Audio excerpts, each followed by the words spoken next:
Welcome to Get Sleepy, where we listen, we relax, and we get sleepy. I'm your host, Thomas, and it's lovely to have your company.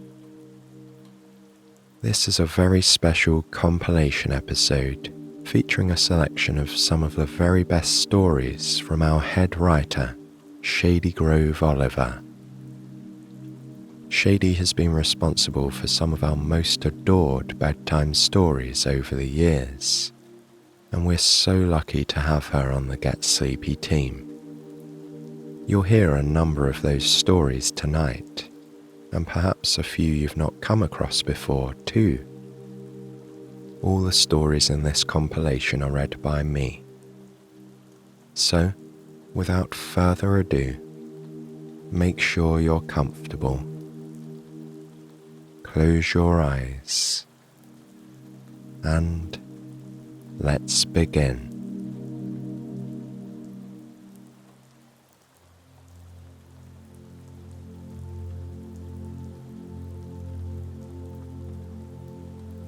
The horizon is ablaze in fiery red, deep orange, and blush pink. The vibrant sunset is only visible in slivers between the trees, which stand thick and tall around you.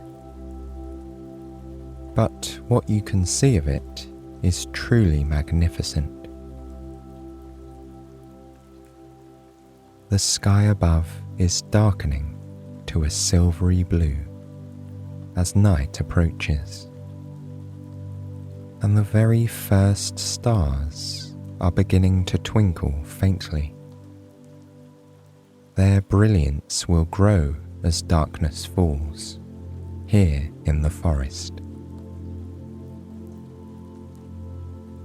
Your private cabin stands behind you, a haven of comfort and rest. You'll head inside to sleep in a while, but now you want to enjoy one of the best parts of where you're staying, the fire pit. It's large and ringed with heavy grey stones. Despite their jagged angles, they fit together well, creating a protective circle around the centre. The remnants of someone else's fire are still visible.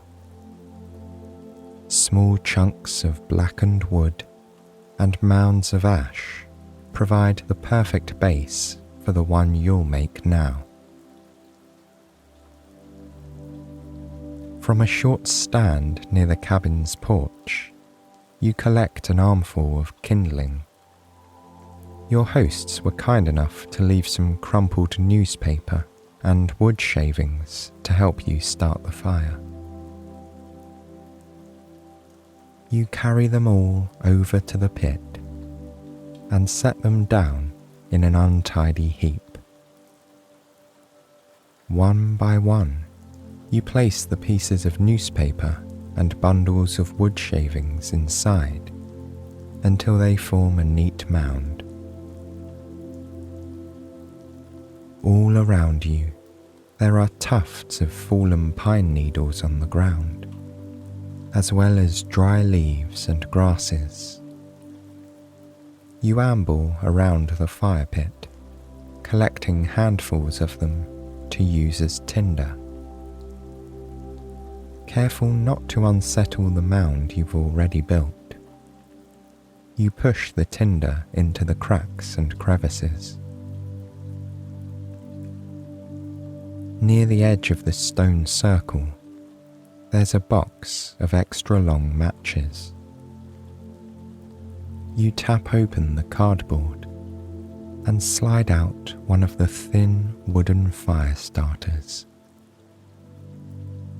Holding it gently between your fingers, you strike it on the rough red side of the box. In an instant, the end of the match sparks to life. sending up a little puff of sulphur, which tickles your nose. You carefully poke it into the pile, watching as the edges of the newspaper begin to glow and curl back on themselves. Before long, the mound goes up in flames. Carefully, you rest the pieces of kindling on top. The thin, rough splinters of wood stand in a jumble around the burning center, like matchsticks dropped on the ground. But soon, they begin to catch as well. The fire is lit. For a moment, you sit back on your heels, admiring your handiwork. The kindling burns slowly, but you know it's deceptive. If you don't build up the fire soon, it could go out. You stand and walk back over to the porch. Your hosts have left you a generous stack of firewood for you to use as you please. With a keen eye, you gather just the right size and shape logs for the new blaze. The rough wood rests in your arms as you carry it back to the pit. Unlike with the kindling, you have to be more careful setting these pieces down. They're much heavier and could roll away from you. A couple of the logs knock against each other, making a pleasantly hollow sound, like a person tapping on a wooden table. From the look of it, you'd guess these logs are oak, maple, or ash. They've been split well, and were stacked in even rows by the porch. You pick up the first log, which rests comfortably in your hand. Taking care not to get too close to the flames themselves, you rest the wood against one side of the pyramid of kindling. The rough mound collapses slightly under its weight, causing the embers below to burn even more brightly with the infusion of oxygen. A cloud of tiny sparks flies up from the coals, engulfing the log. You watch closely as it begins to burn. First, you notice a faint glow around the cut edge of the log. The bark lights up before the core, which resists the flame at first. But soon, the end catches fire. The red and orange flames travel up the spine of the log, reaching the other end in a matter of minutes. That's your cue to add another. The second log rests at an odd angle against the first.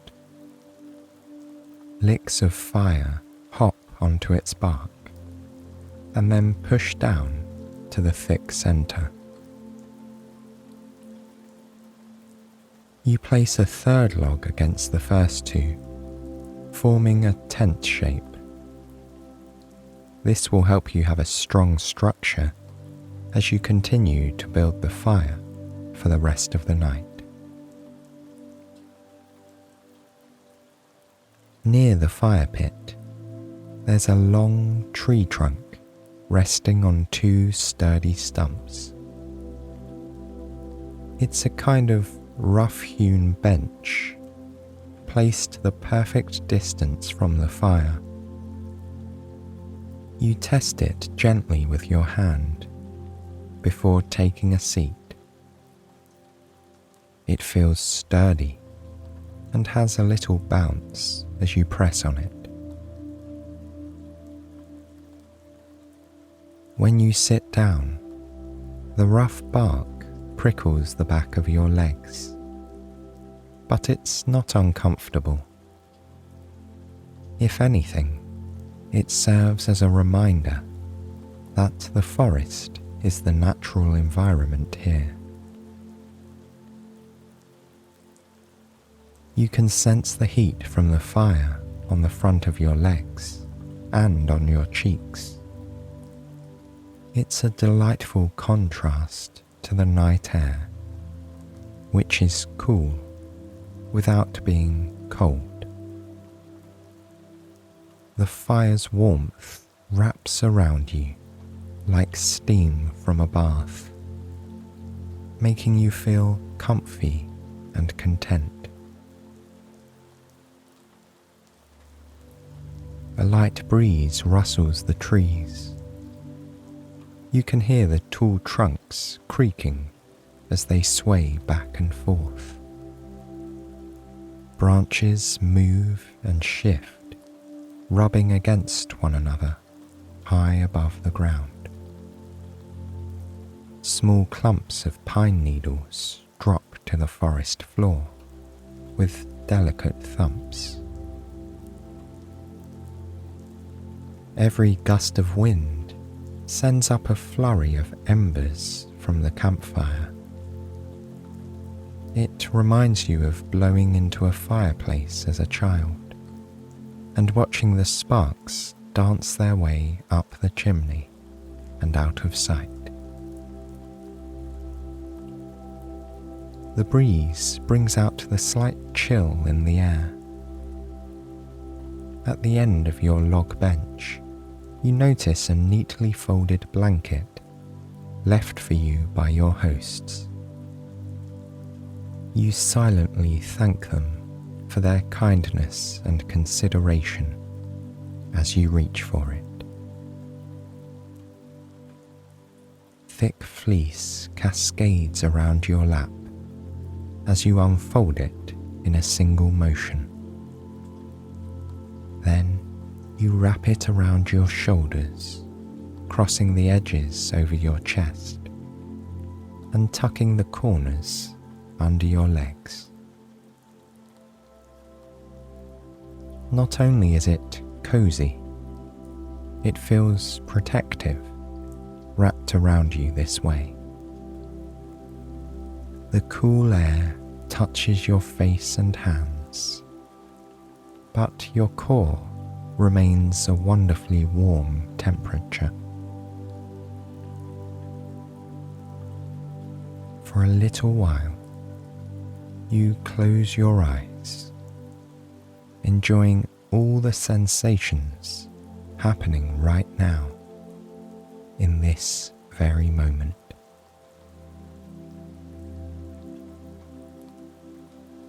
The fire crackles and snaps near your feet. Every once in a while, it lets off a longer pop or hiss as the fire finds pockets of sap. You can feel curtains of warmth billowing toward you with the breeze.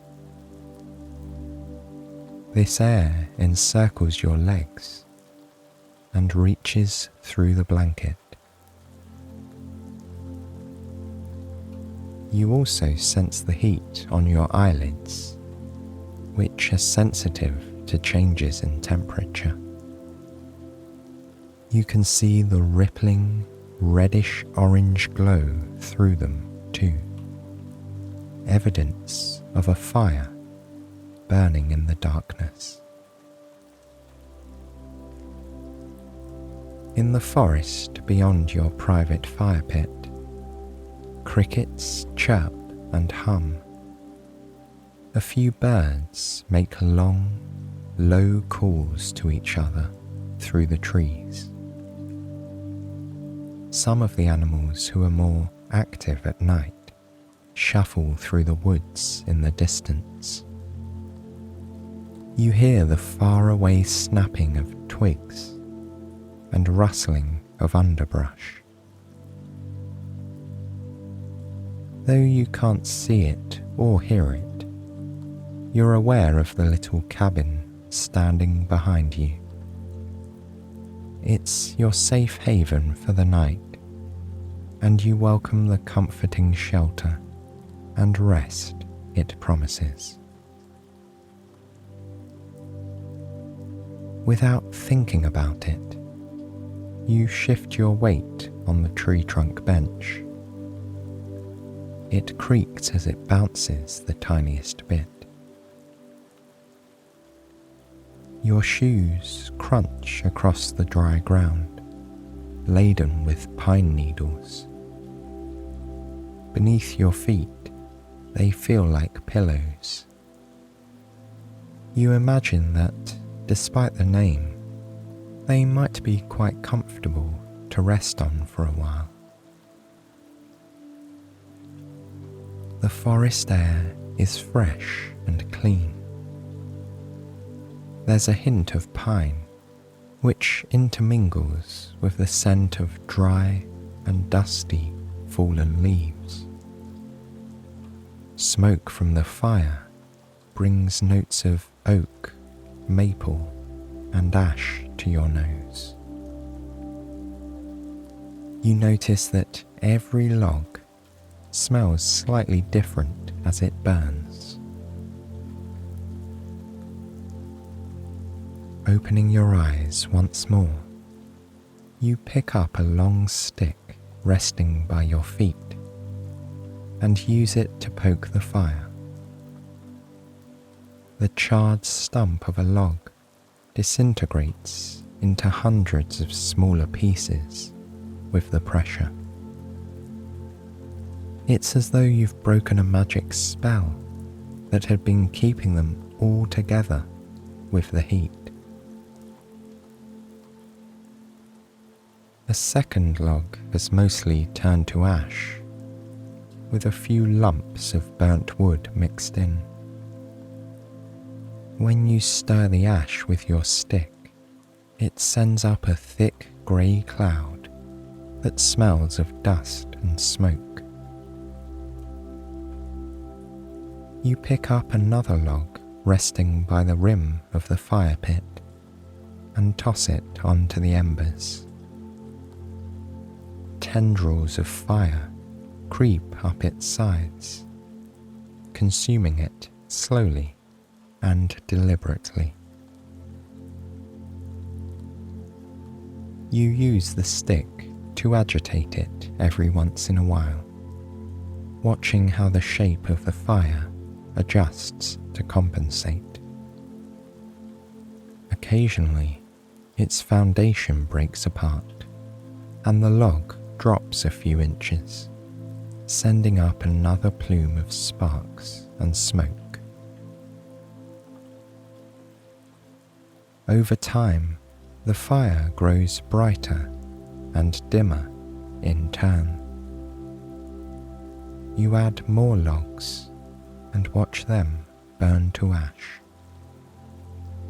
The heat rises with a crackling log and then diminishes as the flames recede behind a wall of glowing embers. Fire has a natural cycle, just like all other things in nature, you think. If you watch it for long enough, you learn its patterns and rhythms. As you watch the logs burn, you feel your eyelids beginning to grow heavy. After some time, the flames die down until all that's left is a smouldering pile of embers and ash. You blink slowly, and the glowing coals blur at the edge of your vision. a yawn makes its way up your chest. You let it out, stretching your arms over your head. Sleepiness is overtaking you. It's time to get ready for bed. You'll put out the fire and then tuck yourself into the cozy sheets inside your quaint little cabin. Earlier, you noticed a bucket of water on the porch.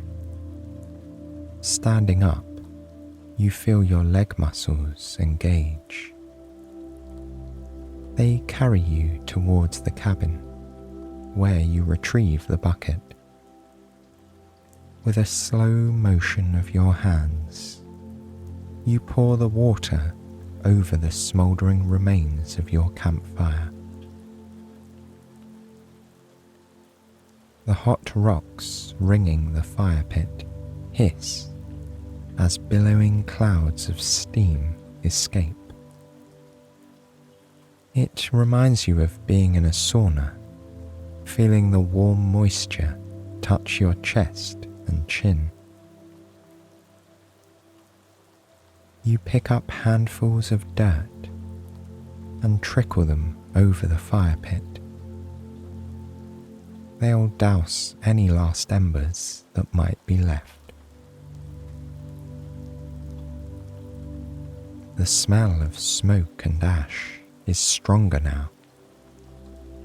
It mixes with the fresh aroma of the nature around you, creating a familiar scent you've always associated with camping in the woods. With a smile, you remember you'll get to sleep in a crisp, clean bed tonight. It feels so luxurious to be out here, tucked away in the forest, but with all the creature comforts you could possibly desire. Once you're satisfied the fire is safely out, you set down your stick and fold up the blanket, leaving it in a tidy square draped over the log. You hope the next person to stay here will get use out of it just as you did. Without the fire, you can appreciate how dark it truly gets here in the woods. The inky blackness around you is so complete, you can't even make out the shape of your hands or arms in front of you. Looking up, you see the dark outlines of the pine trees stretching into a midnight blue sky, where millions of dazzling stars twinkle and shine above you. They are scattered across the vastness of space, like sequins on an evening gown. Directly above you, you can see the Milky Way galaxy, drawing an elegant white arch through the sky. When the fire burned brightly, you could barely make out any of the stars. There was too much light at eye level. But now, it's as though the entirety of the universe is at your fingertips, closer and more breathtaking than you've ever seen it before. You consider these secrets that nature holds.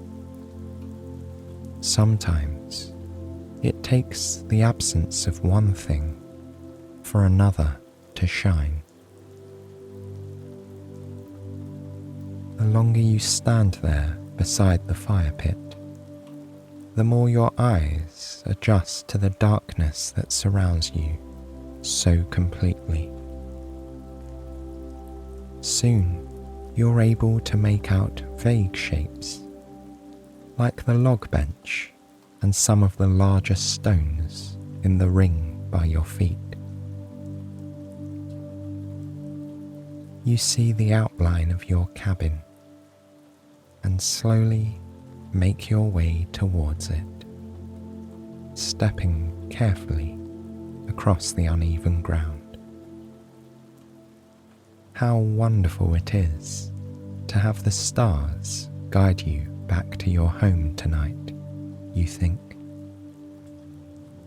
You appreciate the beauty of this moment and how it's helped you slow down and appreciate the wonder that's all around. You reach the porch and turn right, looping around the side of the cabin. There, you find the set of steps leading to a sliding glass door. Opening it, you feel inside with your fingertips for the light switch. With a final glance up at the night sky, you flip the switch, which floods your cabin with soft light. You step inside and close the door behind you, making your way over to the bed. You turn on the lamp on the side table and turn off the overhead lighting. This way, it will be easier to make the room dark again once you're in bed. You feel another yawn coming on and let it out, blinking slowly as sleepiness wells up within you. Changing into your pajamas, you fold your day clothes and place them beside the bed. Finally, you're ready to climb in. You turn off the lamp and a blanket of darkness falls on the cabin. Using your sense of touch alone, you pull back the sheets and slip in between them, feeling how cool and smooth they are against your skin.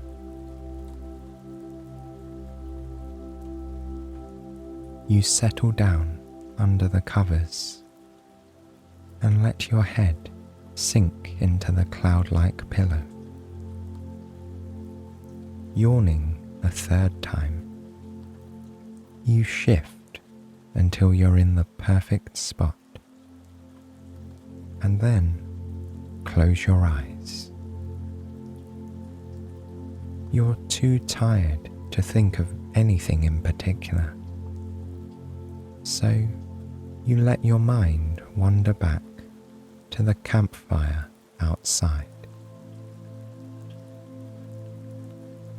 You think of the flames dancing across the logs and the smell of the ash and wood.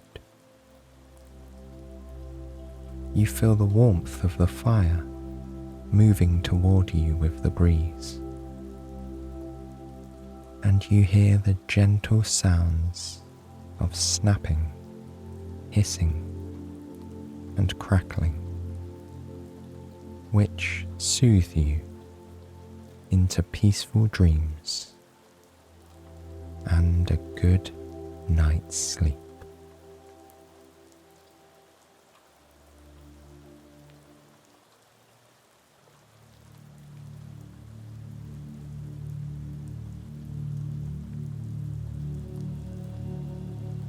The light outside the living room window is beginning to fade. You can see the last hint of sunset casting a soft orange glow on the house across the street. In the distance, the sky is a prairie rose pink, with feathery white clouds that slowly meander above the horizon. You take a deep breath in, hold it for just a moment, and then release, feeling a wave of calm wash over you. Inside the house, the shadows are long, but you find your eyes have already begun to adjust to the dim light of dusk that is permeating the room. The colours of the sofa and chairs are now muted, and the wood of the table is more grey than brown. The details of the room are softer than usual, such that the lines and edges have started to blur. Although the sun is still setting outside, you can feel that night is already on its way here within these walls. Looking up, the back of a chair casts a shadow that stretches across the ceiling. You follow it down to the chair itself and the little nightlight that has flickered on behind it. The tiny bulb is attached to a socket at ankle height. It now reflects a subtle blue over the floor. At the edge of your vision, you see the bookcase against the back wall. Rows and rows of brightly coloured books look softer now in this gentle light. Their spines appear like vertical lines in an abstract painting. Uneven edges and different heights stand side by side on the long horizontal lines of the shelves. On top of the bookcase sits the potted plant with curling, leafy tendrils that hang down below the highest shelf. In the daylight, the plant is a vibrant Kelly green, but in the twilight haze, it almost looks like something out of the ocean. Sweeping ropes of seaweed diving deep beneath the waves in a mermaid's library, perhaps. Or maybe just the reflection of a vine on the surface of a glassy lake. Each leaf stands out as a dark shadow on a curlicue of stem. One by one, they climb down to the topmost shelf, a ladder of dark growth stretching toward the ground.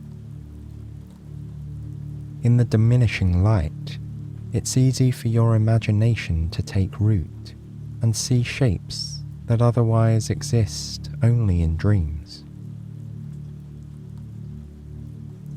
You walk over to the little wooden table by the cozy armchair, which looks as plush and inviting as always. On top of the table is a lamp with a frosted glass shade, and the image of an idyllic seaside village painted on it. You grasp the dangling brass chain beneath the shade with your fingertips and pull. With a click, the lamp floods the room with light. The same light shines behind the seaside village, bringing it to life. The windows in the quaint little cottages glow, filled with morning sun. Seagulls fly across a powder blue sky as puffy white clouds float above them. A lighthouse perches on the rocky shore with red and white stripes leading up to its pointy top. The bulb provides a dazzling beacon for all the tiny boats that dance across the waves below. Looking at this painted scene, your imagination begins to take over. You can almost hear the cry of the gulls as they soar above your head, and you can almost feel the cool sea breeze blowing through your hair and the taste of salt on your tongue.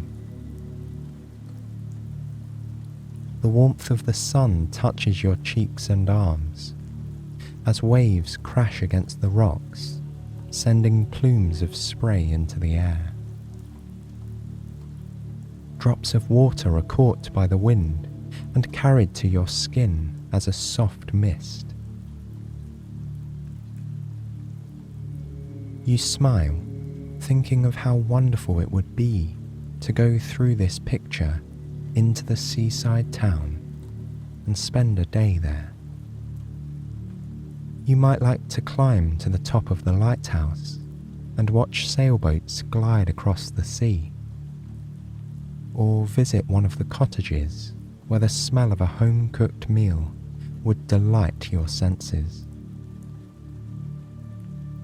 Instead, you watch as the lampshade projects images of the scene on the wall behind it.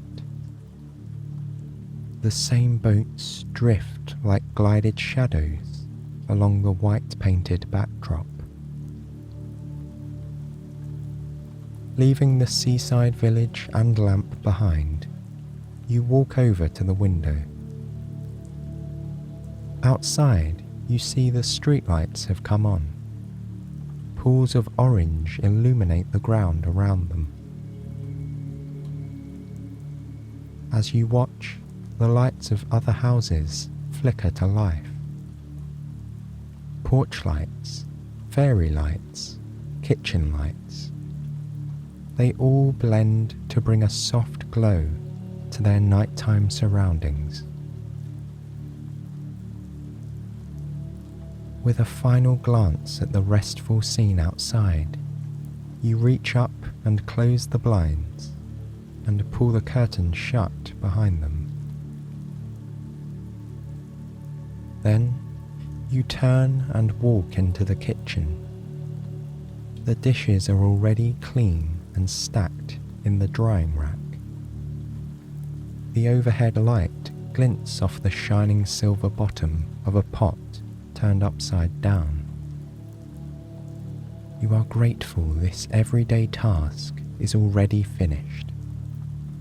It's a satisfying reminder of a job well done. There might be a few cups or glasses left on the counter, but you don't mind.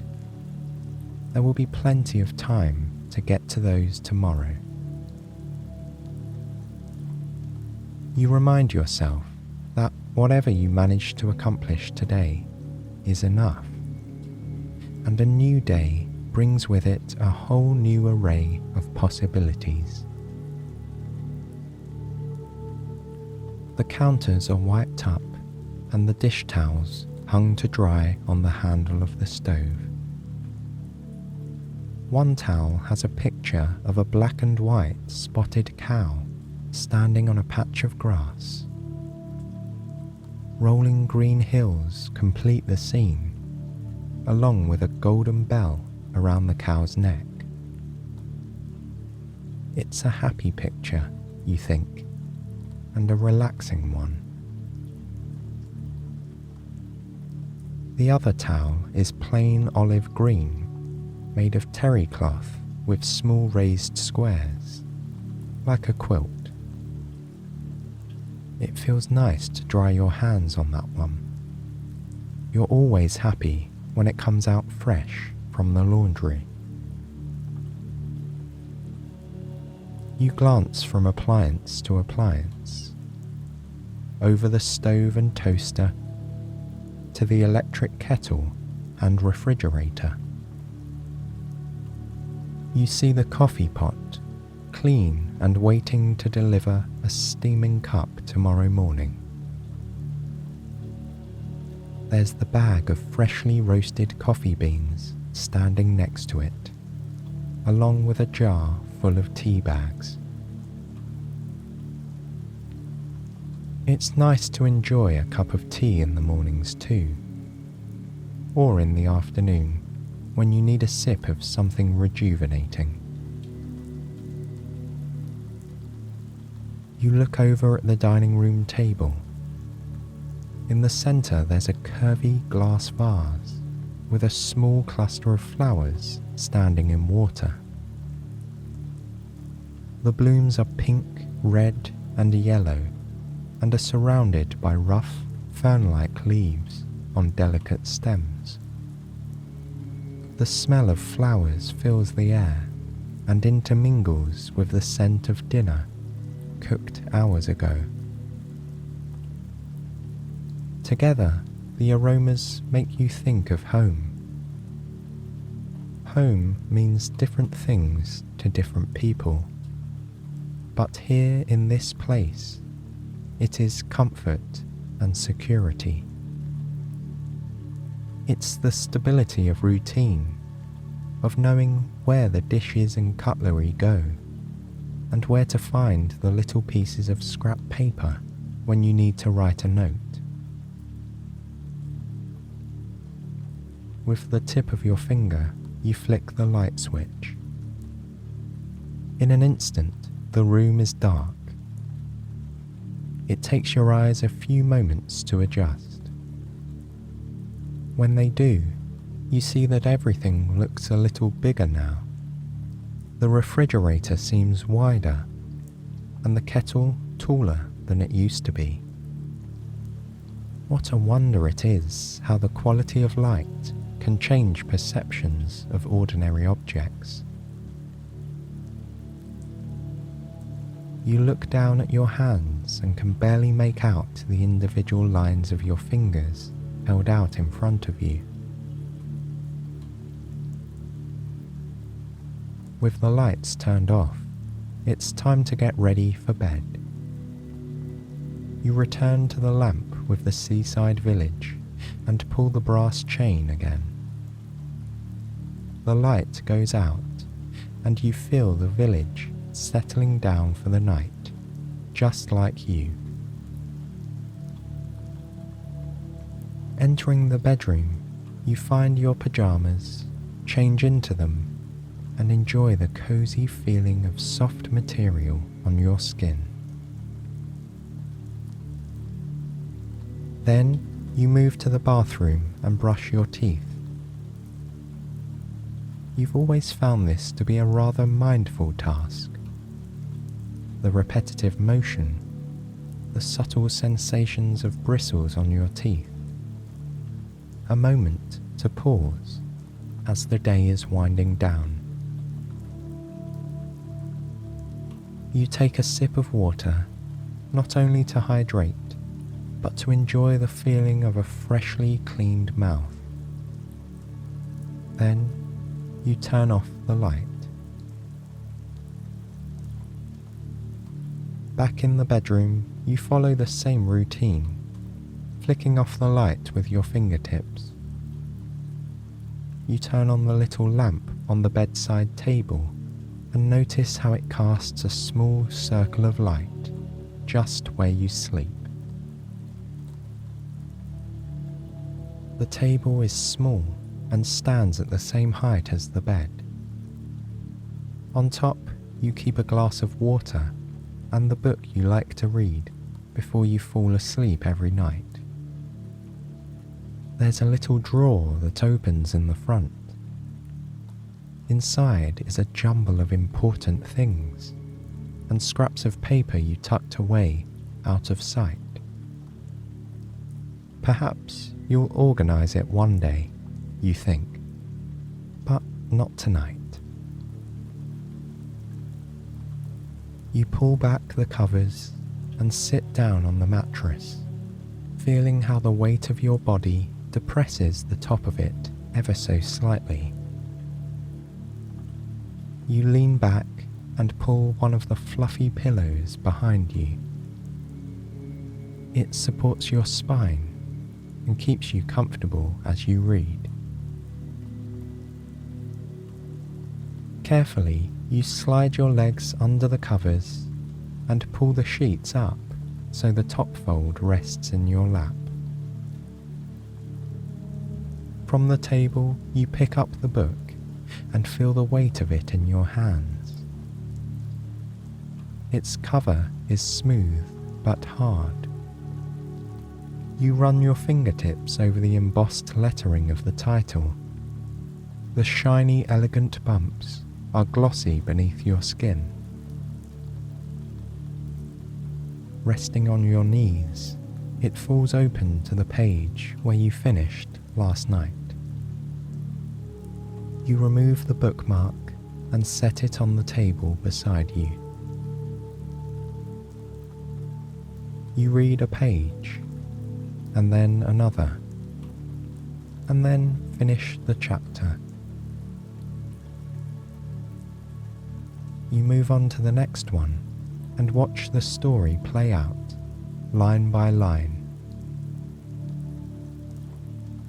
As you read, you notice your eyelids beginning to feel heavy. They want to close and let pictures take the place of the words in your mind. Slowly, you blink, trying to make it to the end of the chapter. But your tired eyes guide the movement of your hands as you place the bookmark between the pages, close the book, and set it back on the table. You feel a yawn coming on and bring your hand to your mouth. It overtakes you, causing your muscles to move as the yawn encompasses your body. As if in response, you stretch your arms up over your head and then out to the sides before bringing them back to your lap. The warmth of the bed seems even more inviting now, and you long to feel the weight of the covers on your whole body. You shift down into the bed and move the pillow that had been supporting your back. It now rests beneath your head, which you snuggle into the perfect position. You reach back toward the table and click off the lamp. A comforting darkness envelops the room, like a curtain drawn across a window at night. What a comfortable bed this is, you think. A sense of gratitude wells up inside you, with the understanding that you have everything you need. You have a safe place to sleep and a good book to read. Your space is warm and cozy, and the sheets and pillow are soft and welcoming. You think of the flowers sitting on the table and the green plant draped over the bookshelf.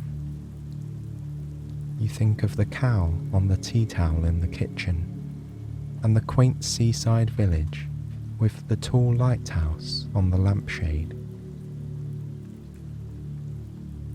You wonder if the village is laying down to sleep. Perhaps the sailboats have drawn in their sails and made their way back to a quiet harbour. Tiny waves lap at the rocky shore, moving in and out with the tide. You wonder if the moon shines brightly overhead and if the stars twinkle in a jet black sky. And at each of the cottages, you imagine families tucking children into bed, or maybe reading a book until they fall asleep. You think of silent kitchens and living rooms with curtains drawn. Maybe there are lights, like the ones in your neighbourhood, that cast a soft glow on the village streets. These pictures play out in the darkness behind your eyelids, where you can see the nighttime village in the depths of your imagination. You envision the lighthouse, a glittering beacon on the otherwise shadowed coastline, and the lighthouse keeper tucked away in bed. The images from the lampshade intermingle with the familiar rooms of your home. The sights and smells and sounds intertwine. The cool sea breeze and the scent of the flowers. The cry of the gulls and the salt on your tongue. The sound of the refrigerator whirring softly to sleep, and the sound of the waves crashing on the shore. They all slowly blend together into the static noise of a resting mind.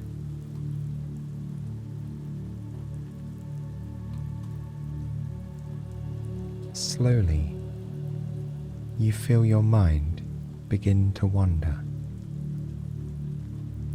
The pictures grow further and further away. The lines become hazy, like the edge of a watercolor, and the sounds more distant, like echoes on the wind.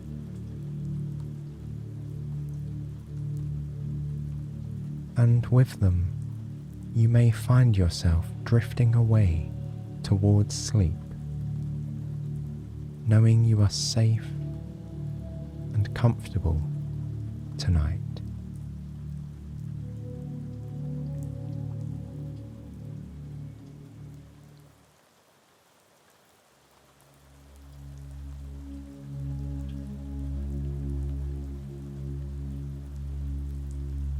The trail branches off a road which is tucked away in the forest. There are few who ever come this way, and fewer still who leave the road itself and head down the narrow dirt path on foot. But for the lucky ones who find this hidden spot, wonderful things await them at the end of the trail. Today is the day you'll venture out. Already, your mind is filled with anticipation about the relaxing time you'll have at the spa. So, you take a deep breath and then step onto the trail. All around you, tall trees loom overhead. Their branches are thick and tangled, making it hard to see the sky. Occasionally, you catch a glimpse of a distant patch of blue through the canopy. You imagine it's a lovely, sunny day outside the protective embrace of the forest. Here, it's shady and cool, with a light breeze. The forest feels like its own protected ecosystem. The thick greenery above keeps the temperature a few degrees cooler than it would be elsewhere, and a certain dampness seems to linger, as though rain is never too far off. The ground is covered in pine needles and other plant debris. White, grey and brown rocks dot the landscape. The occasional boulder appears between the trees.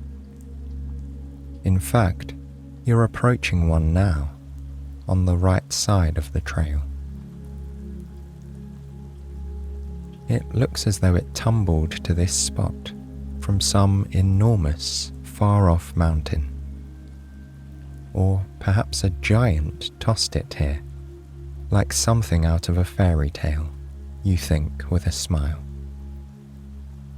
It seems almost out of place, and yet the way the moss has grown up its rough sides and covered it in a soft blanket of green makes it appear to be in perfect harmony with its surroundings. Walking on, you come to a fallen tree. The thick and gnarled trunk lies at an angle across the path. You step over it carefully, being sure not to tangle your clothes in the tiny branches poking up from its side. Here in the forest, you feel as though you're in an ancient place. You think of all the years the trees have stood here, how many ages the rocks have watched pass by. There's something humbling about standing amidst such old and pristine nature. You realize how much time has come and gone before you got to this place, and how the forest will continue long after you've left.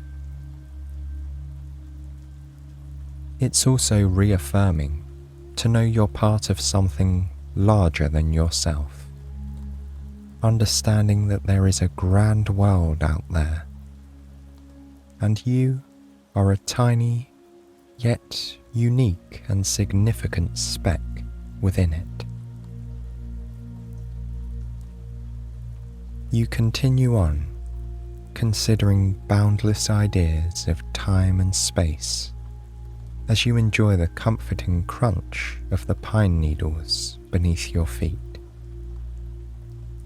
With every step you take, you immerse yourself further in this special forest.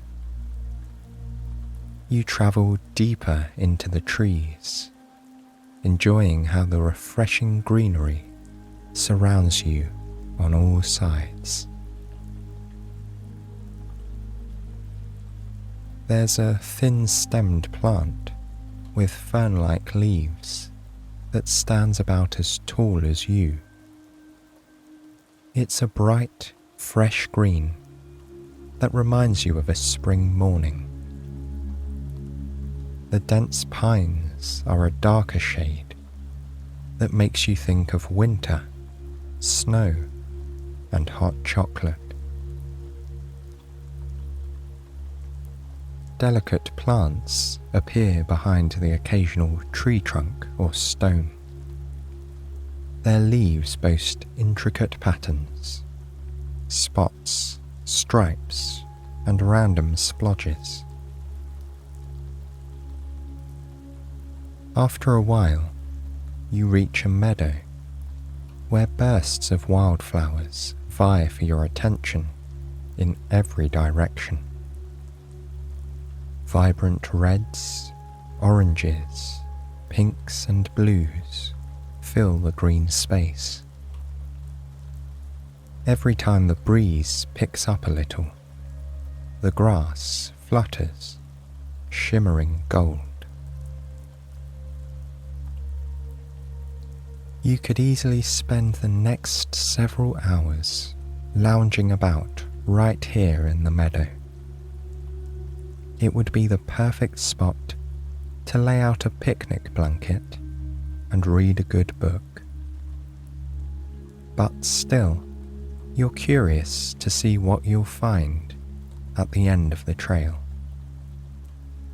So, you keep walking with the beauty of the wildflowers lingering in your mind. Before long, you feel the dirt path give way to a narrow boardwalk beneath your feet. The wooden boards are raised slightly above the ground. Pausing for a moment, you take a look around. Between clusters of trees, you catch sight of small pools of water. They seem almost like large puddles, except for the multitude of plants growing in and around them. You realize you've come to a marshland tucked away in the woods. This must mean you're getting close to your destination.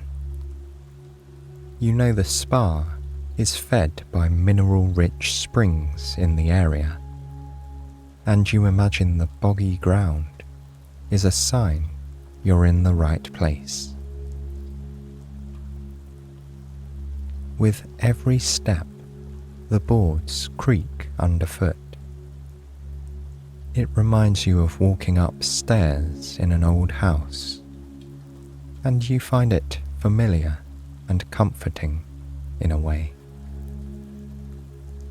The sound echoes off the tree trunks, intermingling with the chirping of insects and the occasional bird song.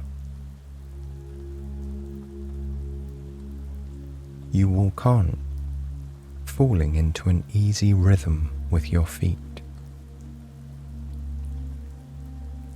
The boardwalk stretches out before you. It curves this way and that, leading you ever deeper into the forest. But then, you spot a little hut in the distance. It's circular, with smooth, dark brown wooden walls and a sloping roof. You follow the boardwalk closer and closer, right up to the door of the hut. On it is a handwritten sign. Welcome to the Forest Spa. You are invited to enjoy any of the hot tubs, pools, and saunas we have here for as long as you'd like. Don't forget, extra towels can be found at the entrance to any of our bathing areas. And you're welcome to rest in one of our private cabins for the night. Have a lovely stay. What a pleasant greeting, you think to yourself, as you push open the door and step inside. The circular room is small and cozy. In the centre is a wooden bench with a tiny vase of wildflowers on one side. Up and down the walls are shelves full of everything you could possibly need during your time here. Several baskets are scattered around the room, purpose-made to hold the items you choose. There are stacks of soft, white towels in multiple sizes, tied together with silver ribbons. Fragrant bars of soap are piled high within their own cabinets. Some are a solid colour, while others have a marbled appearance. You sniff them one by one and choose a bar with cream and purple swirls that smells like soothing lavender. Rows of tea lights and other candles stand at attention. You pick 2 to put next to the bath in your cabin tonight. Tiny jars of essential oils, no bigger than your thumb, lend the air of an old-timey apothecary. Their glass ranges from bottle green to sky blue, and every single one gives off the most luscious aroma. You choose a little black bottle of peppermint oil to take with you. There are lotions in delightful scents like raspberry vanilla, sea salt and lime, hibiscus and pineapple, and sandalwood. Bottles and bars of shampoo, conditioner, and body wash are piled in their own deep baskets. You explore the options before picking a few that sound good to you. Once your personal basket is full, you have only a couple more things left to get before you leave the hut. On the opposite wall are metal hooks with long silk and terry cloth bathrobes. You choose a cloth robe for bathing and a silk one for later on tonight in your cabin. Hooking your fingers through the tops of a pair of bathing slippers, you're ready to explore the spa. You walk out onto the boardwalk on the other side of the hut and glance around. Straight in front of you is the first bathing pool. Just beyond is a smaller second pool. You read the signs on each.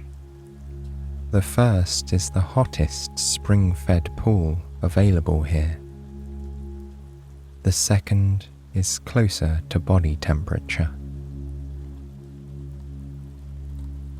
You continue on through a wooden archway that leads to a hub of sorts. Several paths meet here in this spot.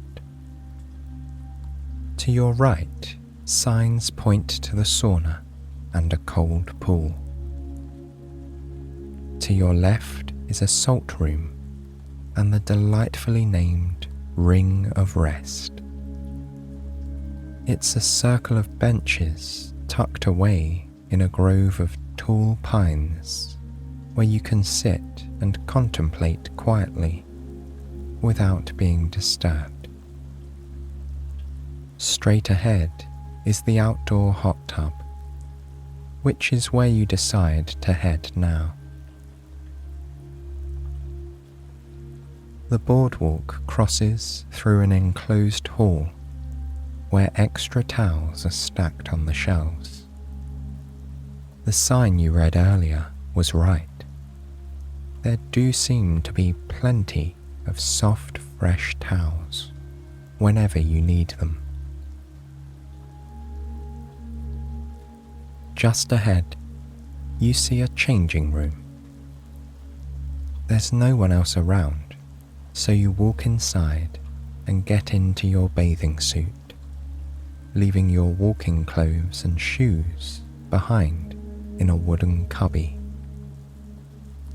You wrap the comfy terry cloth bathrobe around you and nudge your toes into the slippers. Your heels are free, and the shoes make a quiet flopping sound with every step. As you make your way to the tub, you pull your robe close around you. It's so warm and snuggly. You feel as though you never want to take it off. But when the hot tub comes into view, you realize it somehow seems even more inviting than eternity in the softest robe you've ever felt. The exterior of the hot tub is made of wood. It rises above the ground, higher than you are tall, and has a wooden ladder for you to climb up and into it. Beside the tub is another bench for you to leave your bathrobe, towel, and slippers. After shedding your outerwear, you carefully climb up. Pausing for a moment, you gaze down into the warm, bubbling water, savouring the anticipation you feel. You can imagine how good it will be to sink down into the soothing water, and you want to enjoy every minute. When you're ready, you lift your leg over the side and dip your toes into the tub. Just as you thought, it's the perfect temperature for relaxing in on a cool day like today. You bring your other leg up and over and slip the bottom half of your body into the water. You float a little as you find a seat against the wall of the tub. Bubbles churn around your chest, and jets push therapeutic streams against your back and hips. It's like a water massage, you think, relaxing into the sensation. A thin layer of steam rises from the water, cloaking you in an ethereal mist. At times, it clouds your view of the forest, but sometimes you can see clearly into the trees ahead. The tub is situated perfectly in a thick part of the woods. Dense pines surround you here, lending a sense of grandeur to the experience. Leaning your head back against the side of the tub, you sit quietly and watch the natural motions of the forest. An occasional bird flits from branch to branch. The pines dance lightly in the breeze. Every once in a while, a pine cone or twig falls from a tree, making the slightest sound and catching your eye with the movement. Then you focus on your other senses. Closing your eyes, you allow the rest of your awareness to take over. The forest air is clean and crisp. Tendrils of steam reach your nose, reminiscent of taking a hot shower. The bubbles massage your skin, while the streams of warm water do the same to your muscles and back. You can hear distant birdsong, which mixes with the regular churning and foaming sounds emanating from the tub. This environment is so restful and relaxing. It would be quite easy to fall asleep sitting here in the hot tub. But there are more places you'd like to see before you turn in for the night. Slowly, you climb out of the tub and back down the ladder. You wrap your warm towel around you to dry off, and then exchange it for the bathrobe and slippers. Then you turn back the way you came in order to head for the salt room.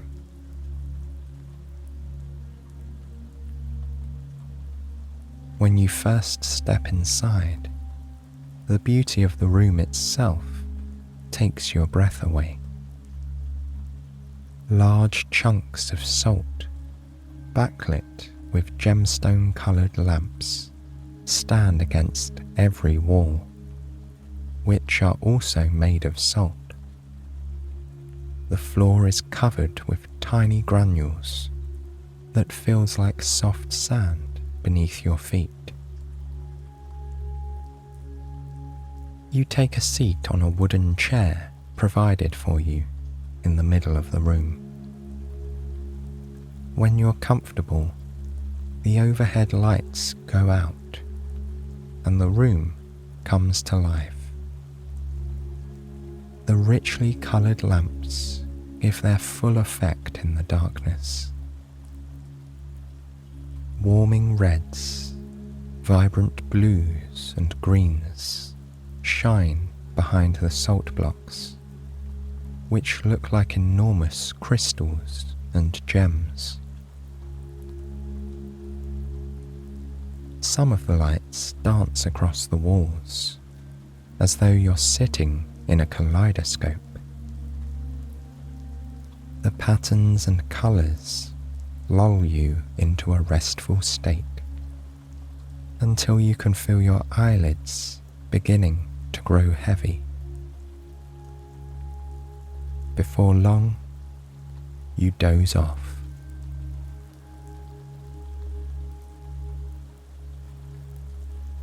After a while, your eyelids flutter open again. Blinking gently, you regain your bearings. It seems you took a catnap in the salt room.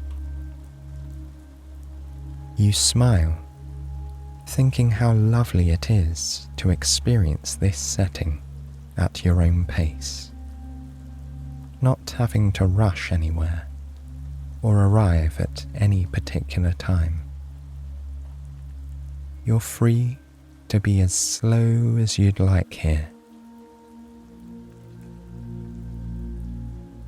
It's probably getting on towards evening, so it might be nice to find your cabin and start settling in for the night, you think. You stand up from the chair and take a big stretch, raising your arms over your head and yawning as you do. At the entrance to the room, you find your slippers and put them on before making your way down the boardwalk. You collect your belongings from the first cubby room and then follow a new path around the back of the spring-fed pools. You'll visit those another day, for sure. Back here, you find a handful of quaint cabins scattered through the woods. Each one is surrounded by a stand of trees, making them feel more private and peaceful. You choose one a little further away from the rest. From here, your view is of the pristine forest alone. You savour the solitude to be found in a place like this. Opening the front door, you enter the cabin, which is the perfect size for you. There's a comfy-looking bed, some chairs, and a small table. But the crowning feature of the room is the large, clawfoot tub standing in front of a floor-to-ceiling glass window. This is the perfect place to end a lovely day you decide. You set your basket of goodies down on a short table nearby and run the bath, testing the water temperature with your fingertips. For this bath, you'd like to use the lavender soap. There's a bamboo tray fitted across the top of one end of the tub. It holds a glass of water and a small vase of flowers already. But there's room for a bit more. You set the soap there, so it will be in reach, and then take out one of the tea lights. Once lit, you watch the delicate flame as it flickers softly, casting long shadows on the walls and reflecting in the glass.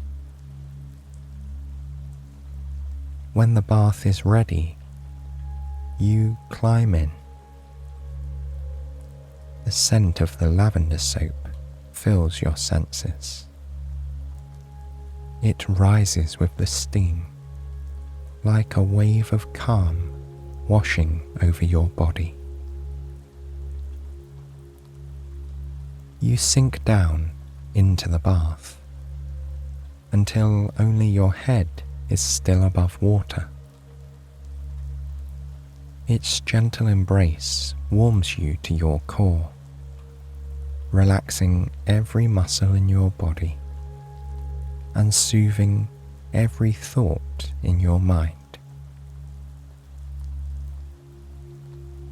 You aren't sure how long you lay there, watching the reflection of the candle flickering in the window on a backdrop of deep, dark forest.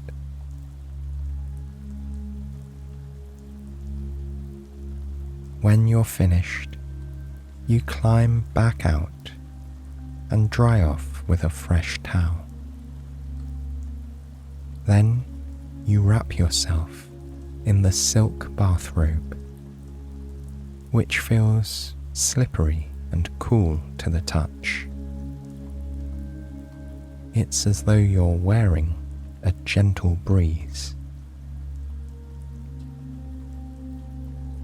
You turn off the lights and climb into bed, sliding your body down in between the crisp sheets. From the comfort of your pillow, you can see out one of the larger windows on the far side of the cabin. As you lay here, you watch the leaves and pine needles rustling on the branches. The moon rises in the sky, which turns darker as night falls. Soon, it's full of twinkling stars.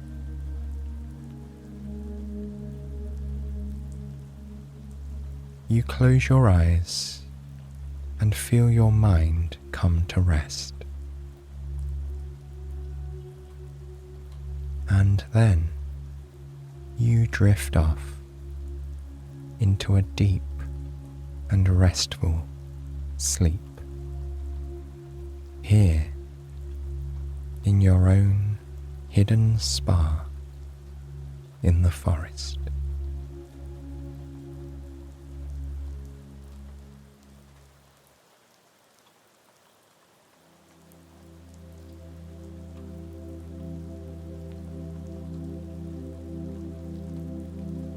The desert road stretches out before you, all the way to the horizon, like a black ribbon laid across the sand. On either side of the car, the vast and open landscape extends as far as the eye can see. Green and brown succulents, cacti, and other hardy plants dot the arid terrain. Patches of beige dirt fill the space between them. Here and there, a lone lizard or jackrabbit ventures out into the sun, though most animals are tucked away during the heat of the day. You are nice and cool in your car as you make your way across this expanse of desert to the oasis that awaits you at the end of the road. The miles behind you have been marked by subtle changes in the landscape. The cacti getting a little larger in some places. In others, the mesquite trees becoming more prominent. It's a strikingly beautiful environment, you think to yourself. It's harsh and delicate in turn. You continue down the road for several more miles until it begins to narrow and more sand encroaches on the sides of the pavement. It's as though the desert itself knows your journey is coming to a close and is guiding you to your final destination.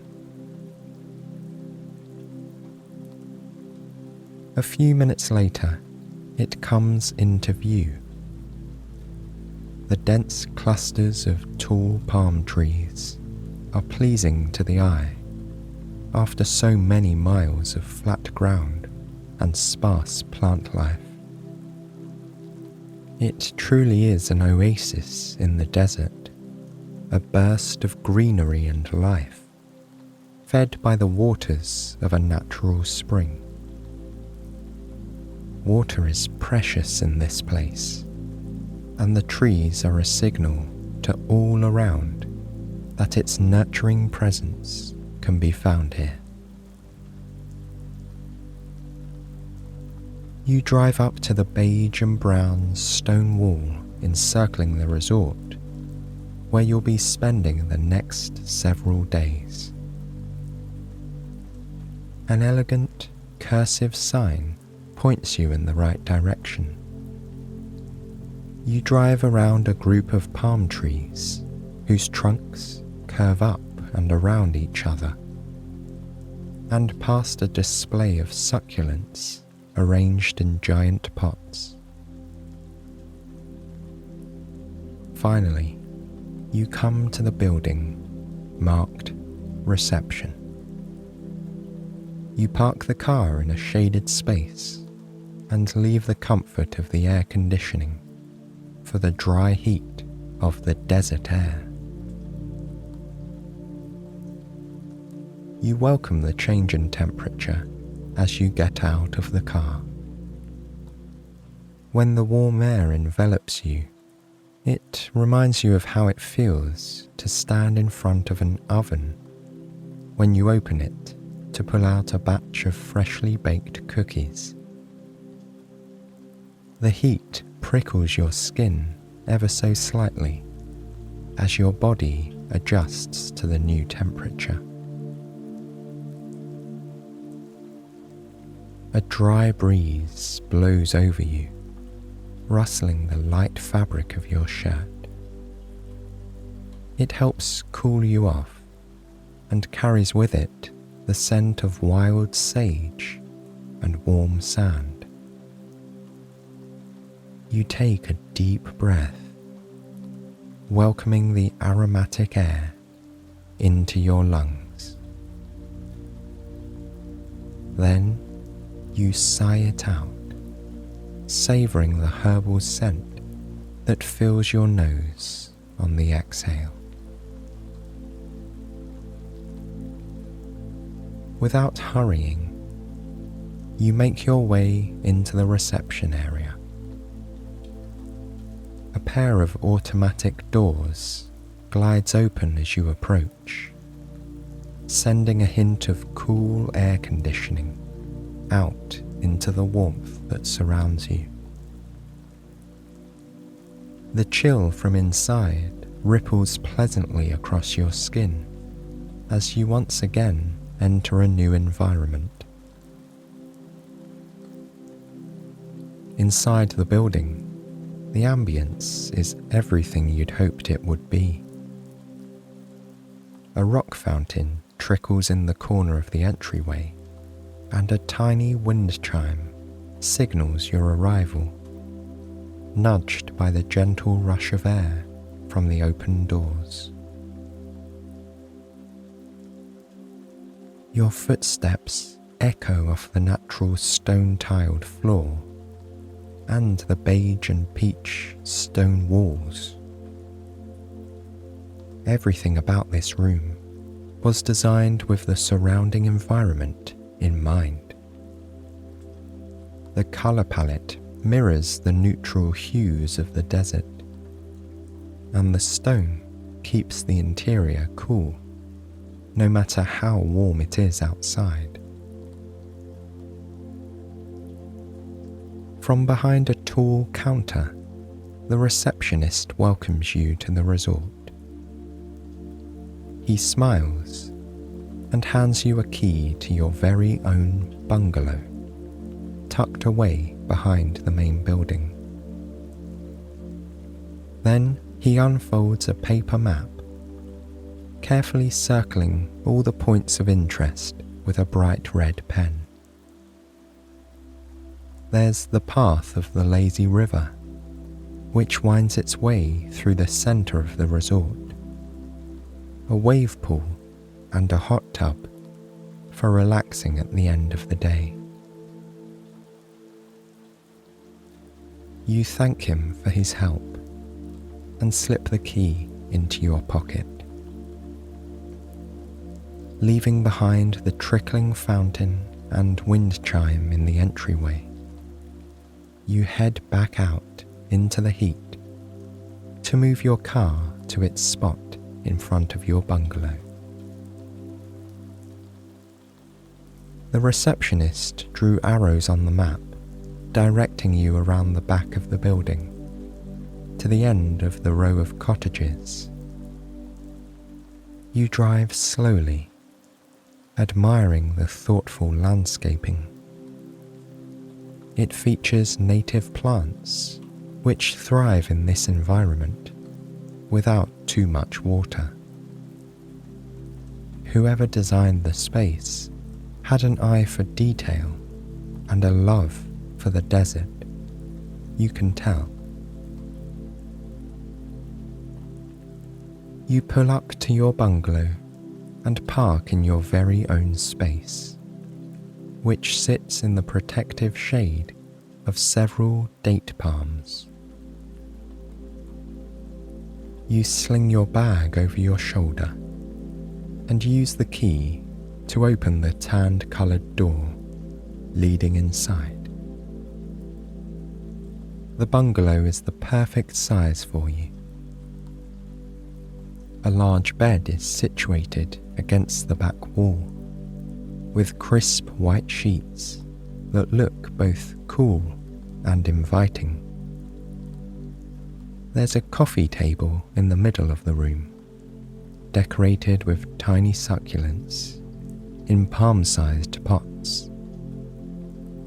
A little kitchenette takes up one corner, and you spot a large pitcher filled with ice water and slices of cucumber and mint. You pour yourself a glass and enjoy the refreshing taste of the cold water as you glance around your home away from home. Like the reception area, the walls and floor are made of natural stone. Slipping off your shoes, you relish the feeling of the cool stone beneath your feet. You'll be perfectly comfortable here for the next few days, you think. You pull out your map and look at your options for the rest of the day. You'd like to start with the lazy river, which you hope will give you a glimpse of the rest of the complex. On the counter, you find a booklet with information about the resort. It tells you that every bungalow comes equipped with its very own inner tube or raft, and the riverside is just steps away from the back door. Putting down your glass, you walk to the far end of the bungalow and open the sliding glass door. You step out onto the veranda, feeling the change in temperature between the inside and outside floor, which has been warmed by the day. There's a cozy looking wicker table and set of chairs beneath the protective roof.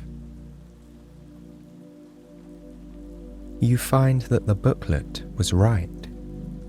The lazy river curves right past your bungalow. It looks like a swimming pool in the shape of a meandering stream that twists and turns through the resort. A gentle current keeps the water moving in one direction and will carry you around the entire course unless you choose to get out at a different location. A set of shallow stairs will lead you down into the water when you're ready. Leaning up against the wall of the cottage is a large blue inner tube. It's shaped like a donut, and you can't wait to float down the river on top of it. You head back into the bungalow and put on your swimsuit and sunscreen. From your bag, you pull out a large, floppy hat. You pour some of the cucumber mint ice water into a large plastic jug and are ready to go. The blue inner tube is easy to lift. You carry it over to the concrete deck beside the lazy river. Carefully, you slide it over the edge into the water and sit down on top of it. It's big enough that you're able to recline comfortably with your feet over one side of the donut and your back and neck supported by the other. There's a cup holder by your hand, perfect for your jug of ice water. With a slight push, you're off, floating down the river with ease. You lean your head back and let it rest on the curve of the inner tube. Your large hat shades your face from the bright sun overhead. You can feel its warmth on your arms and legs. Your hands and feet hang over the side of the inner tube, far enough that you can dip them into the cool water whenever you'd like, helping to keep you at the perfect temperature all the time. As you drift around a bend in the river, you let your fingertips hang into the water. The slight current pulls you along at a steady pace, and you feel thin trails of water following your finger's path. Every once in a while, you lightly tap the surface of the water, sending up delicate splashes onto the side of the inner tube. They make a hollow sound, like a beach ball landing in the sea. Out of the corner of your eye, you see the other bungalows drift by slowly. They are similar to yours, with covered porches and thick stone walls. After a while, you close your eyes and focus on the bends and curves of the river. You can feel the inner tube being tugged delicately this way and that, kept in the center of the flow by unseen forces in the water. For that reason, you never move near the edge of the river unless you want to. For now, you're content to travel the middle path through its aquamarine waters. Date palms rustle in the breeze. You enjoy the sound of the fronds tapping against each other as they sway back and forth.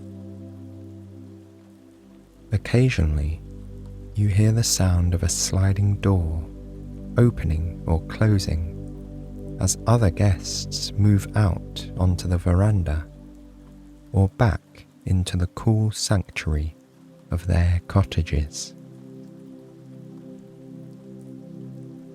Your inner tube rounds another bend and you let your foot dangle into the water. Your toes skim across the surface, sending up droplets that land on your shins and knees. In your mind, you think you can feel them all individually, cooling your skin on contact. You smile to yourself, perfectly relaxed on this private river of yours.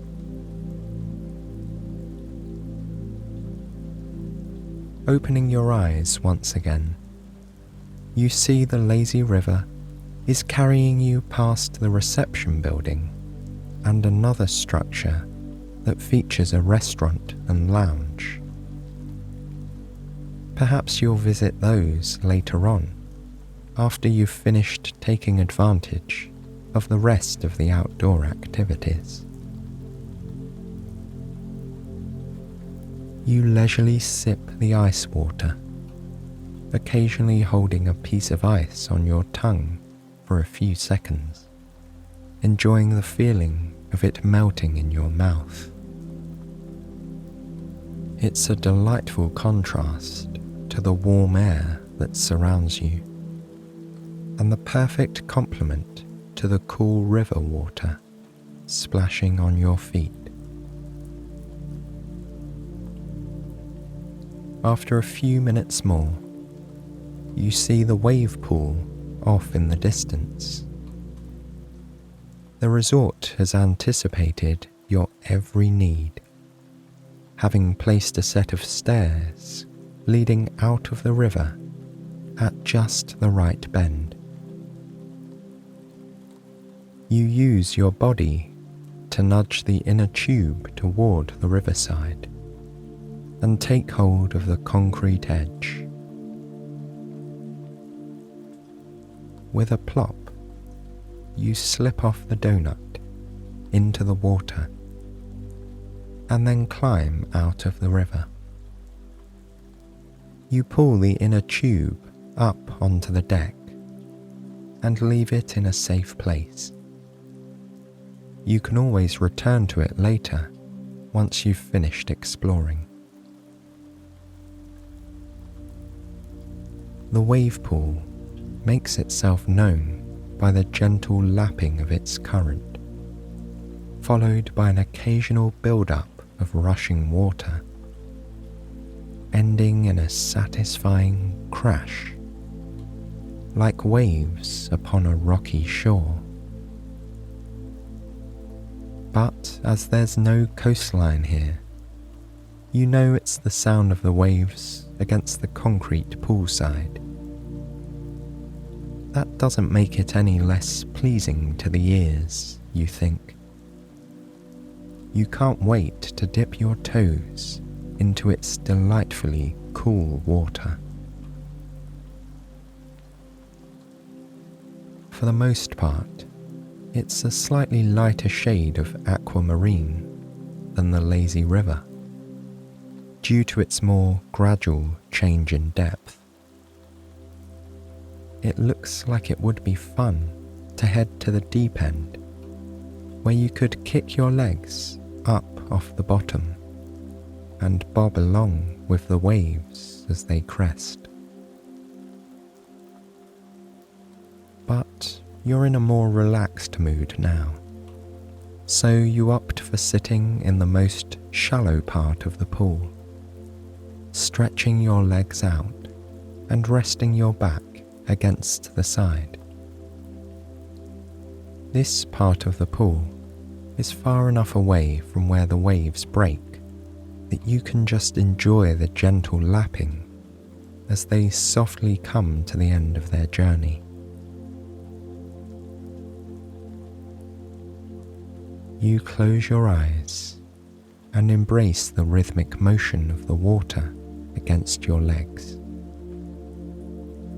With every breaking wave, a rush of water lifts your feet up, holding them suspended for just a moment. It's as though just a part of you is floating, carefree, in the ocean.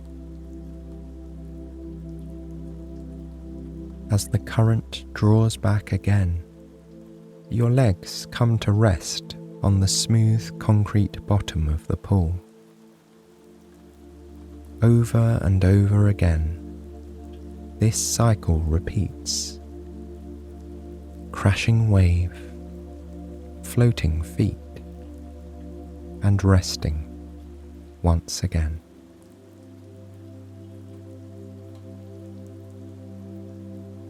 You aren't sure how long you sit like this in the wave pool, but after a while, you notice a reddish glow behind your eyelids.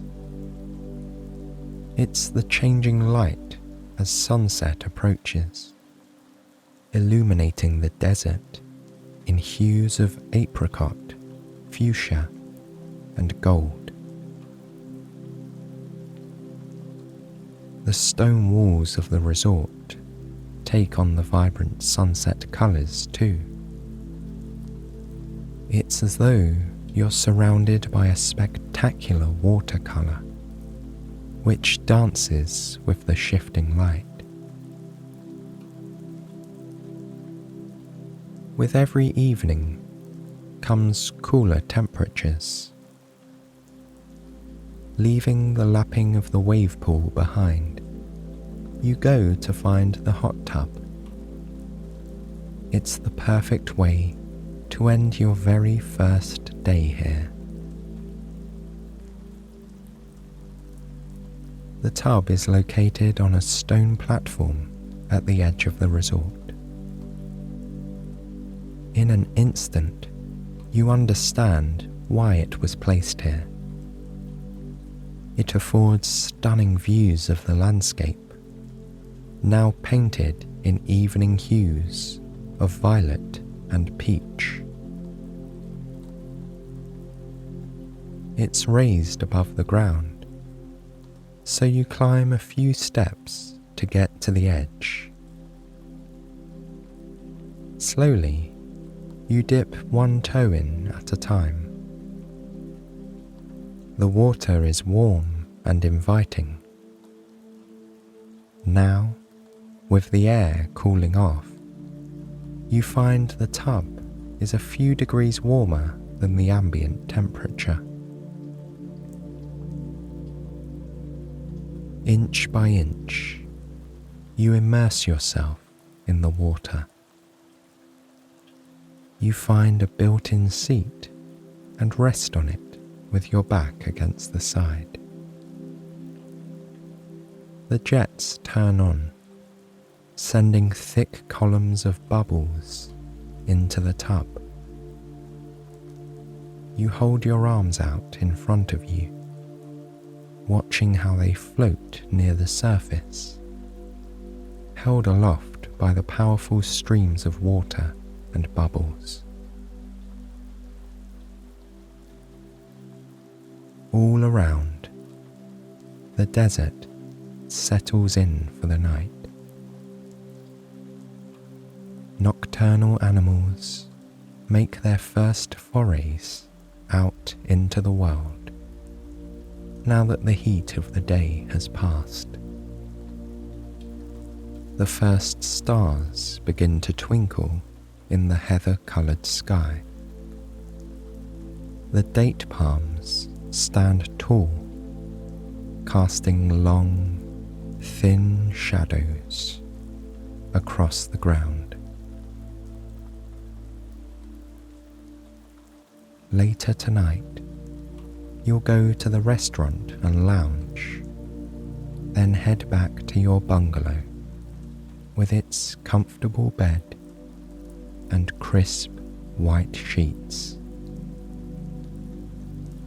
But for now, you rest your head against the back of the hot tub, allowing your body and mind to relax in the warm and soothing water.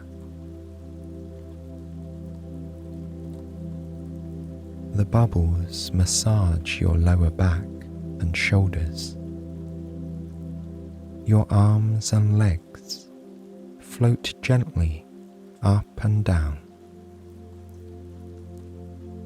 A light breeze evaporates the water droplets on your face and neck, sending a pleasant tingle down your spine. This really is paradise, you think, resting here in a hot tub at your very own oasis in the desert.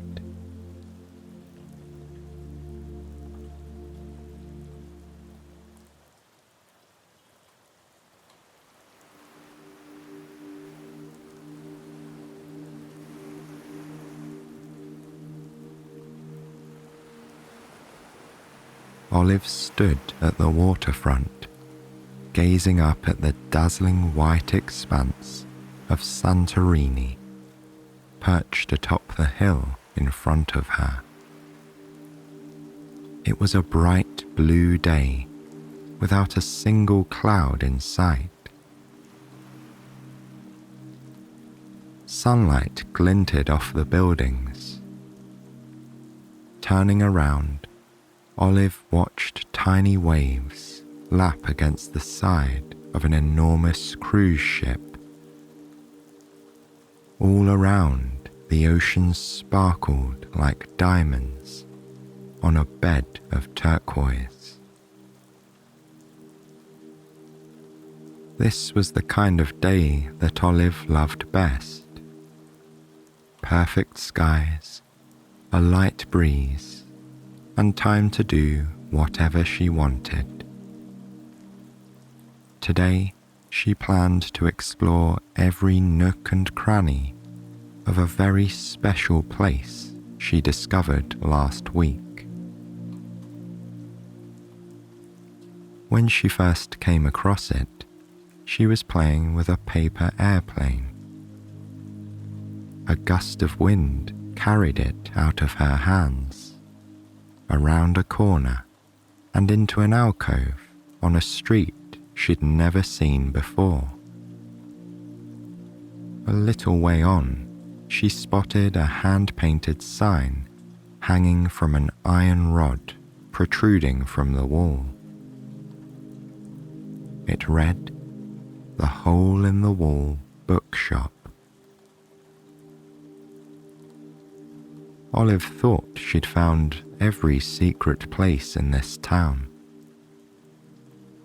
she'd climbed every cobbled road, scurried up every hillside, and peeked under every wooden dock down by the water. But somehow, this narrow, winding alley and its tucked-away shop had eluded her. When Olive woke up this morning, she knew today was the day. She didn't have to be back until dark, so she'd have hours and hours to follow the twisting, turning little street wherever it led, and inspect the shop if she could find it. Olive liked to see the big ships come into Santorini in the mornings. She'd get dressed and make her way to the Caravalades stairs, the long, wide steps that zigzagged down from the cliffs to the old port below. At the bottom, she'd find a place to sit and watch all of the people coming into town. She especially liked the ladies wearing the wide-brimmed hats. Some of the hats had ribbons whose ends fluttered about the women's faces with every gust of wind. Strong breezes were common here on the island. While the weather was beautiful most of the time, Santorini was rocky and exposed to the elements. But the wind always carried with it the briny smell of the Aegean Sea and the dusty, salty fragrance of sun-baked rocks. Olive loved the familiar scent and took extra deep breaths whenever the breeze wrapped her in its warm embrace. As Olive watched, a group of travellers disembarked a smaller watercraft that had carried them to the port. Everyone looked so happy and so excited for their day on shore. Olive understood their sense of anticipation. Though she knew Santorini like the back of her hand, she still felt a tingle of excitement every time she was about to spend a day exploring too.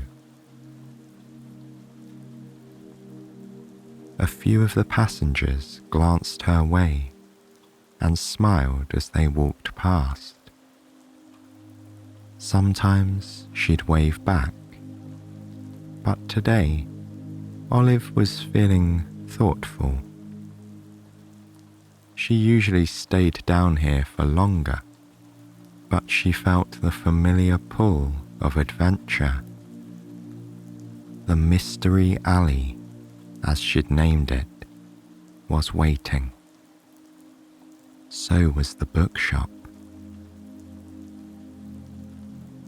She hopped off her perch and skipped to the bottom of the stairs. Coming down the hill was the easy part. It was much harder to go back up the nearly 600 steps to the top. But the incline wasn't bad. The switchbacks made the path meander up the face of the cliff. It would be impossible to climb if you had to go straight up. It was moments like this that made Olive wish she had a pair of wings so she could fly back up to town. But she supposed her own 2 feet would have to be good enough today. The stairs were so long that it took Olive at least 2 of her own natural strides to get from one to the next. When she was feeling feisty, she pretended to be a tiger, taking extra long steps and curling her fingers into claws. If no one else was around, she'd even bare her teeth and let out a long, low growl. This was always followed by giggling, especially when someone walking up or down the path happened to catch her eye while she was doing it. But today, Olive was determined to get to the top as efficiently as possible. The tiger stayed inside, and the world-famous athlete came out instead. Olive imagined she was tasked with carrying the blazing Olympic torch to the top of the hill. No one else could possibly do the job but her. With a steady gaze and muscles engaged, she walked with determination up the stairs. She could almost feel the weight of the torch in her hand. About halfway up, her legs were starting to get tired. But she was an Olympian, and tired legs wouldn't stop her. With the sound of the crowd cheering her on in her mind, Olive kept going. When she reached the final stair, she held out her hand, passing the invisible torch to the next runner, who would take it across the sea. With a little bow and a cheerful smile, Olive turned and headed into town. Soon she was making her way down a quiet back street. It was barely wide enough for 2 people to pass each other, going in opposite directions. Luckily, she was the only one in sight. Olive liked this particular street because of the way it wound back and forth between tall, white buildings and the edge of the hill, where she was afforded stunning views of the sea. Being situated on a steep island meant that many of the streets here skirted the outer wall of a residential terrace or shop. It felt to Olive as though she were walking on a long balcony that wrapped around the edge of the world.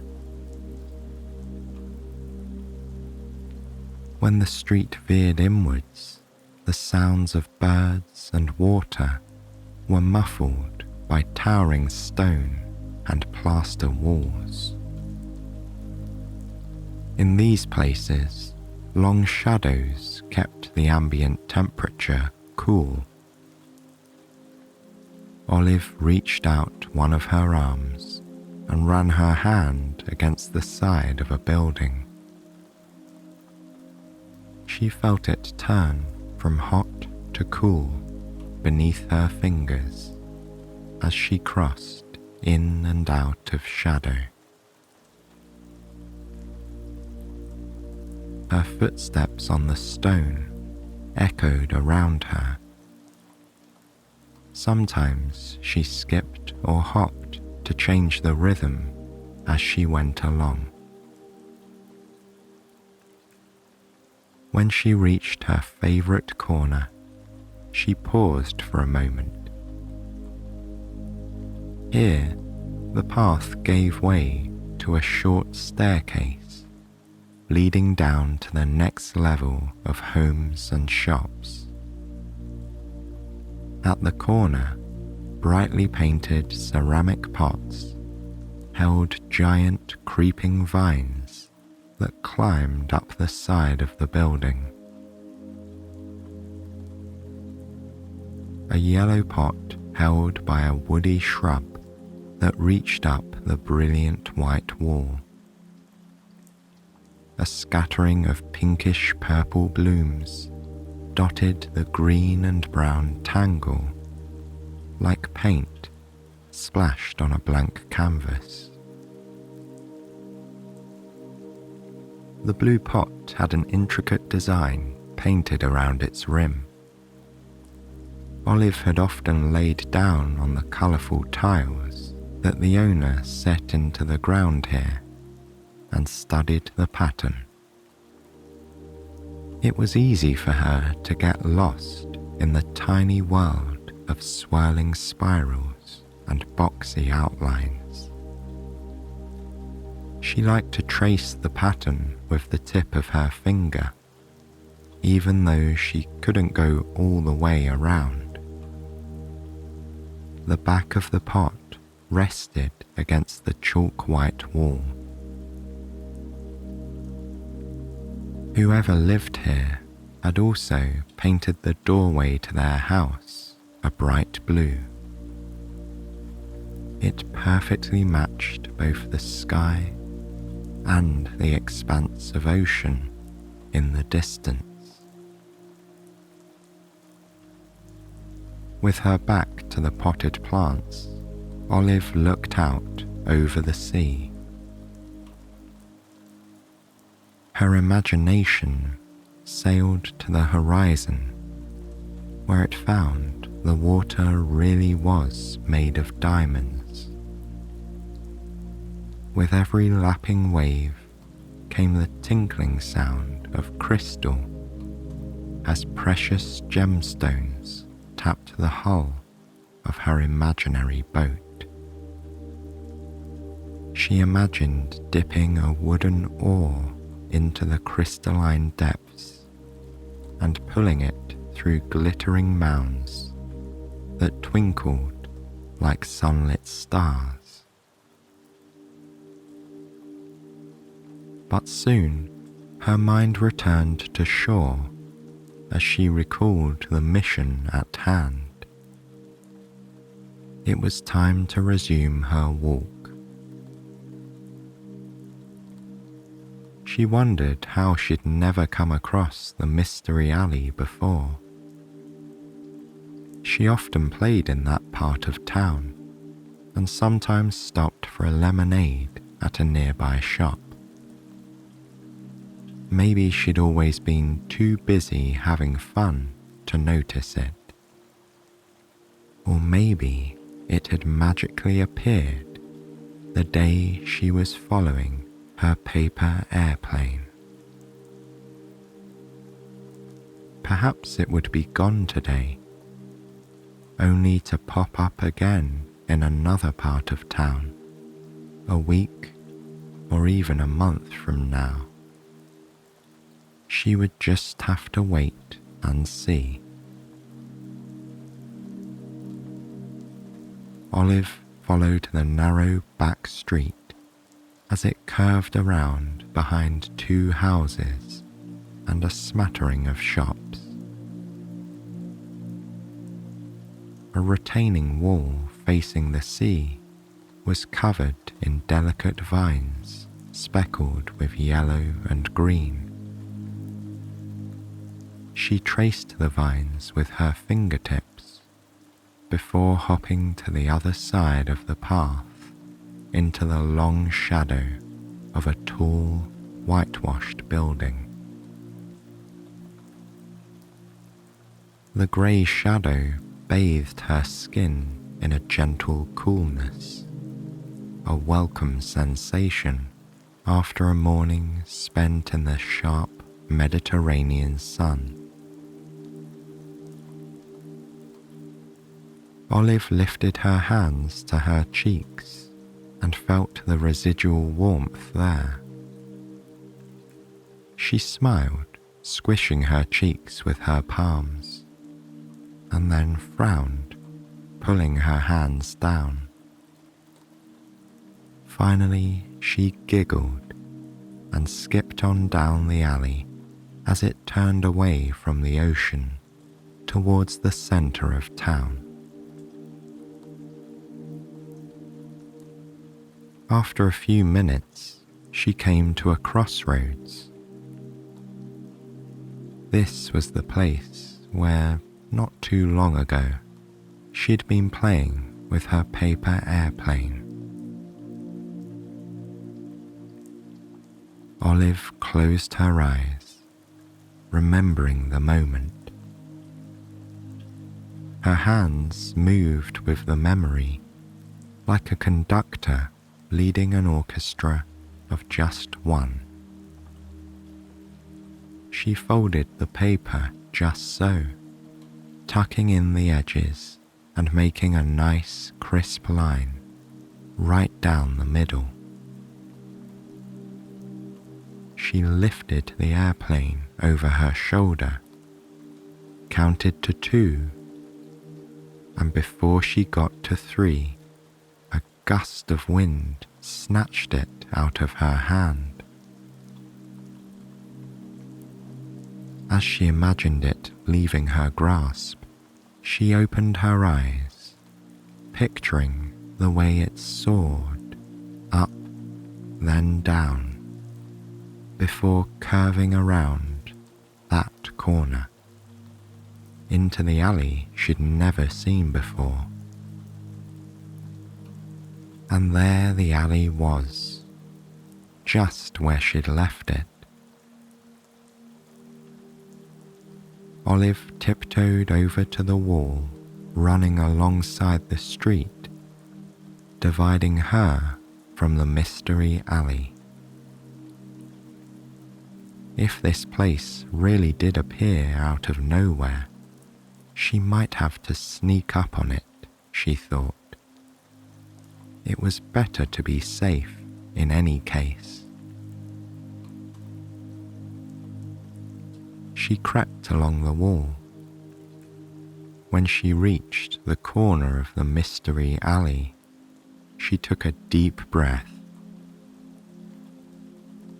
Letting it out, she peeked around the bend. Her eyes widened as she caught sight of the hand-painted sign hanging from the iron rod protruding from the wall. It read, "The Hole-in-the-Wall Bookshop."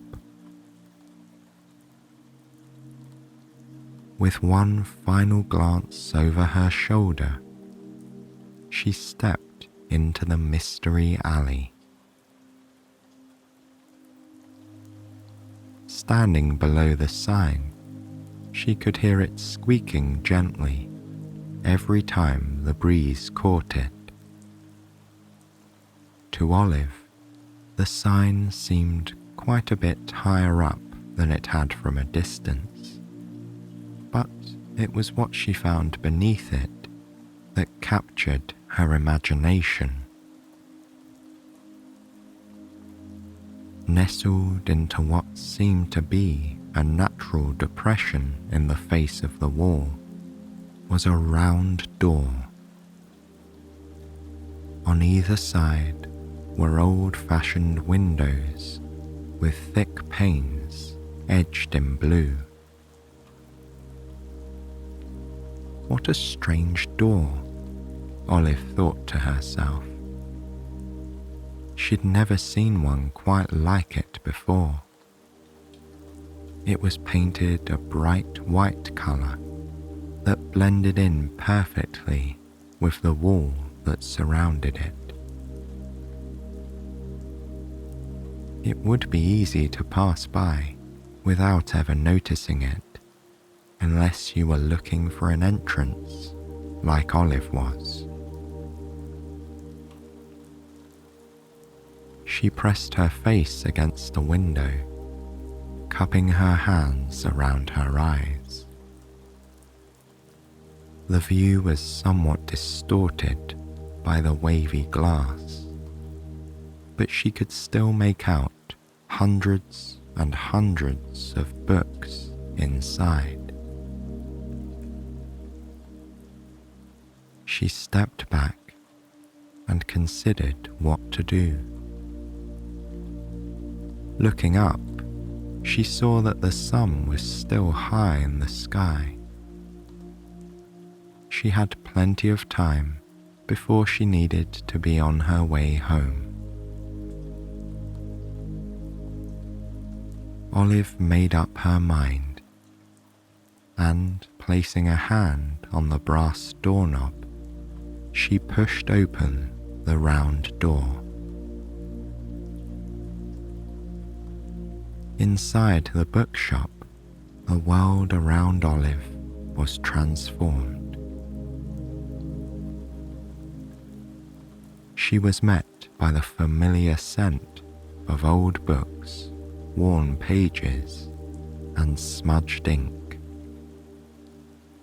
The air was still, yet brimming with possibility at all the worlds to be explored within the books that lined the walls. Even the quality of the light was different. Outside, it was a bright and sunny island day. But here, antique lamps covered in thick, decorative glass glowed in shades of rich amber and silky honey. Pools of light spilled onto the deep red and forest green carpet and over the worn mahogany tables covered in stacks of books. Near where she'd come in was a small counter with an old cash register and even more topsy-turvy piles of books. Olive didn't see anyone else in the shop, not even the owner. But since it was the middle of the day and the shop was open, she thought it would be fine to have a look around. She shuffled her feet across the carpet, enjoying the way it tugged at the bottoms of her shoes, unlike the smooth stone that covered much of Santorini. When she reached the other side of the shop, she found a section full of mystery novels. Olive ran her fingers up and down the spines, feeling how some were long and others were short. Some had creases from being read countless times, while others had never been opened. Every book told not only the story in its pages, but its own story too. How many people had owned it, read it, marked it up, or given it as a gift to someone else. She played with the titles as they passed through her mind, putting them together and taking them apart. The curious case of the cat and the doorbell, the drop of the pin, a new man in town. They soon became the cat case of the doorbell and the pin man in Olive's imagination as she moved from shelf to shelf. Soon she came to a section with books about dinosaurs. These had the best covers, she thought, Many of the books were tall and thin, with full colour illustrations of life in the Jurassic period.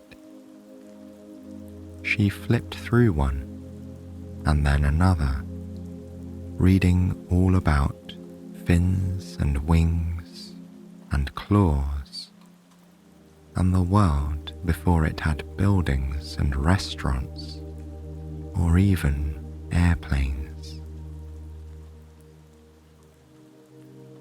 Slowly and methodically, Olive made her way around the whole shop. She peered into every cabinet and checked every nook and cranny. She found the corner with the beanbag chairs and the one with the blankets and floor pillows. There was a nice little alcove near the cookbook section that even had a hammock suspended between two heavy bookshelves. Olive climbed in and wrapped herself in the fuzzy blanket she found, along with a book on Santorini's history. She flicked through the pages, reading all about how the island came to be and what made it so special today. There was something magical in reading about the town outside, from the cozy comfort of this bookshop, which felt like another world. Olive yawned as she considered just how sleepy this peaceful place was making her. The pools of amber and honey-coloured light, the smell of old familiar books, even the stillness of the air made her ready for a nap. She closed her eyes, and before she knew it, she had dozed off.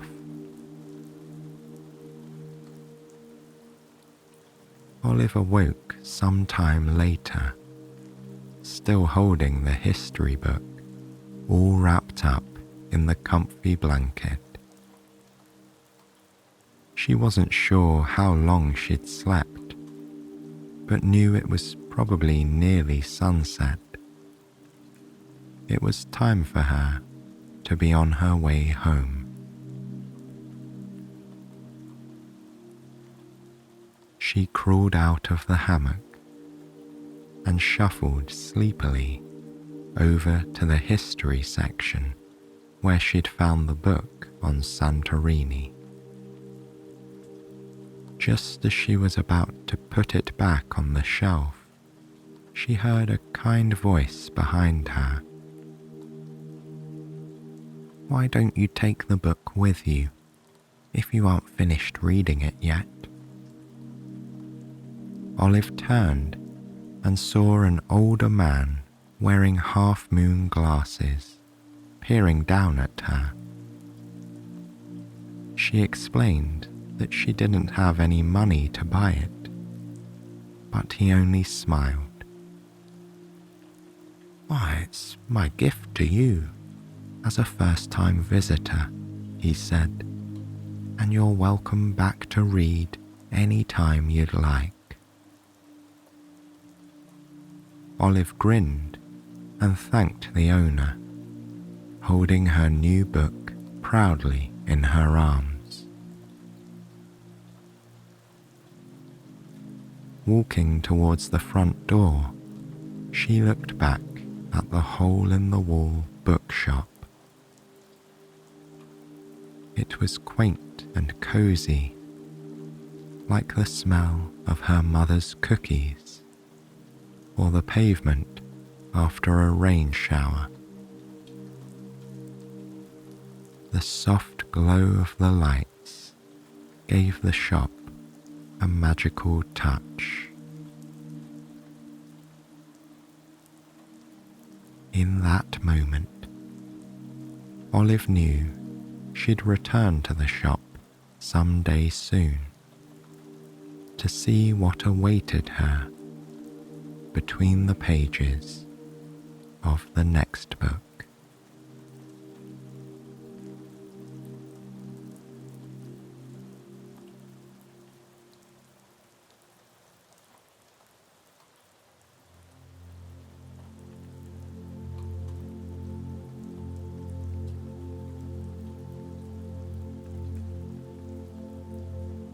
Now, let's turn to our mind's eye.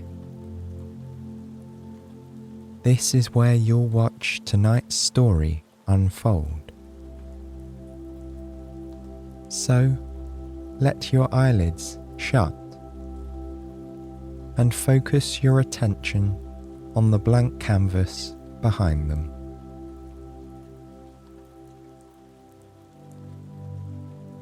Imagine you are walking down a lane in a quaint town. Perhaps it's like the one where you live, or one you've visited before. Streets like this are familiar and welcoming, with a few shops, maybe a cafe or two, and a handful of sandwich board signs. As you walk, you find yourself becoming lost in thought. The shops go by with a quick glance. Perhaps you catch a word here or there on the signs. Coffee, sale, local, inside. Strings of words play together in your mind and paint a picture of your surroundings. It's a comfortable place to be. You have no cares and no worries. It's just you and the rhythmic feel of walking, 1 foot up and 1 foot down, and little words that give you a sense of what you're passing by. Your eyes take in a tall potted fern outside one of the storefronts. Another shop has rows and rows of books behind the glass. There are ones with blue bindings and others with yellow. Some are leather-bound. A few lucky ones are standing on their own, showing off their artful covers to people walking by. On the corner, a charming little restaurant has put out tables and chairs. There are places set for 4 people to gather together and chat over a meal. Each table has a delicate purple candle in the center and a pair of salt and pepper shakers. You keep walking past a shop selling antique clothing and jewelry. A large silver brooch catches your eye, and you imagine who might have worn it long ago. And then, tucked back off the sidewalk at the entrance to a small alleyway, you see a strange black sign. It has a hand-drawn arrow pointing down the narrow street, and it reads, "Museum of Miniatures, this way." You try to imagine what that might be. Perhaps there are everyday objects diminished in size, or model cars, trains, and planes. You have nowhere else to be today. Your time is entirely your own. On a whim, you decide to follow the sign and see what curiosities this museum might hold. The alley follows a set of brick walls to its dead end against the concrete side of a building. Just before that, on the right, there is a little black door with a hand-painted sign. In elegant golden script, the sign informs you that you have arrived at the museum. Above the door is a small brass bell that tinkles softly as you enter. Inside, you find yourself in what seems to be an antiquated shop front. There is a short desk with an old leather chair and bookcases lined with reading material about the wonders of the world. Trinkets in the shape of famous landmarks are placed at random on the shelves. They each have a string and paper tag, souvenirs of your visit to this strange place. Looking around, you can't find the entrance. Behind the chair, there's a heavy velvet curtain with a long gold tassel. It's the only possible doorway. On the desk is a silver bell, and beside it, a note scribbled in black ink. "Ring bell for service," it reads. You tap the bell once with the palm of your hand. The sound is clear and cuts through the silence of the shop, echoing off the bookcases and walls. After a few seconds, a woman appears from behind the curtain. She has perfectly round glasses, and her hair is wrapped up in silver fabric. "Welcome," she says, motioning you to come over. You tell her you saw the sign on the road and thought it might be fun to visit a new museum. She pulls off her glasses and absent-mindedly chews on one end of the frame. "Oh, this museum isn't new," she says. "Perhaps it's never been here before, but it certainly has been somewhere." You aren't sure what to make of this peculiar woman. She seems very nice, but you don't know what she means about the museum being somewhere else. Maybe it travels from place to place, you think. But that is a question for later. She rests her glasses on top of her head and sets about writing you an entrance ticket. Looking around, you realize that aside from electric lights, there is no modern technology in the room. It seems everything is done by hand. The whole shop has the ambience of an older time, which is both odd and charming in its own way. She gives you a little scrap of thick paper with the words "Admit 1" in the same scrawled handwriting. Then she smiles and motions for you to walk through the curtain. You thank her and pull back the heavy fabric. Behind it, there is a long, dark hallway. 2 lines of flickering blue lights mark the edges of the floor.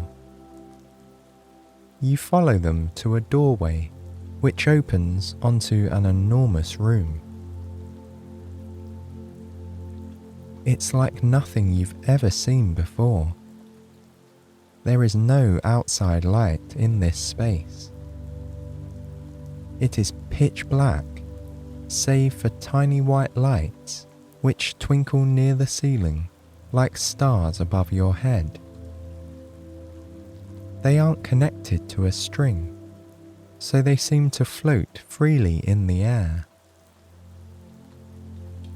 They hang at different heights, which gives a sense of depth.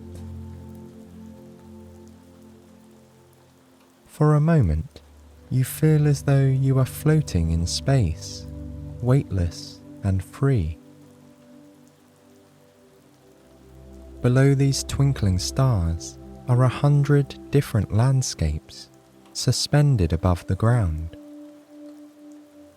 Perhaps they are resting on tables, but the darkness of the room makes it impossible to tell. Upon closer inspection, you realize how detailed they are. Each area is an entire city or landscape built to an unbelievably small scale. There are skyscrapers in the size of table lamps, and tiny cars like walnuts driving down ribbons of road. The designs are so intricate, it must be impossible they were made by human hands, you think. Minuscule signs bear perfect lettering. The brush strokes are so fine, you imagine they could have been painted by fairies. The sight of it all takes your breath away. You pause for a moment, allowing this wondrous new environment to truly sink in. You scan the room, trying to decide where to start exploring first. Off to your right, you spot the Eiffel Tower, the perfect place to begin. Though it is small compared to its real-life counterpart, this impressive structure stands higher than your head. At eye level, you are able to peer in between the metal bars that make up its lacy frame. All 1,665 of its steps are shown in minute detail, as are the elevators which could carry tiny passengers to the top. Trocadero Square is visible below, with its long turquoise fountain bordered on either side by stands of trees in the rich shades of autumn.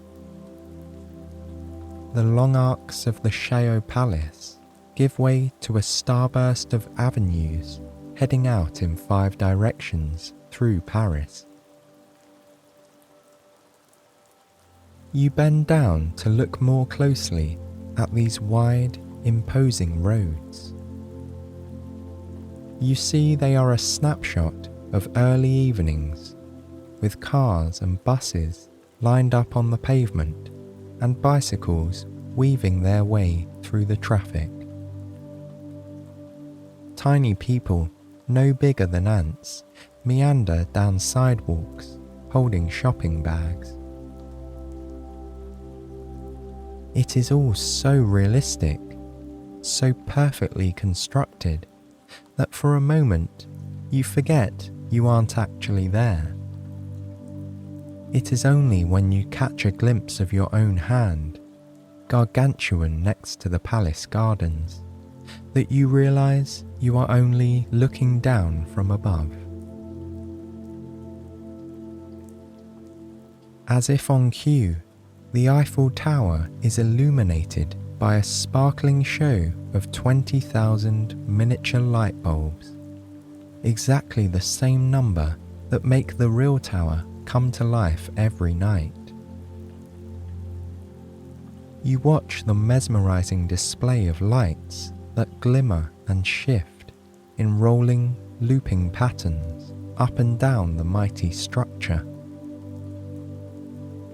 You clap softly and then bid farewell to the Parisian night.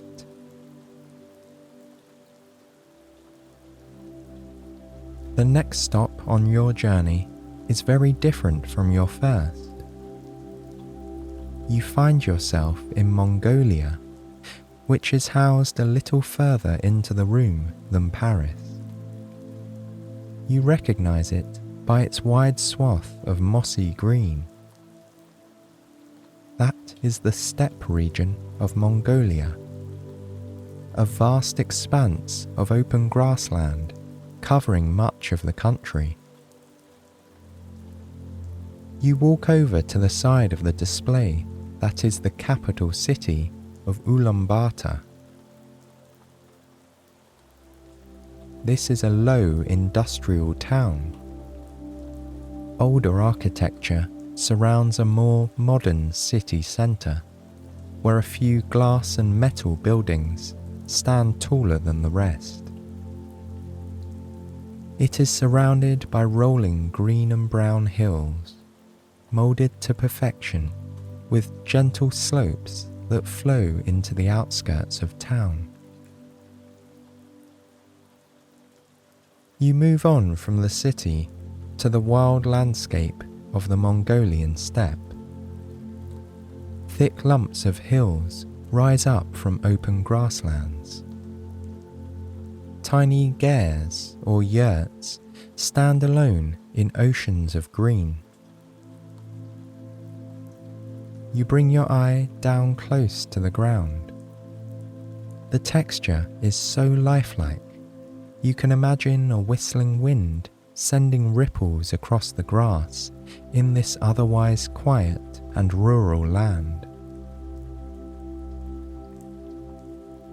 Your gaze travels from hill to hill until it lands on a shiny silver statue of a horse and rider. This is Genghis Khan, leader of the mighty Mongol Empire. If you were to visit this statue in person, it would tower over you at a height of 130 feet. But here, it is the size of a toy.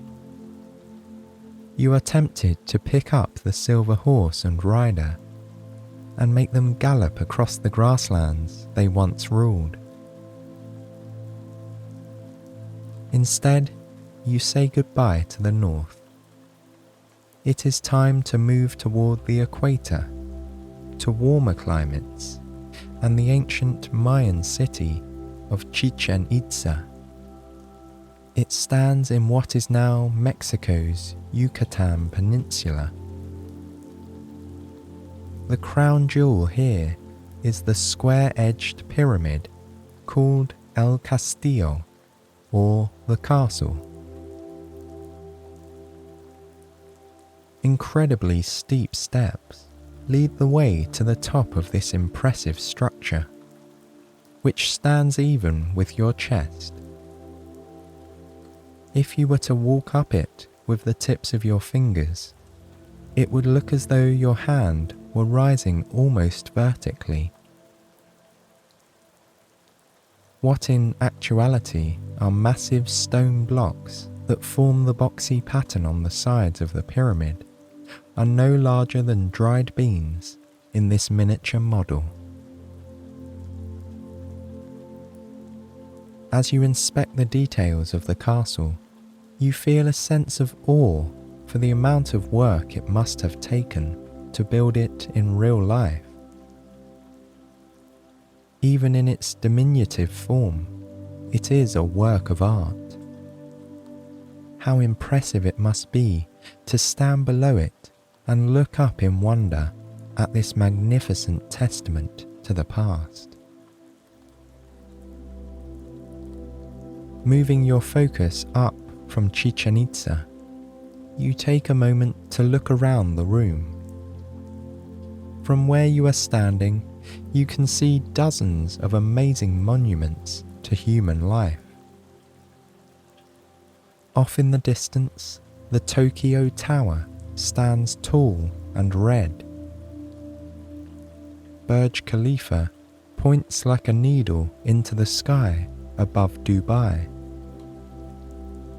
Angkor Wat sits like a collection of pine cones over the vibrant green and blue landscape of miniature Cambodia. In a scaled-down Venice, a little limestone bridge of size sits no bigger than an orange slice above a teal blue canal. Walking among these famous sights, you begin to appreciate their scale. You feel like a giant marching through a playground of child-sized cities. In any given place, your arm is as wide as a road, and your fingers like the tentacles of a giant sea monster clambering through a quiet suburb. But it is also undeniably beautiful here. Against the dark backdrop, these places seem like islands. Great floating cities on a jet black sea, the stars twinkling overhead. Taking in the room as a whole, you realize something you hadn't noticed before. As time passes, the quality of the light over each of the landmarks seems to change. Places that were the buttercup yellow of early morning are now bright orange beneath a midday sun. Paris has turned from evening to night. The shops are quiet and the traffic minimal. You want to stay and explore every inch of this strange and wondrous place. But it is almost time to be heading home. You weave your way back through the cities of the world and head for the hallway with the blue lights. As you are almost to the door, something catches your attention. You walk over to a small display in the corner of the room. Leaning down, you see it depicts a little town, quite like your own, or one you've travelled to before. There is a tiny storefront with a potted green fern, no bigger than an almond, on one side of the road. Beside it is a bookshop with little specks of books stacked in neat rows. A little further down the way, there is a charming restaurant on the corner. On the sidewalk, there are miniature tables and chairs. On each toy-sized table sits a pair of salt and pepper shakers and a tiny purple candle. Just beyond it is an antique shop with vintage dresses and a large silver brooch in the window. And there, tucked back off the sidewalk at the entrance to a narrow alley, is a familiar black sign. It reads, "Museum of Miniatures, this way." You sense there is more to this place than meets the eye. Perhaps this is what the woman meant when she said the museum is always somewhere. You now know it has a magical quality to it that you cannot begin to understand. You feel lucky to have encountered its wonders when you did. You imagine that if you return to this very spot a week from now, you might not find a little black sign. Perhaps the museum is just passing through and will be on to new horizons by then. You take a final look at the familiar street and then out over the mesmerizing nightscape of floating cities. Then you turn and walk into the hallway. The twinkling blue lights lead you back to the thick curtain.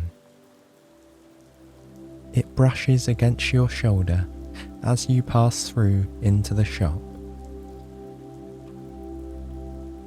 The woman with the round glasses is seated on the old leather chair. She greets you warmly when you catch her eye. "Did you enjoy our very special museum?" she asks. You nod and smile and thank her for her hospitality. She stands up and walks over to the bookcase near the door.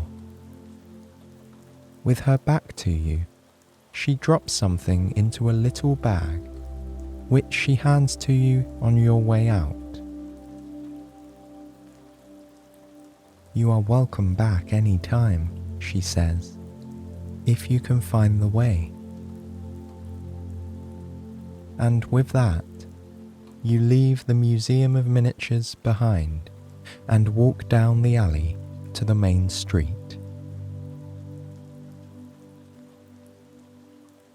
You stroll past the antique store and the little cafe, past the bookshop and the store with the fern. As you walk, you feel a yawn coming on. You'll be grateful to be snuggled up in bed, fast asleep. You continue walking up and down streets until you come to the place where you are staying.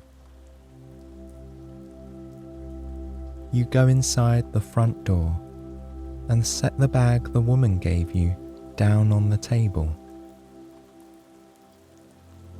Then you get ready to go to sleep.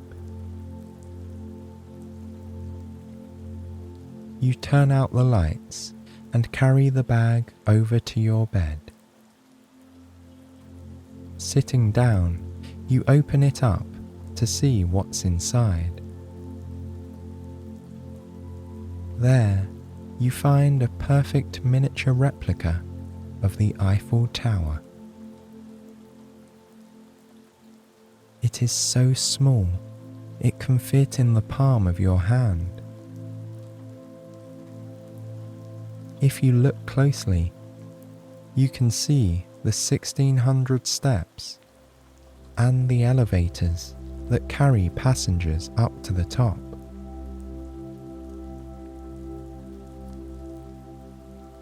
You marvel at the tiny details.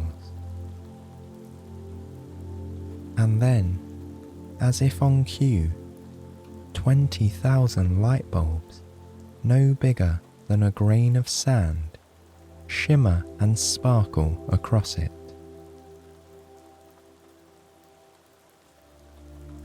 You place this magical miniature on the nightstand by your bed and watch the lights dance in beautiful patterns as you fall into a deep and restful sleep.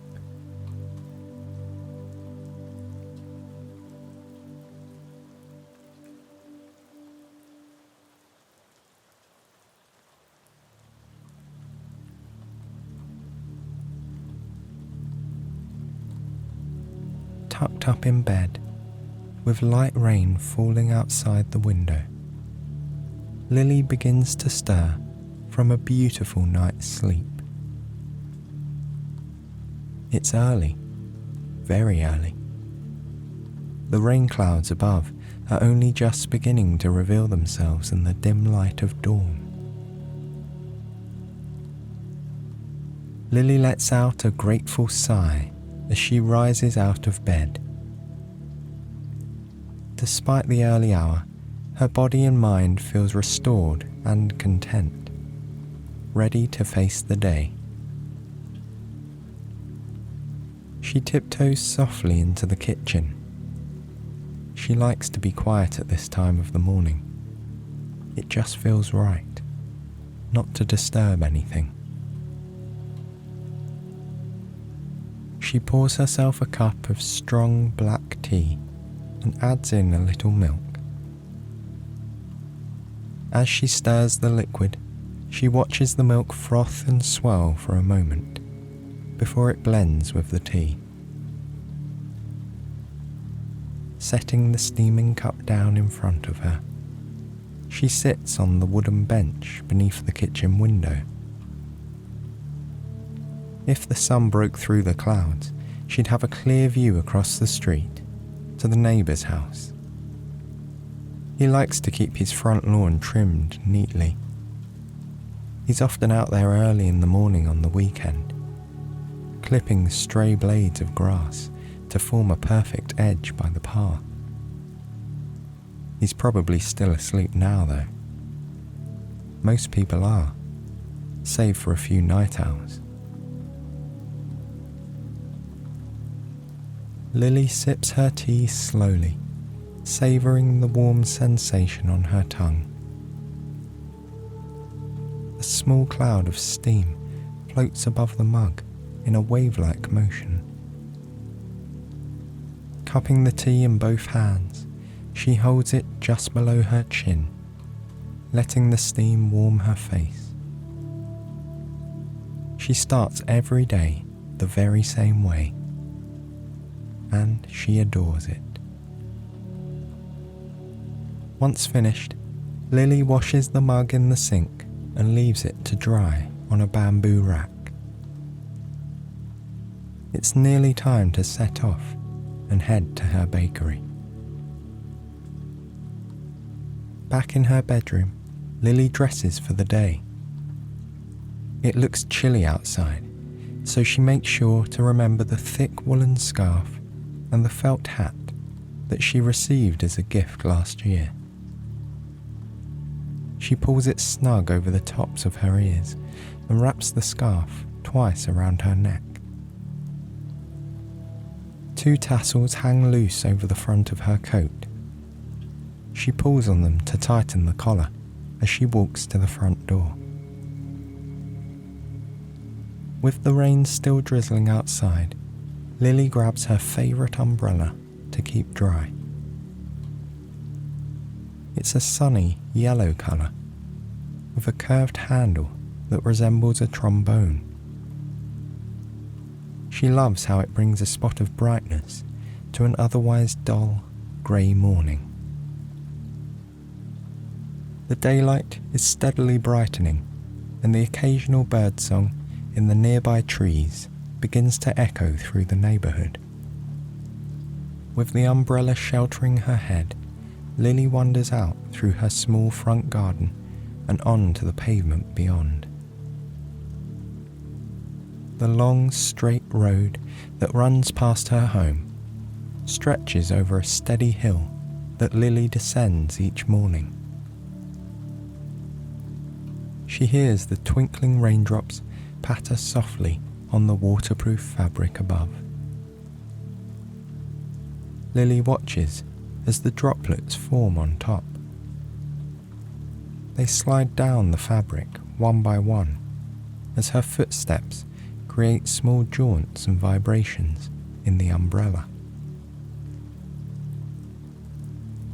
Lily treads carefully, avoiding puddles that dot the path. Her breath is visible on each exhale as it drifts into the cooler surrounding air. From the window of a house on her right, a small white cat watches as Lily ambles along the sidewalk. It blinks slowly, as if wondering why she's out so early. Lily smiles as their eyes meet, but the cat's blank expression doesn't budge. As sweet as they are, cats don't seem too fussed about politeness, she thinks. As she continues on, the light drizzle turns to rain. The drops fall heavily on her umbrella now. Thankfully, it's wide enough to keep her dry. Nevertheless, Lily quickens her pace, longing for the warmth of her beloved bakery. At the bottom of the hill, she turns left and crosses a small parking area. From her pocket, Lily pulls out a set of bronze keys. She inserts the smallest one into the lock of a brightly painted door. It's still too dark to see the intricate patterns painted on the wood, but Lily knows that they're there. The door opens with a creak. She shakes off her umbrella and leaves it to dry in a holder, thankful to be back in the warm. Feeling for a light switch on her right, she flicks it on with her fingertip and watches the overhead bulbs blink to life. Lily walks through toward the back of the shop. Each and every day, she feels a sense of joy and pride as she strolls into her beautiful bakery. She pulls off her coat and hangs it on the colourful pegs by the back door. To her left, there's a display counter with polished glass sides. On the back wall, there's the espresso machine with its rows of mismatched cups lined up on top. Ahead, the room extends outward to reveal a modest seating area. There are just 6 tables, with 2 or 3 chairs each. Looking out from behind the display counter, Lily takes in a deep breath. The scent of fresh white flour mixes with nutmeg and ginger. She can still detect the faintest aroma of citrus from yesterday's batch of lemon squares, which proved to be a big hit with her customers. The bakery in the morning is one of her favourite smells. It's slightly different every day, but always so comforting. Despite the chill outside, it's nice and toasty in here. The overhead light is soft and muted, complemented by several antique wall lamps that glow with a warm hue. Just one final touch, thinks Lily, as she walks over to the far corner of the seating area. Reaching down behind a chair, her fingers brush against a long, twisted cord as she pushes a plug into its wall socket. With that, scatterings of fairy lights twinkle all around, climbing across the upper walls and ceiling like the vines of a wisteria plant. Now, the look and feel of Lily's bakery is just right. She looks out from the front window for a moment, watching and listening as the raindrops plunge into a few small puddles. The glow of the fairy lights subtly reflect off the wet surface outside. Above the entrance, a gentle thud and patter of raindrops can be heard as the small canopy softens their fall. Lily walks back behind the counter. The display case is empty for now, but she'll soon have it filled with fresh bread, cakes and pastries. She has a couple of hours before opening time, so she heads into the kitchen to prepare. Here, the first thing to do is switch on the large oven, letting it heat up while she prepares a variety of delectable items. Savoury baguettes, ciabattas, and crusty rolls are all prepped to go. Plus, sweet croissants, donuts, and her signature chocolate brownies will all be on today's menu. As well as this, Lily has a batch of dough on the worktop that's been rising overnight. Every evening, she mixes it in a large white container and leaves it covered on the side to let the yeast do its work. She removes the tea cloth covering the top of the large bowl. The warm, sticky dough has doubled in size and nearly reaches the top of the container. Already, it smells delightful, but she knows that once it's baking in the oven, it will be even better. Lily scatters some flour across the surface of her wooden work table and pours out the mass of dough. She starts to work it with the palms of her hands, pulling and kneading it into shape. From beneath the worktop, she pulls out her heavy rolling pin. With some carefully applied pressure, the pin spreads and flattens the dough across the tabletop. Lily opens up her cupboard of spices and flavourings.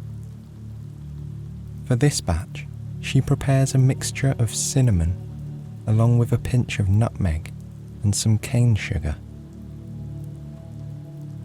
She uses a fork to blend the ingredients together, breathing in the sweet scent of the cinnamon as it reaches her nostrils. Slowly, she dusts the powdery mix across the rectangle of dough. Then, using just the tips of her fingers, she begins to roll it into a long, fat rope shape that stretches across the length of the table. By the time she's done rolling it, it's as thick as her arm and has a perfect swirl of cinnamon sugar spiraling through it like a pinwheel. Lily then pulls out a large dough knife and cuts the roll into generous wheels. She lays each one flat on a few silver baking trays, finishing them with an extra sprinkling of sugar.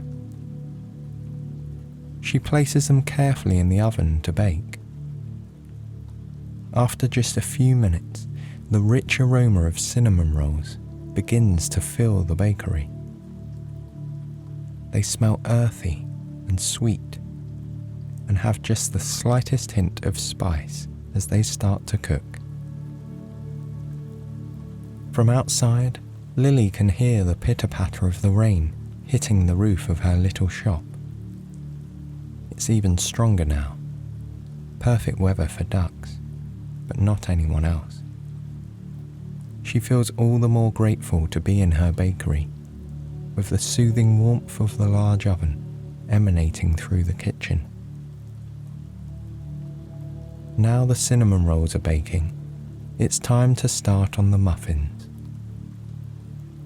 Today, she's making two kinds.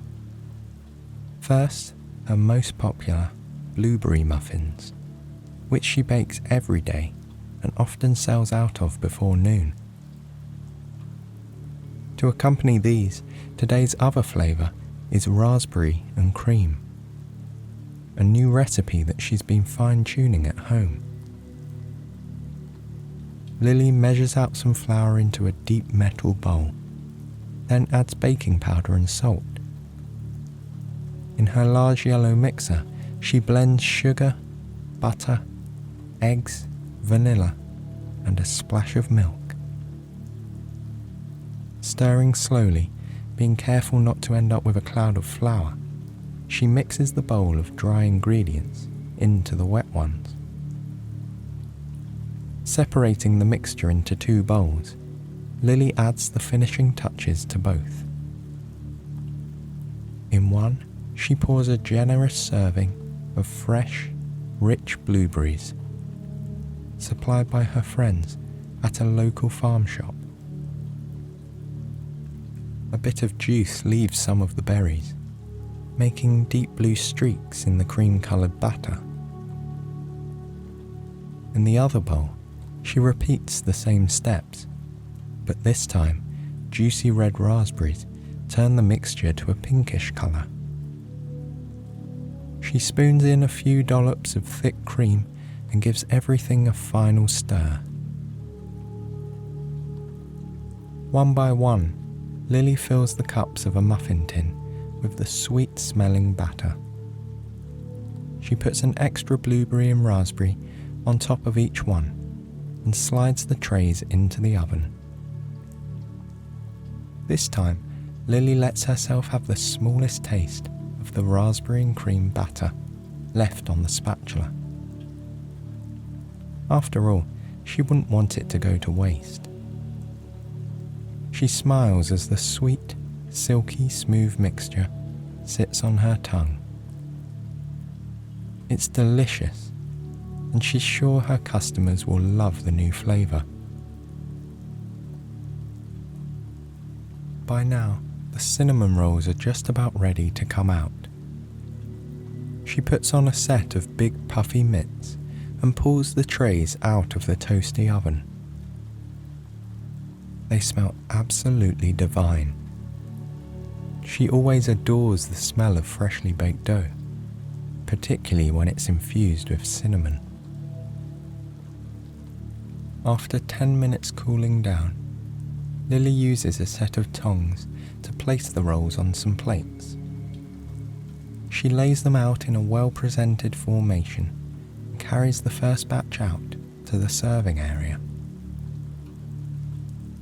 As she places the cinnamon rolls into the display cabinet, the glass fogs up a little. That's how you know they're fresh, thinks Lily. The blueberry muffins come out next, and the raspberry and cream ones are just behind. Lily sets them out in elegant rows beneath the cinnamon rolls.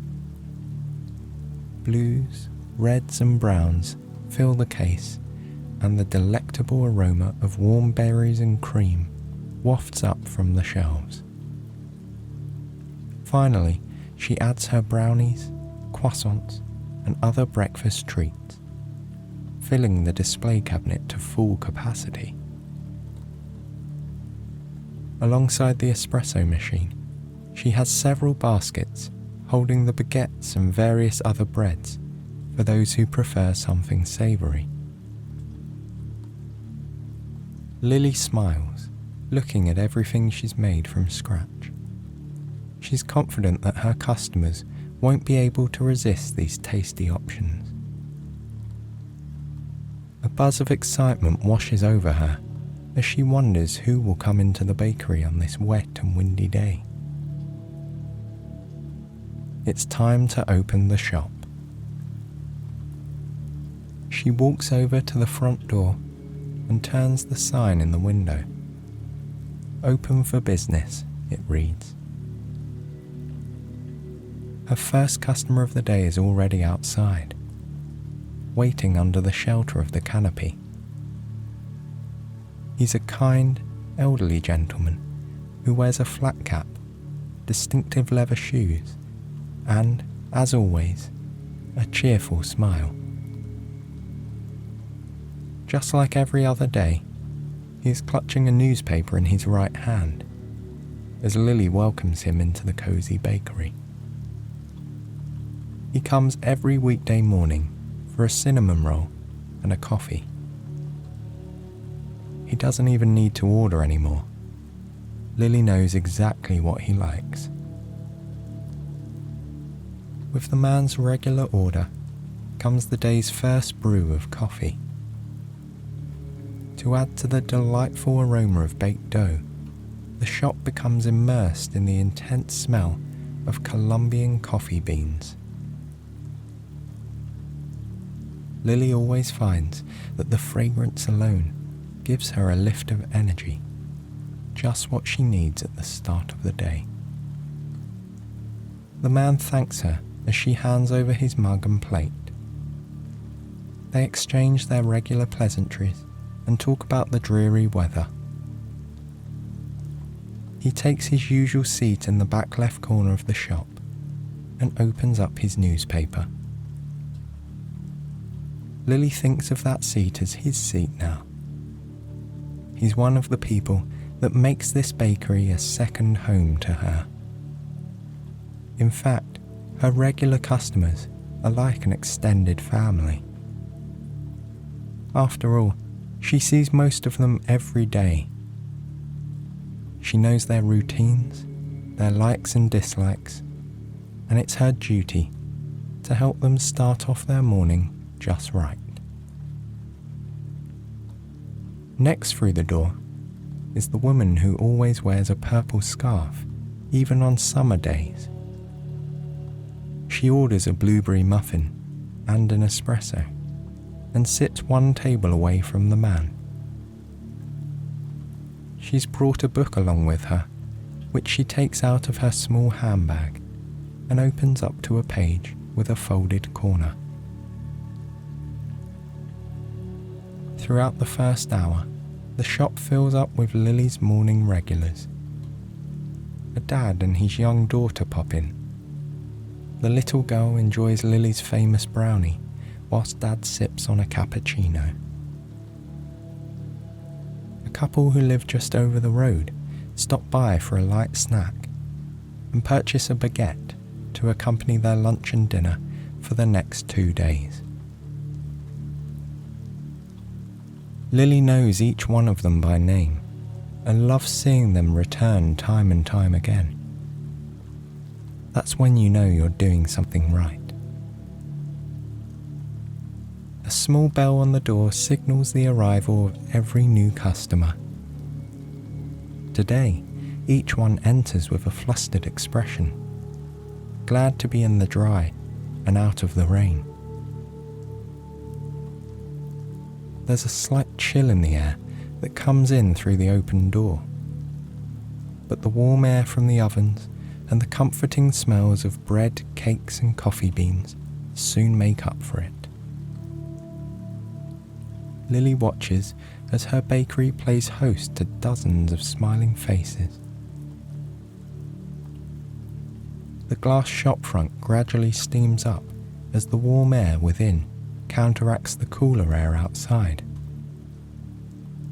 Children sitting with their parents by the window draw smiling faces in the steamed glass and peer out at the pouring rain. On days like this, there's a particularly homely atmosphere here. Everybody seems even more grateful to be sat in the snug armchairs, enjoying a tasty treat while the rain patters on the roof. And Lily herself is especially grateful. Despite the weather, her loyal customers have still ventured out to her bakery and made all her efforts worthwhile. As the day goes by, she continues to bake sweet treats and fresh breads. There's olive and rosemary focaccia and sun-dried tomato and basil flatbread. There are chocolate chip cookies and delicate sponges with jam and cream centres. By the afternoon, Lily is making pies and sausage rolls. It's fun work playing with different ingredients and baking such a variety. She enjoys keeping busy and ensuring there is something fresh for every customer throughout the day. Not to mention, nothing beats the smell of all those treats in the oven. One by one, each visitor delights in the experience of Lily's charming bakery on this rainy day.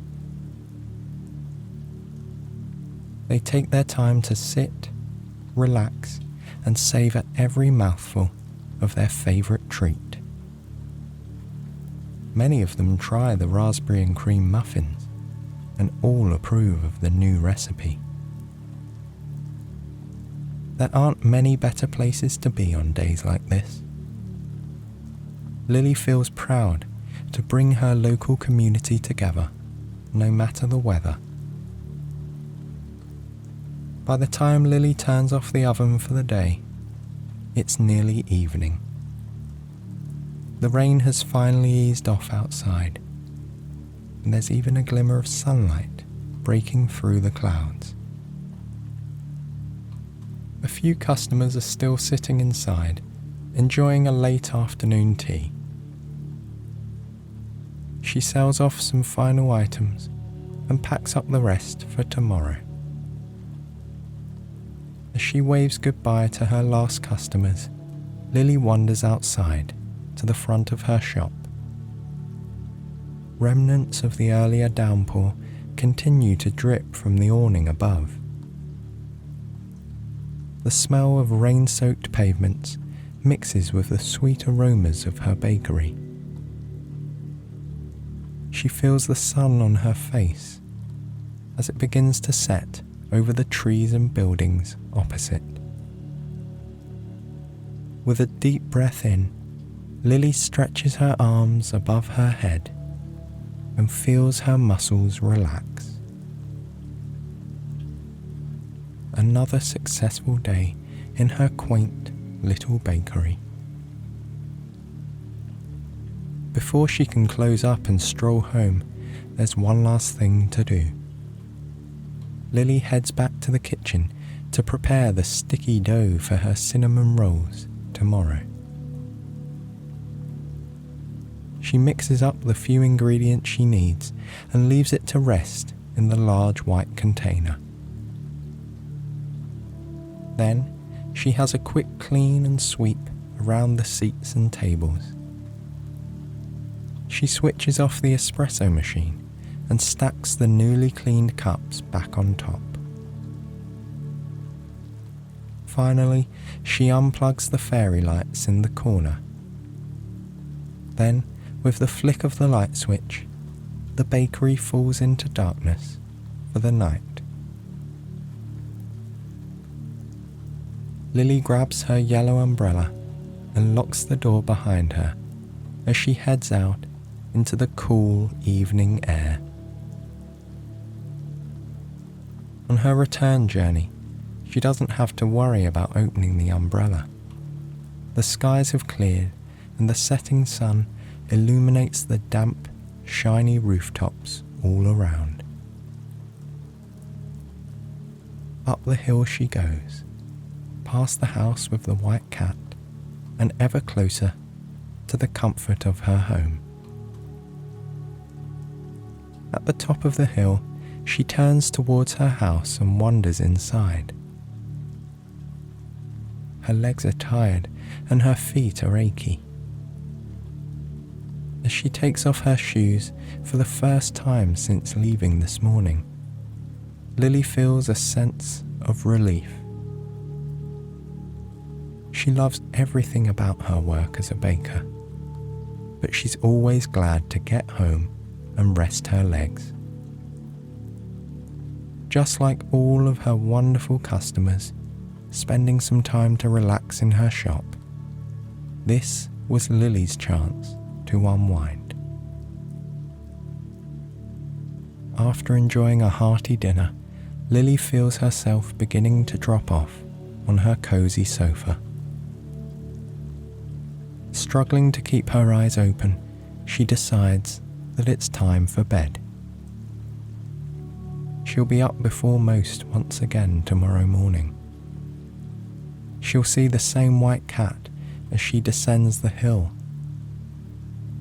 the same elderly man with his morning paper, and the same lady with her purple scarf. She'll see all of the loyal customers that she thinks of as her extended family. For now, it's time to rest and recharge. As the night fades in, a gentle drizzle falls once more outside. Lily switches off her bedside lamp and closes her eyes. With a soft, comforting patter of raindrops falling on the roof, she drifts into a soothing, deep sleep.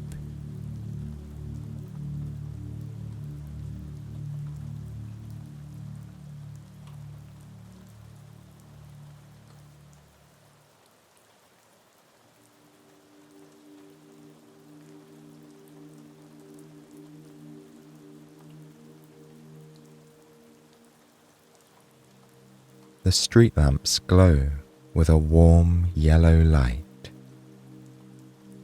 Although you're in a large city, you can still just about detect the familiar hum of crickets beneath the urban soundscape.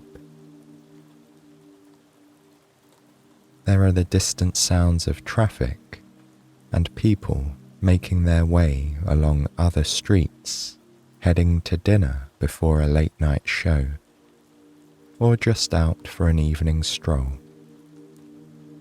But the side street you're on is quiet. A car passes by every now and then, but for the most part, you've only seen a handful of people walking their dogs or on their way to more bustling avenues. In front of you, a tall building with a glass facade stretches up towards the darkening sky. Passing clouds overhead are illuminated by the lights of the city, which paint them in shades of white, amber, pink, and even blue in some places. For a moment, you turn your back to the building and look to the skyline beyond your street. The city sprawls out around you on all sides. Little lights twinkle on and off as people come and go from the office, back home, or maybe to visit a friend. Those working the night shift are just starting their day. You see a few lights flicker on in skyscrapers in the distance, just as others dim. There's always so much life and vitality in a city, you think. It's invigorating in a way, knowing there are thousands of other people out there living their lives just as you are. Although you only know a handful of people here, you feel connected to everyone sharing this part of your life's journey with you, even from afar. With a sigh of contentment, you turn back to the building, whose glass reflects the lights of the city and the night sky with its ethereal clouds. There is no sign to mark the reflective surface in front of you, just a number. You found the address almost by accident. It was written on a flyer affixed to a street lamp with tearaway tabs hanging off the bottom, advertising a place enticingly called the Rooftop Spa. With no other plans set for this evening, you figured it would be the perfect time to come and see this curious place for yourself. The door is made of mirrored glass. Although you can tell there are lights on within the building, you can't see anything but your own reflection and that of the city behind you. A long, polished metal bar serves as a handle. There's no time like the present, you tell yourself, and you reach out your hand and gently push open the door. The soothing glow of warm white lighting greets you as the glass door swings inward. You step inside, letting the door close softly behind you. For a moment, you stand still and take in your surroundings as your eyes adjust to the light after the darkness of night outside. You seem to be standing in an elegant lobby. There are a few plants in large white ceramic pots on either side of the door. Each plant has tall, fern-like leaves that add a charming touch of green to an otherwise white and cream-coloured space. Ahead of you is a bank of elevators. Each one is decorated with gold trim. The same shiny gold also colours the buttons to push for going up or down, and the light fixtures overhead. As far as you can tell, there's nothing else here in the lobby. No reception desk, no hallways leading to other places. Just the elevators and you. The floor is marble, and your footsteps echo lightly as you make your way towards the nearest lift. You consider for a moment before pressing the button with the arrow pointing up. You are going to the Rooftop Spa after all. Within seconds, a delicate chiming noise lets you know the gleaming white doors will be opening soon.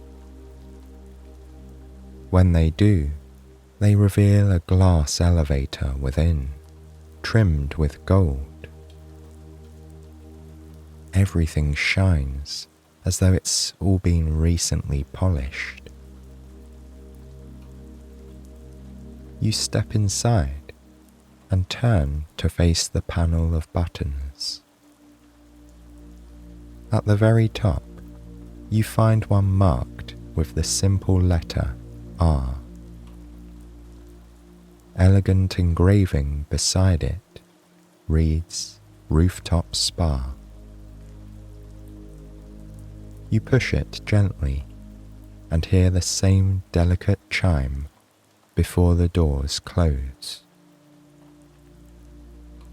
With only a whisper as it engages, the glass lift begins whisking you up to the topmost floor.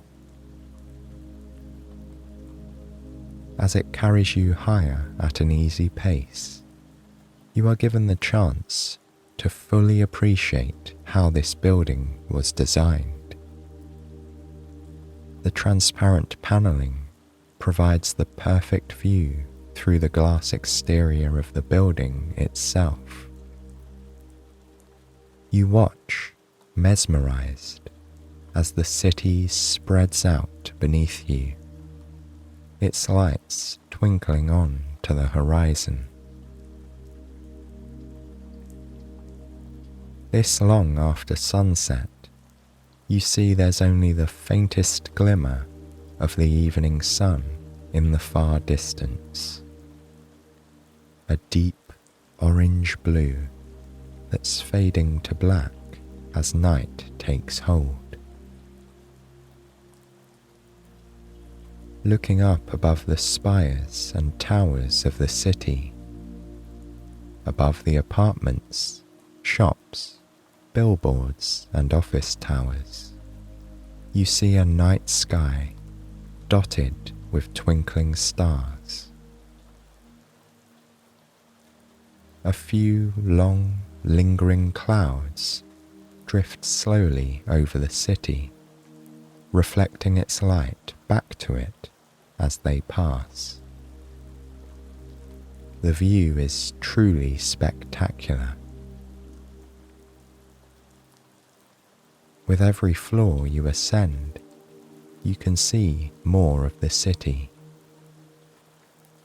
Taxis and other vehicles grow smaller as you climb until they're just multicolored specks far below. Traffic lights and illuminated signboards look more like fairy lights from up here, so small they could decorate a window at home. You glide upwards as though you're going to meet the stars, until the elevator slows to an easy halt. The delicate chime sounds again. When the doors open this time, you find yourself in an elegant waiting area. Each corner of the room is decorated with large, leafy plants, like the ones downstairs.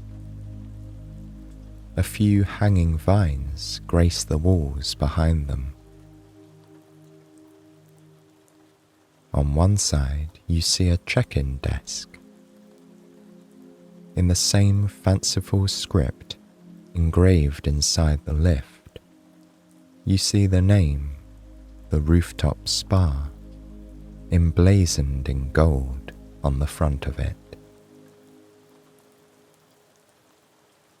The wall behind the desk is covered from floor to ceiling in a stunning waterfall fountain. Curtains of water stream down the glass into a small pool at the bottom. For a moment, you close your eyes and take in the quiet flow of the water.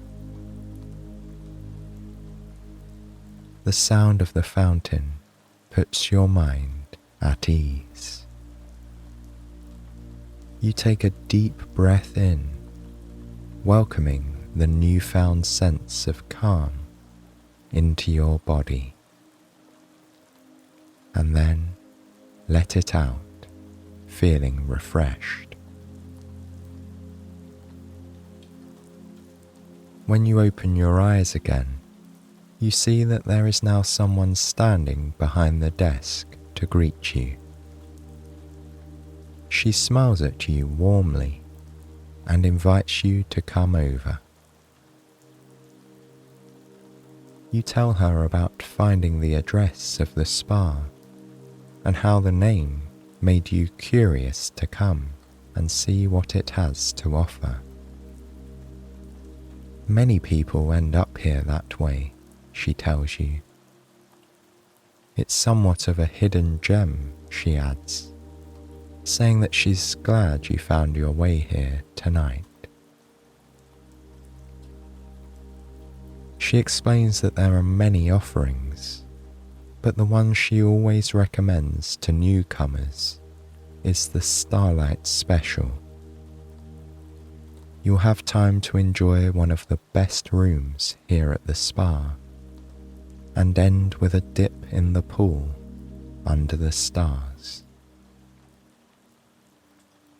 It sounds perfectly relaxing, you tell her.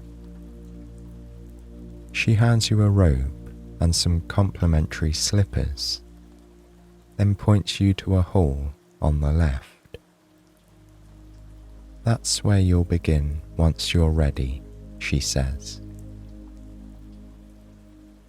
You thank her for her time, and with a contented smile, make your way down the hall. The first door leads you to a changing room. You put on the robe, which is unbelievably soft and snuggly. It has large pockets and a deep hood which you pull up and rub gently against your cheeks, enticing a satisfied smile to cross your face. Sliding the hood back down again, you step into the matching slippers, which are the perfect size. Then you sit down on a simple yet elegant bamboo bench. It looks as if it's been made from a single piece of wood, bent and carved into just the right shape. You follow the lines of the bench in your mind, considering how it might have been made, and feel your mind drifting into restful thoughts. Lingering concerns from the day have evaporated in the tranquil environment of this place. Now, your mind is open to curiosity and creative tangents. It's as though your mind and body both have a chance to breathe in and out, in and out, without rushing to keep pace with a busy day.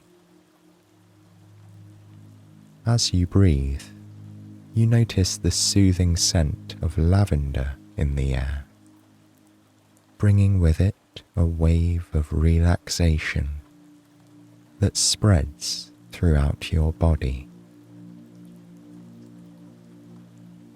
You feel your eyes closing as you focus on the gentle scent. You are fully present in this moment, in these surroundings, here at the Rooftop Spa.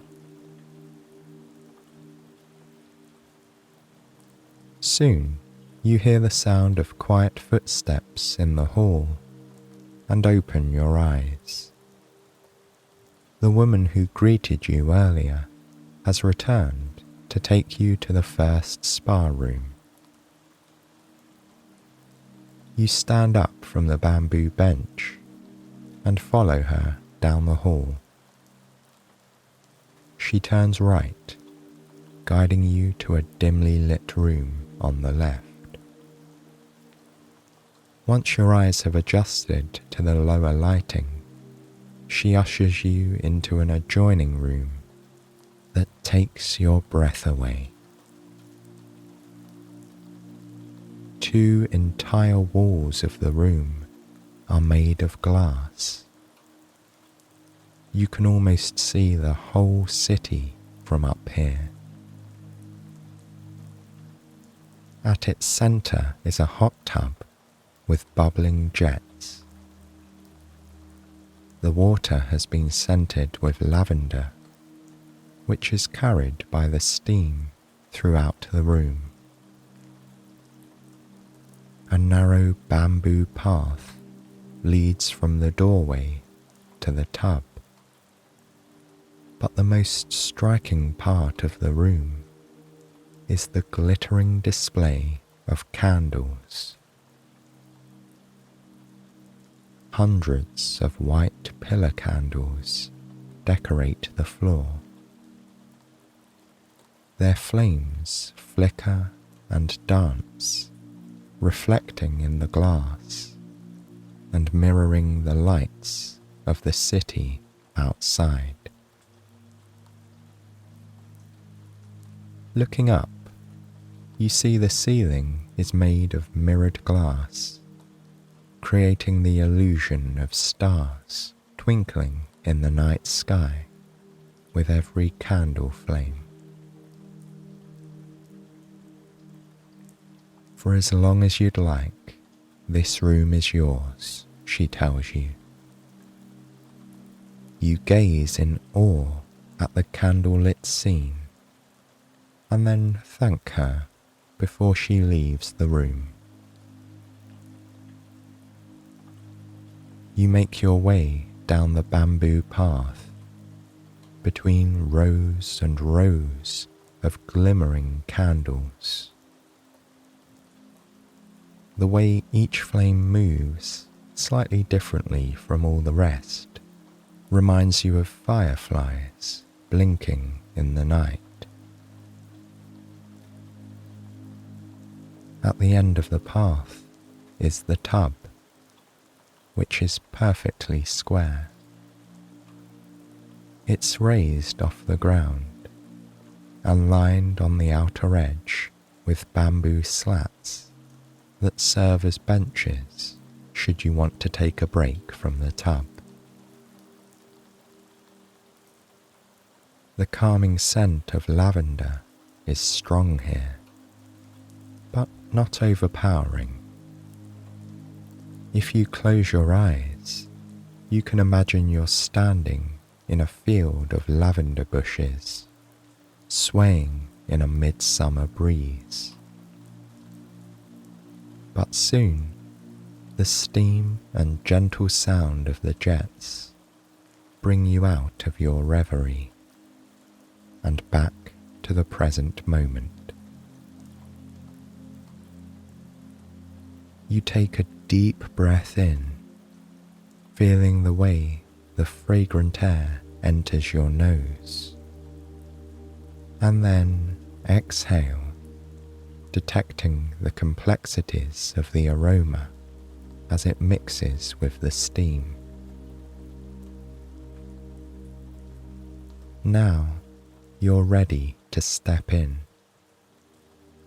You rest for a moment on the bamboo bench along the edge, before slowly dipping your feet into the tub.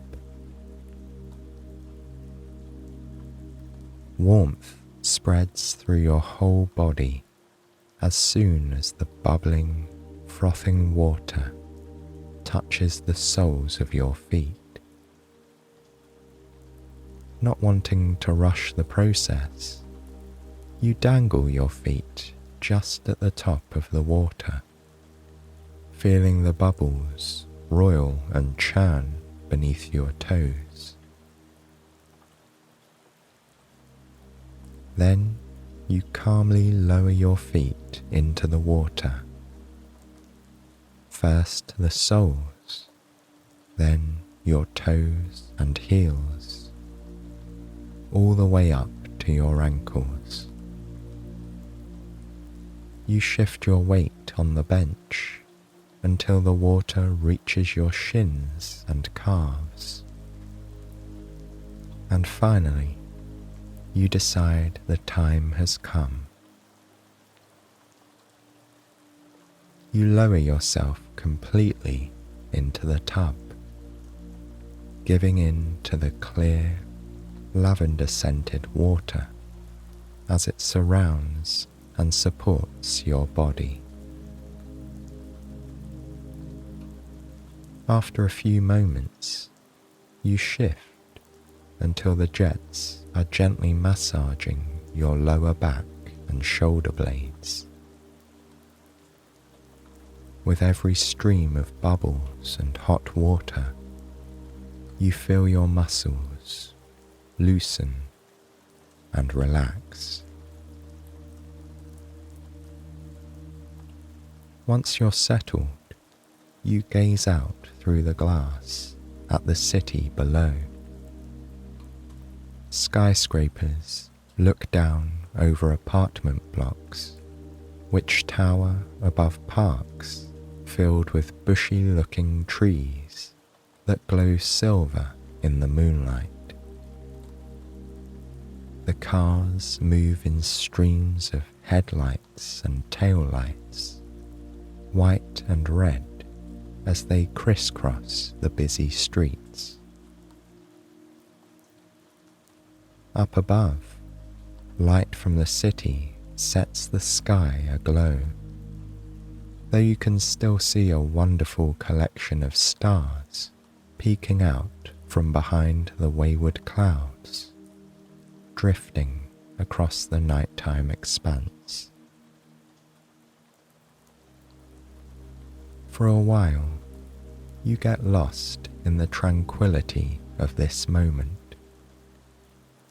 You aren't sure how long you spend in the bubbling hot tub, watching the city sparkle down below.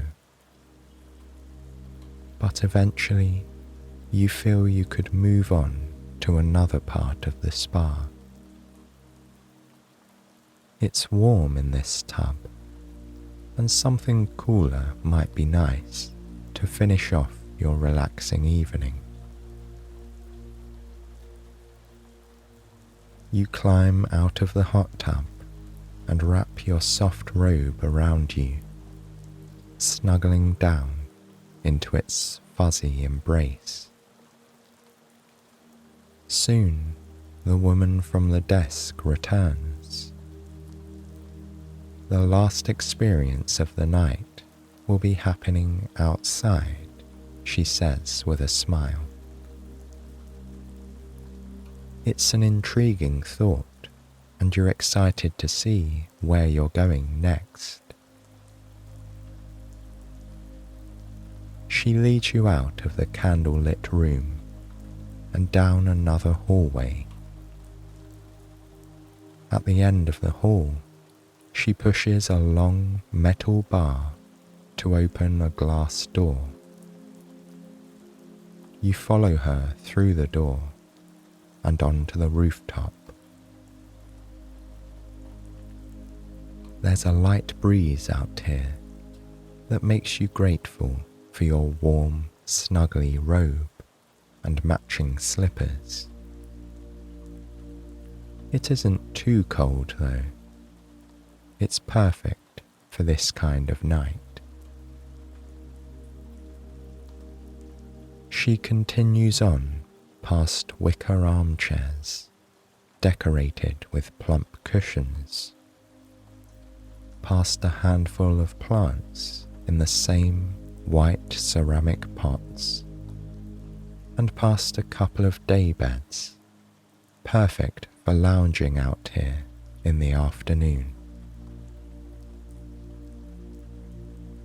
She stops in front of the most stunning swimming pool you've ever seen. It's an infinity pool that gives swimmers the illusion of being right at the edge of the roof. And of all the places you've seen tonight, it has the very best view of the city.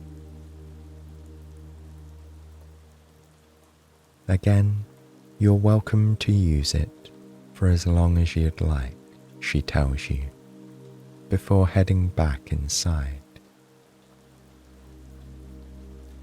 You thank her for all her kind hospitality and then turn back to the pool. It's glowing a striking turquoise blue, with soft lights shimmering underneath the water.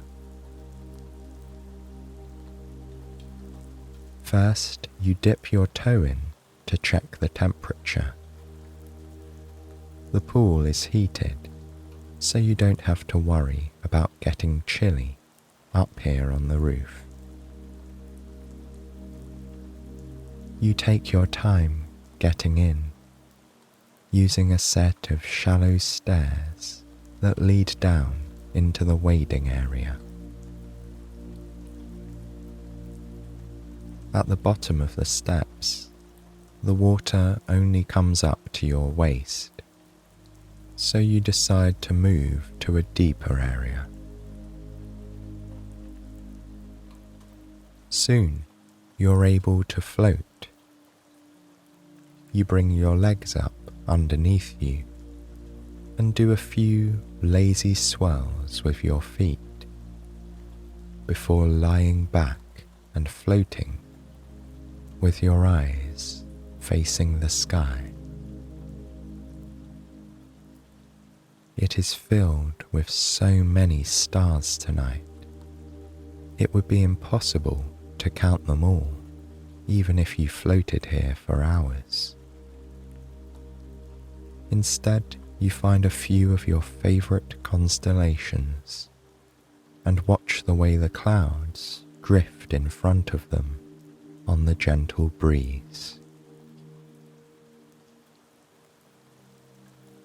The warm water holds you like a cozy blanket as you drift across the surface of the pool, letting the gentle current take you where it will. You focus your mind on the way the water laps against your back and the familiar scent of the pool and the steam rising from it in the night air. You focus on the stars and the clouds, the temperature, and the many sensations on your skin. In this moment, you are grateful for all of the beauty that surrounds you, for the pool, the sky, and the city itself. And in your mind, you say a few words of kindness to yourself. After all, it was you who found this location and made the decision to try something new tonight.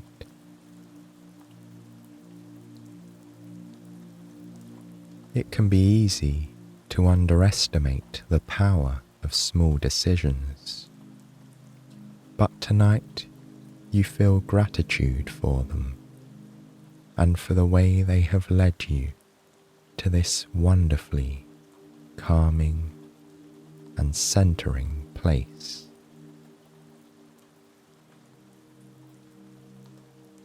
This gratitude fills your mind with a sense of peace and tranquility.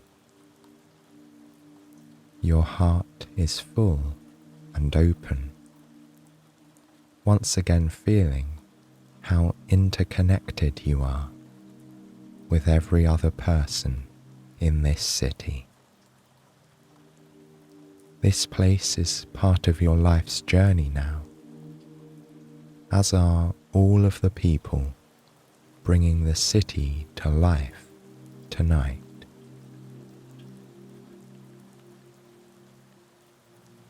You find your balance and sit up, paddling closer to the far end of the infinity pool. Here you rest your head on your arms and gaze out at the city and the stars in the night sky. You're welcome to stay here for as much time as you desire, and can head home to bed when you're ready for sleep. But for now, you'll enjoy the calming view and the feeling of the warm water around you. You are completely at peace here at the Rooftop Spa.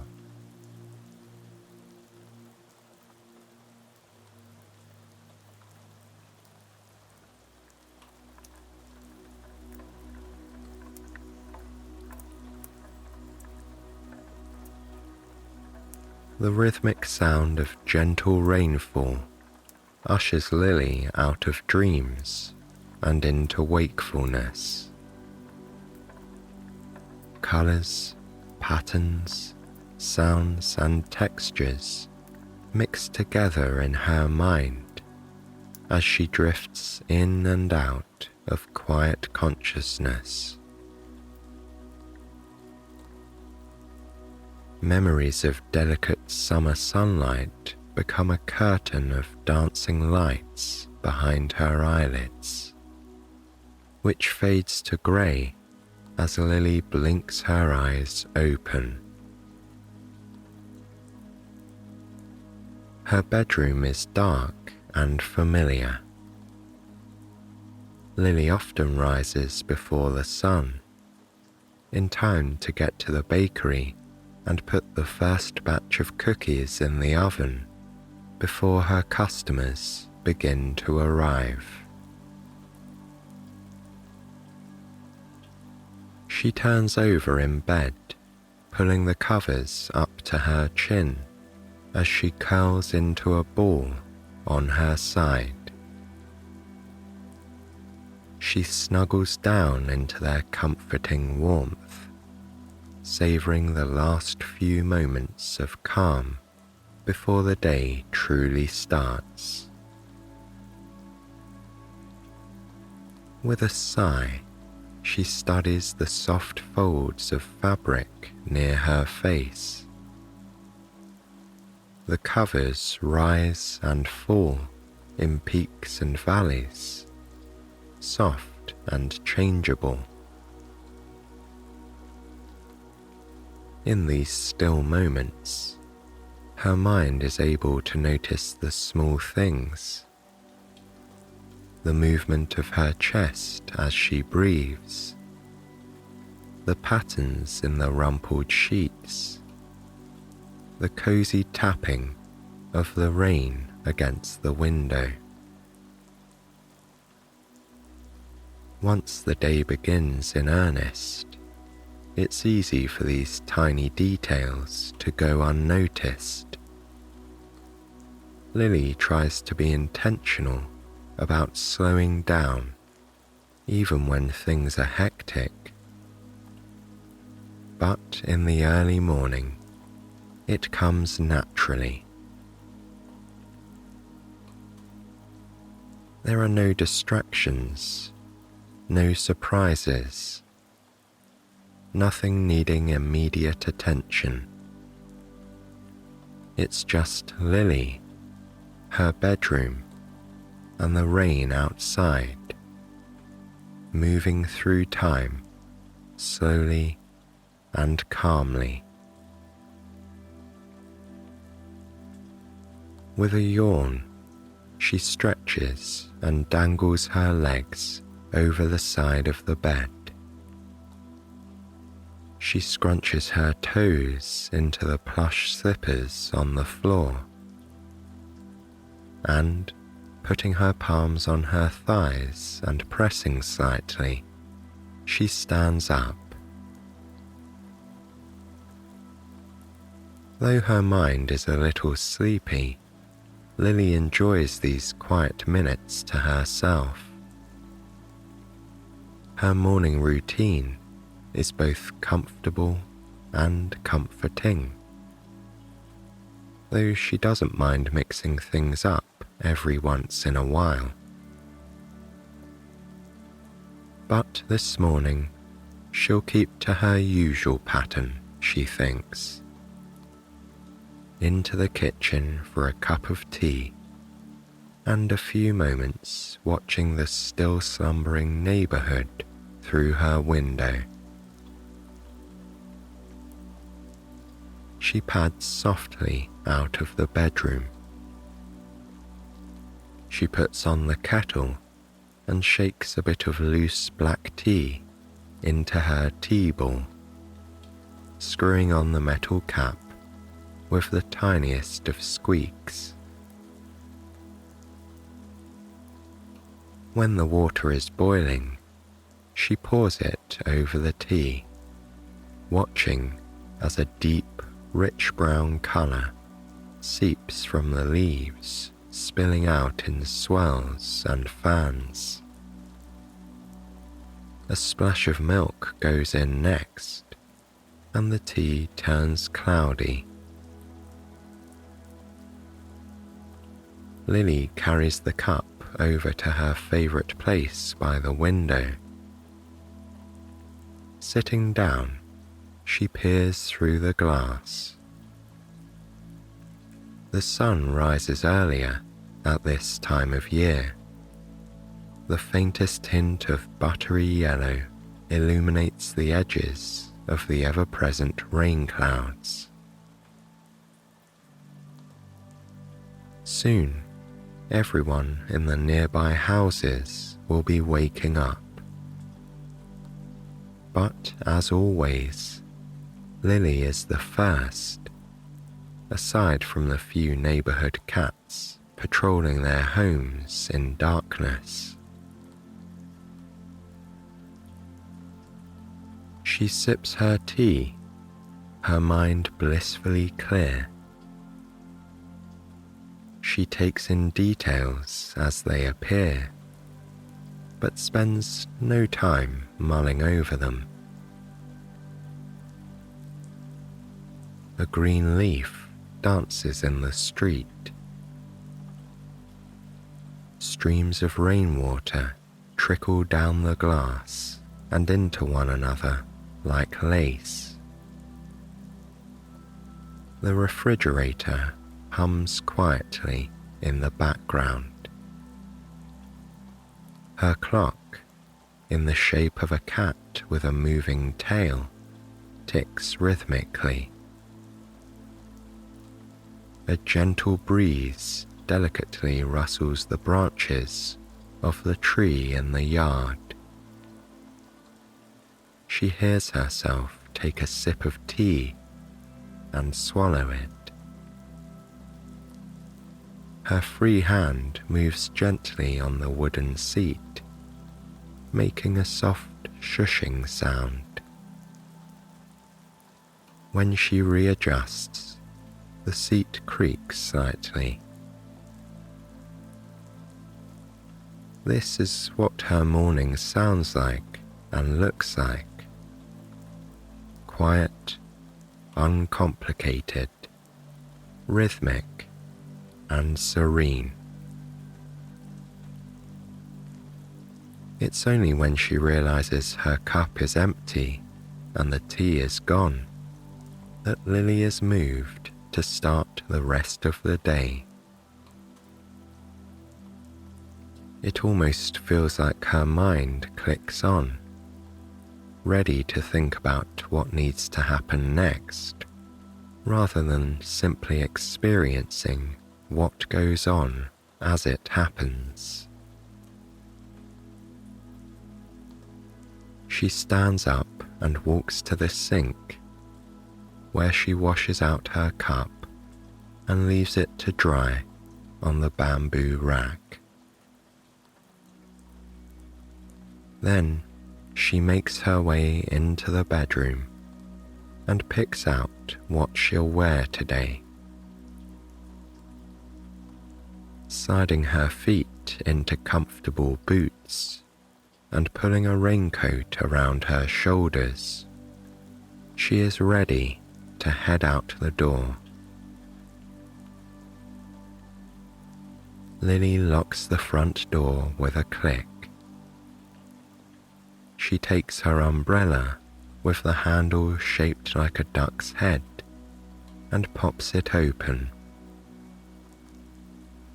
Gentle raindrops make a hollow pattering sound on the fabric as she walks down the road towards the bakery. As she passes by the neighbor's house, she looks in the window and sees two familiar faces gazing out. A black cat and a white cat sitting side by side. Their eyes follow her as she ambles down the road, the tip of the white cat's tail twitching slightly back and forth. Lily waves to the cats, who blink slowly and then turn to find other amusements inside their home. Before long, she arrives at the bakery. Its colourful door issues a bright welcome, especially on this drizzly morning. She unlocks the door, wipes her feet on the mat, and leaves her umbrella to dry in the stand. After these routine tasks are complete, she takes some time to appreciate her surroundings. She has a special place in her heart for this particular moment, when she first opens the bakery in the early hours of the morning. The scents of yesterday's baking linger in the air. There's the yeasty aroma of fresh bread, the sharp tang of lemon and blueberry from a batch of muffins, and the warm, familiar undercurrent of cinnamon. She can also smell the wood of the furnishings and the dampness left by her boots on the floor. It's a cozy mix of aromas that tells Lily she's in one of her favorite places, the bakery. Taking a deep breath, Lily heads over to a cord hanging on the wall. She reaches for it and plugs it in, watching dozens of fairy lights twinkle to life above her. Now the day is truly ready to begin, she thinks to herself.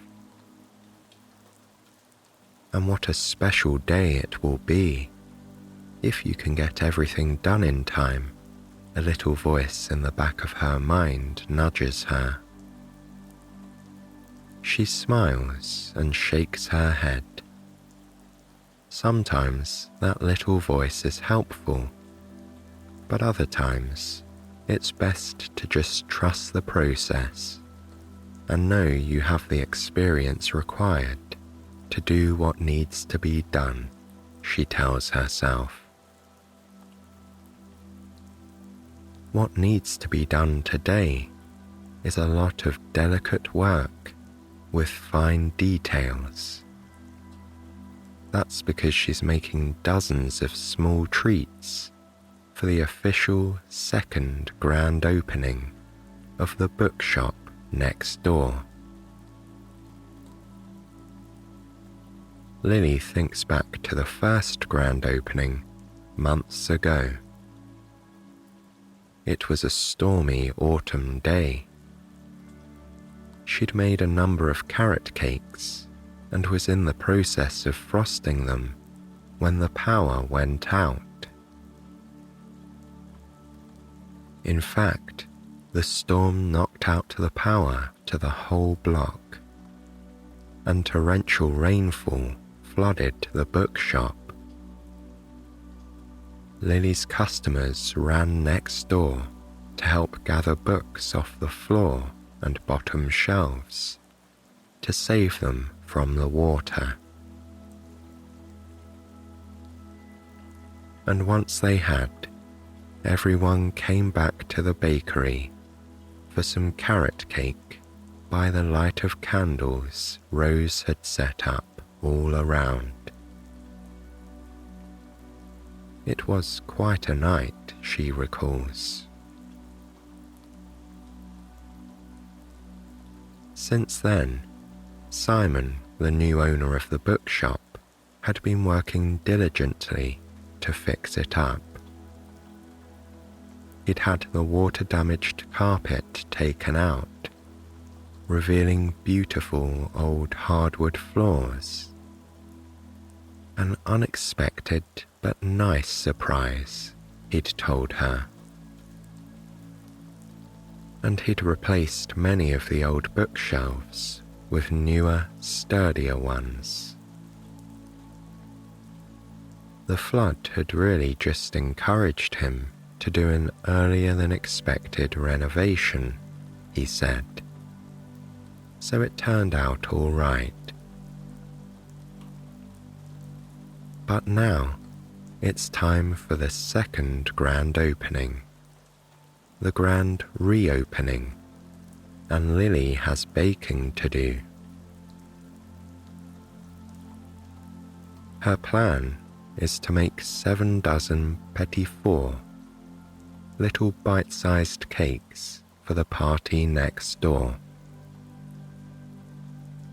She's only previously made Petit Four once.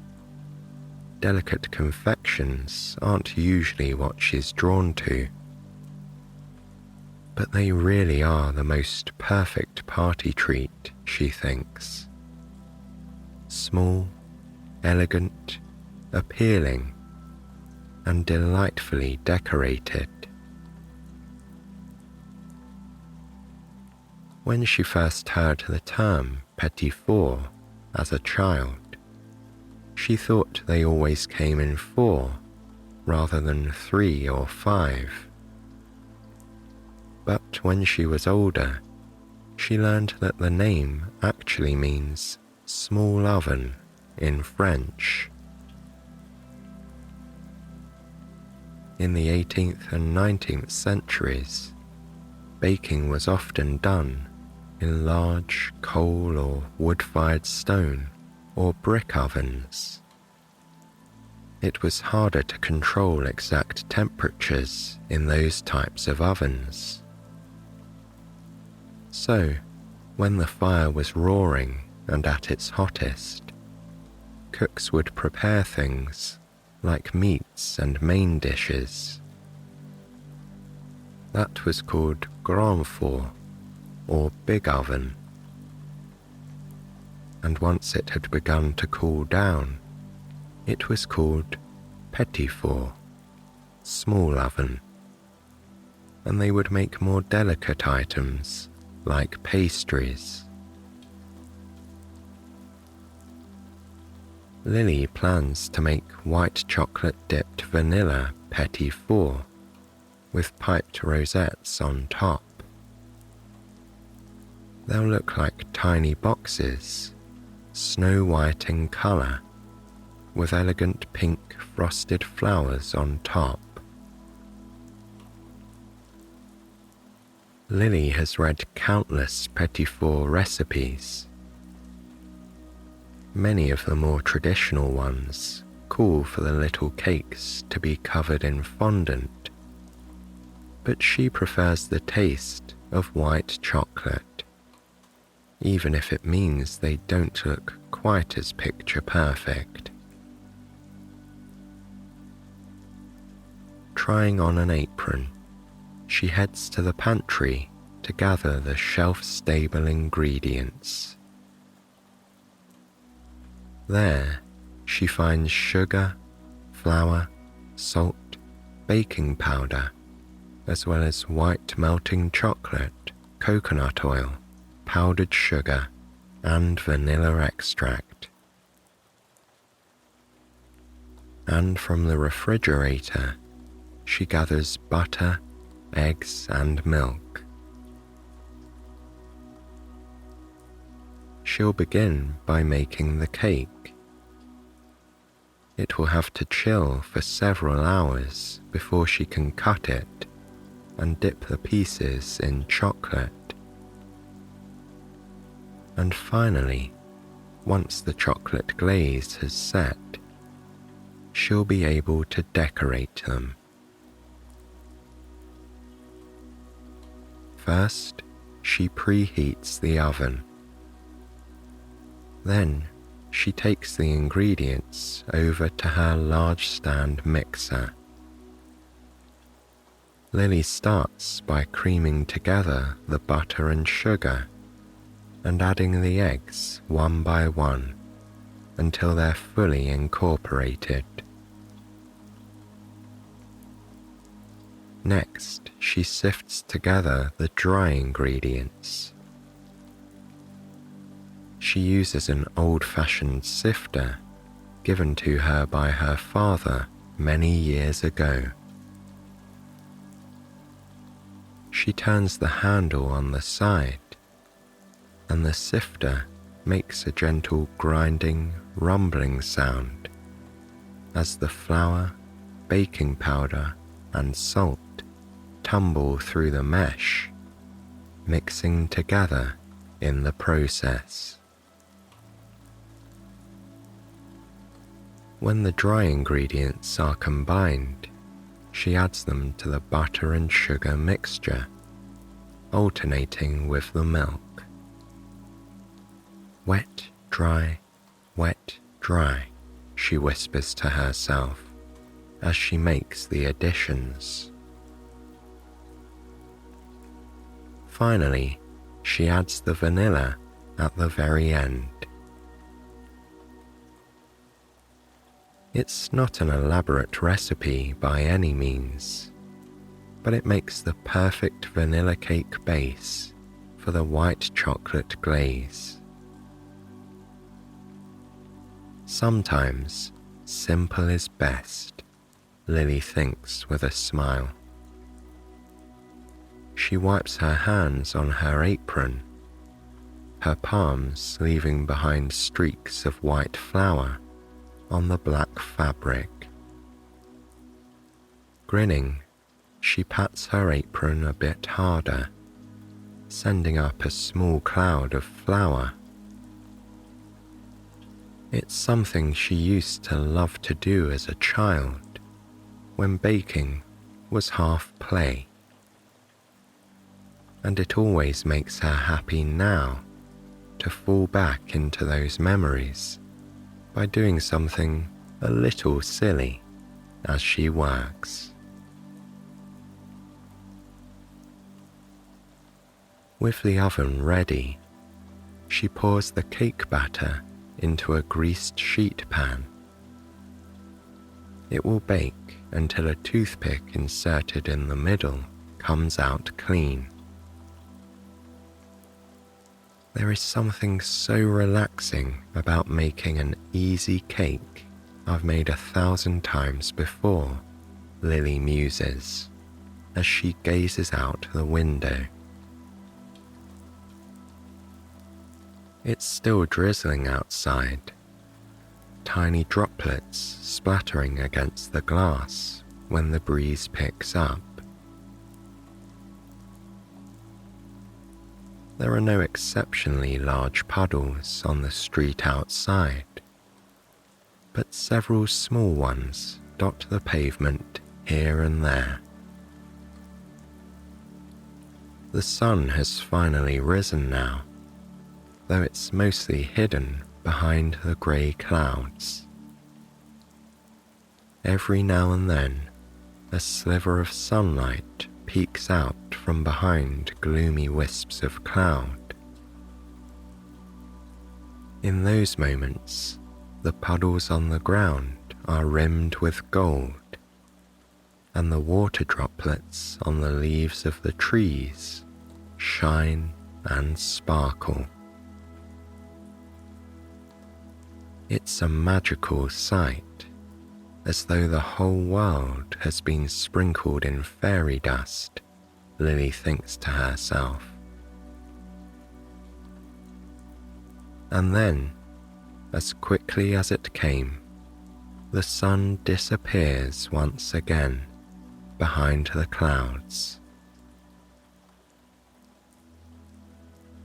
As she's considering the changeable weather, a sound at the door pulls her from her thoughts. It's Seamus, here for his morning coffee and cinnamon roll. He's often the first customer of the day, and seeing him never fails to bring a smile to Lily's face. "Cloudy morning," he says, by way of a greeting, "but I reckon it'll shape up to be a fine day by afternoon." Lily grins, handing him his coffee and roll. She hopes it will be a nice afternoon, she tells him, especially since it's the grand reopening of the bookshop. "I'll be sure to stop by and pick something up to read. After all, I could use some new poetry, he says, patting his coat pocket. Lily isn't sure why he pats his pocket. Perhaps he used to carry a book of poetry with him. Those books are often smaller than the other kinds, she recalls. She likes to think of Seamus as a bit of an old romantic. A book of poems at hand certainly fits the bill. Maybe she'll ask him another day. But for now, she has to make the frosting. As Seamus takes his usual seat by the window and pulls out his newspaper to read, Lily combines powdered sugar, butter, milk and vanilla and whips it together until it's the right consistency. It has to be thick enough to hold its shape when it's piped onto the cakes, but not so thick that it has trouble coming out of the piping bag. Once the frosting is done, she carefully adds a few drops of food colouring. It seeps into the white frosting, turning it a soft rose petal pink. Perfect, she thinks. Just then, the oven timer beeps. Lily slides on a pair of oven mitts and pulls out the cake. She tests the centre with a toothpick, which comes out clean. As the cake cools on a wire rack, Lily gets to work preparing some of the other goodies she'll be offering at the bakery today. Almost without thinking, she puts together a double batch of chocolate chip cookies. She's made thousands of cookies over the years. I could probably bake these start to finish with my eyes closed, she thinks with a grin. Once the cake is cool enough, she cuts it into small cubes. These she places in the freezer to chill for a couple of hours. That way, they'll stand up to the melted chocolate coating. While she waits for the cake to chill, she makes blueberry muffins and a savoury yogurt and herb quick bread. Several regular customers come and go. They order hot chocolates, lattes and cappuccinos. Oat milk, coconut milk, half and half is poured over and over again.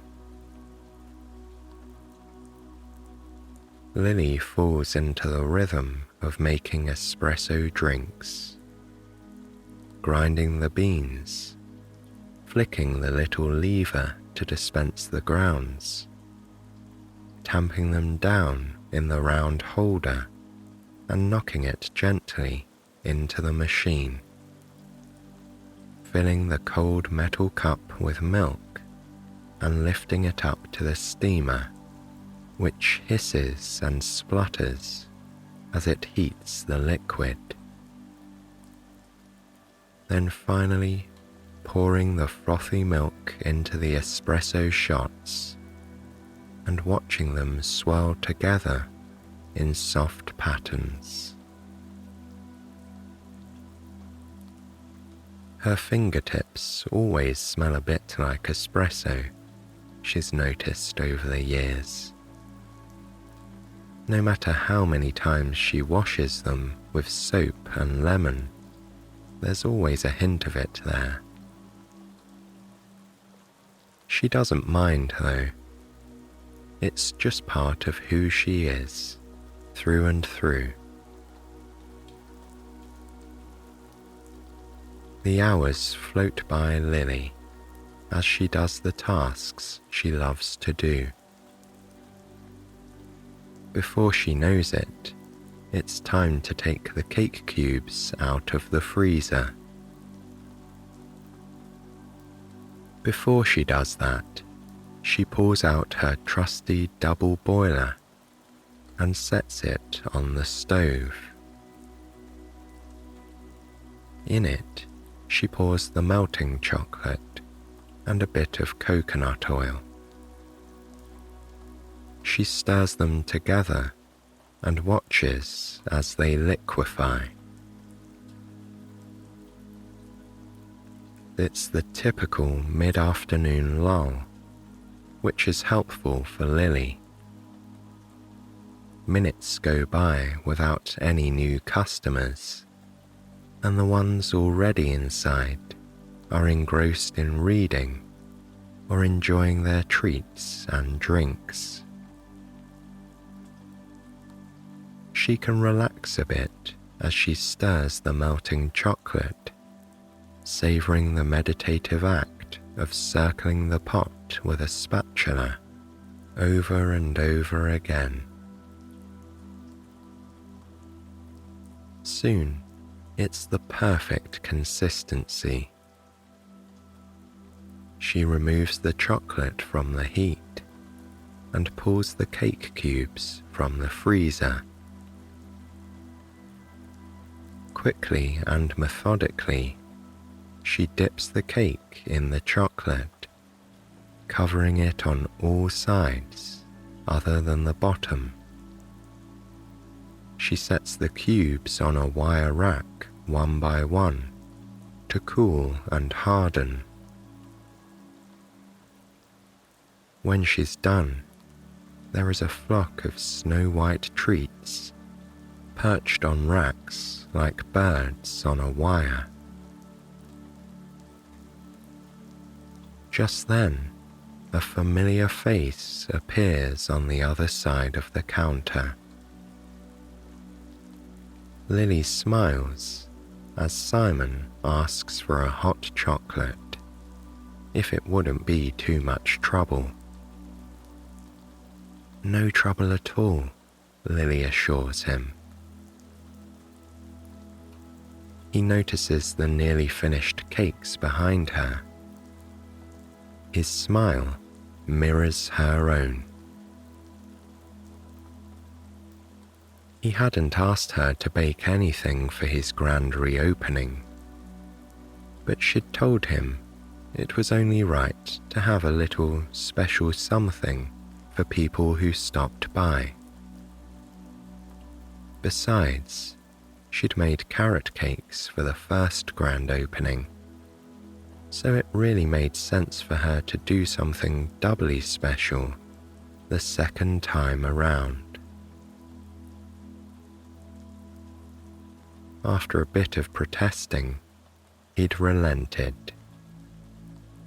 Lily could tell he didn't want to be a bother, but it made her genuinely happy to think of him being able to celebrate his bookshop in style, especially after a flood.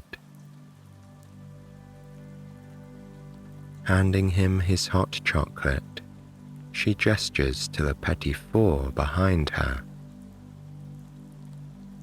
"I'll bring them over as soon as they're decorated," she says. Simon nods and thanks her before hurrying back to the bookshop to prepare for the opening.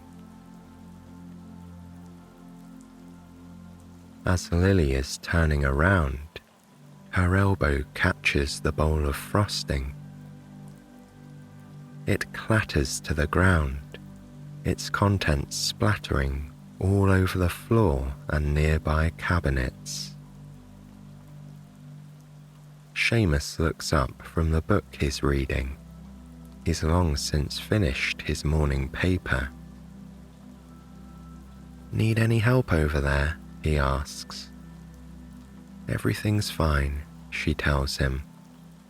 "I've just had a little mishap with my frosting." Lily bends down and begins to clean up the mess. She scrapes out the bowl and wipes down the floor and cabinets.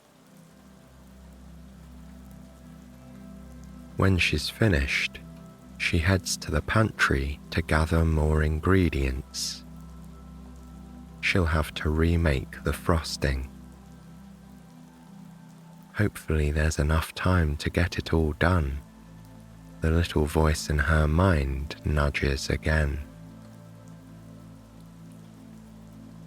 Inside the pantry, Lily frowns. She thought she had another bag of powdered sugar, but the place on the shelf where she keeps it is empty. She knows there's not enough time to go out to the shop and buy more, and she can't leave the bakery unattended. Perhaps she could make another kind of frosting, she wonders. But she either doesn't have enough time or enough of one ingredient for any of them. Heading back behind the counter, she looks at the little cakes. They seem so incomplete, she thinks, sighing. Seamus hears the sigh and stands up, walking over to the counter. He asks her what's wrong, and she explains that she needs to decorate the Petit in time for the celebration next door. It wouldn't be the worst thing to serve them as they are, she tells him, but they'd look so much better with pretty little flowers like she'd planned. Seamus looks thoughtful. "I'll be right back," he says as he walks out the door. A few customers come and go as Lily contemplates the plain cubes of cake. She'll have to make do, she tells herself. They'll still taste good, she knows. But she can't help but feel disappointed. The clock above the oven ticks, and the time of the grand reopening grows nearer. The light rain patters against the glass outside, and the dull grey clouds hang low. It looks like Seamus was wrong this time, she thinks to herself. It's not turning out to be a very nice afternoon. Lily begins to pluck the tiny cakes from the wire rack and set them on decorative plates. As she's resigning herself to serving white cakes on white plates, Seamus returns, grasping something carefully between his palms. He winks at Lily and opens his hands, sending dozens of tiny, rain-kissed purple blooms tumbling over the counter. Lily gasps. They're violets, she realizes. And violets are edible, Seamus says, as though reading her thoughts. They'll be absolutely perfect, Lily says, taking his hands in her own. She thanks him over and over again, but he brushes off the praise with a wave. We can't have our favourite baker disappointed on such a special occasion now, can we? He says. Lily smiles broadly and gathers up the flowers. She heats up a little more white chocolate and uses a toothpick to dab a tiny amount on each cake. Carefully, she places a single violet in every drop of soft chocolate. Before long, the simple white Petit look absolutely beautiful. Rather than being plain, they've transformed into something truly elegant. Glancing at the clock, Lily realizes it's time to be heading next door. She calls out to Seamus, inviting him to join her. After all, he was the one who saved the day. He'd be happy to, he tells her, as he picks up a plate of Petit. Together, they walk through the connecting door between the two shops. When Simon sees them, his eyes crinkle at the edges, and he beams. "They're beautiful," he says, pointing to the Petit. Lily and Seamus set out the plates on a table, nestled between two large oak bookshelves. Lily looks around the shop. Like the simple cakes, it's been transformed into something truly lovely. Dark hardwood floors gleam in the gentle light of antique glass lamps. Books of all sizes and styles line row after row of sturdy shelves. In every corner, there are comfortable chairs, perfect for cozying up with a good book. But while Lily's attention is inside the shop, Seamus looks outside. Since they left the bakery, the rain has stopped, and through the panes of the glass, a beautiful double rainbow spreads over the town. "I thought so," he says, catching Lily's eye. "It really has shaped up to be quite a fine day." And together they watch as Simon begins to welcome the first guests at the front door.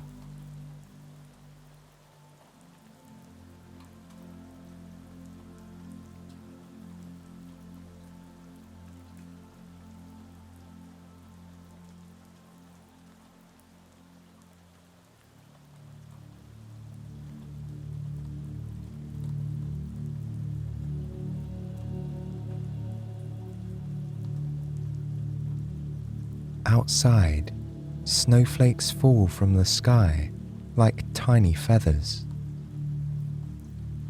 A delicate mass sticks to the wooden windowsill and to the branches of the tall green pine trees in the distance. There's already a soft blanket of white on the ground where you just walked moments ago. It's perfectly smooth and untouched. Like you, the other guests made their way inside just as the heavy clouds began to release their bounty. Any footprints left earlier in the day have already disappeared beneath the newly fallen snow. The vision of the wintry landscape out the window sends a pleasant tingle down your spine. It encourages you to pull your knit sweater closer around you. But while it may be cold out there, inside here you are cozy and warm. Of all the rooms in the lodge, this one is your favourite. You stumbled upon this library on the second day of your stay here. You were out on a peaceful afternoon stroll through the winter garden, which is tucked away behind the large greenhouse. From there, you had a full view of the lodge itself. You remember the intricacies of the stone and wood exterior. The slanted roof looked picture perfect against the slate grey sky. As you studied the building, you noticed a warm glow emanating from a window at the back of the lodge. Through the glass, you saw rows and rows of books stacked neatly on tall shelves. That moment, you knew you had to explore it for yourself. And so, when you came back inside, you searched the corridors until you found it. You passed the study and the sitting room, the conservatory, and a music room with a grand piano. Then you saw the same warm glow pouring out from beneath a heavy wooden door at the end of the hall. You reached out, grasped the sturdy brass handle, and pulled it open to reveal a magnificent library. Shelves of books stood tall and straight, stretching from the dark hardwood floor to the peaked ceiling high above. To your left was a large hand-carved desk with a blotter, an inkwell, and a fine-tipped pen. But it didn't seem out of date. The old-fashioned desk fit perfectly with the ambience of the room. And as you stood there, you felt transported to a different time. One of handwritten letters and long winter nights spent telling tales by the fire. You stepped even further into the room and marvelled at the beauty of the walls of books. Shadows danced upon their spines, mixing with a vivid golden glow emanating from a grand stone fireplace at the back of the room. Amber pine logs hissed and popped in the fire. A light draught carried tiny sparks like fireflies up the wide, dark chimney. The charred and heady scent of the wood intermingled with the sweet aroma of sap, a delight for your senses. Beside the fire sat a pair of plush armchairs. The colour of the chair's fabric complemented that of the rug underneath, in a vision of rich and splendid comfort. It was the perfect place to snuggle up with a good book and relax, especially after such a nice, peaceful stroll around the grounds.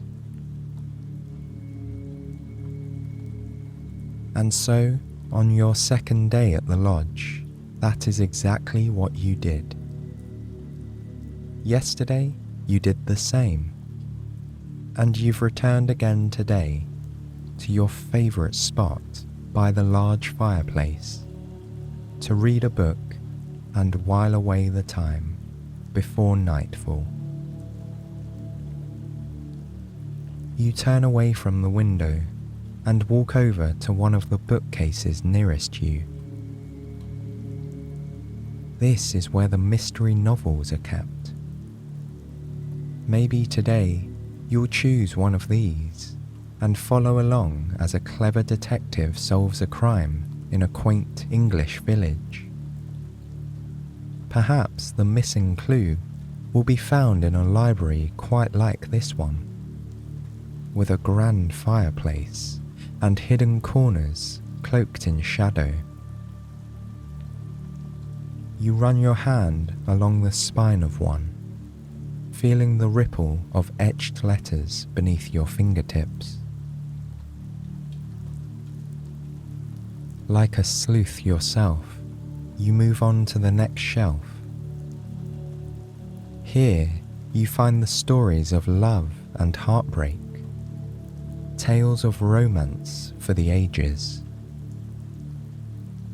Sunset beaches with whispering palms and Mediterranean coastlines with azure water grace the covers of these books. How spectacular it would be to open the pages and find yourself on a faraway island. You can almost feel the warmth of the sun on your skin and are tempted to hold your hand up to your eyes to shade them from the glare of a bright blue sky. The sounds of turquoise waves crashing upon the sandy shore and seagulls crying overhead play in your mind. But the crackling sound of the logs in the fireplace draws you back from your daydream. And once again, you are standing here in the library, searching for the perfect book. Moving on, you come to the large, hardbound histories. Tales of battles and conquests mark these pages. Below them, on the bottom shelf, stand tall art books with the elegant covers. On one, you find a ballerina. Her hand rests gently on a wooden bar by her side. She stands upon a single pink shoe, holding her other leg outstretched. A gauzy tutu drapes over her body and seems to shimmer with its own quiet movement. Beside it is a book of famous Dutch painters. The cover bears an image of a woman pouring milk from a pitcher. To you, the quality of light and colour is superb. Her royal blue apron contrasts with a yellow bodice, while the sun reflects softly on her forehead. You could sit here all afternoon, you think, mesmerised by the fields and sunflowers, the children skating on frozen canals, and the tall brick buildings with gabled roofs. But you'll save that for another day. This afternoon, you'd like to read words. Words that will transport you to another time and place. That brings you to the fantasy section. Books of all sizes are packed together on these shelves.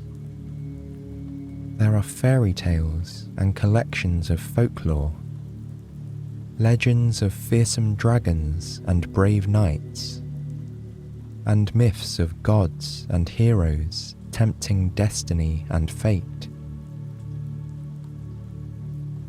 you choose a book of short stories. It has an old brown leather cover with golden letters embossed on the front. You feel the even weight of it in your palm and trace the title with your fingertips. Though it's a small book, you know it holds endless possibilities within its pages.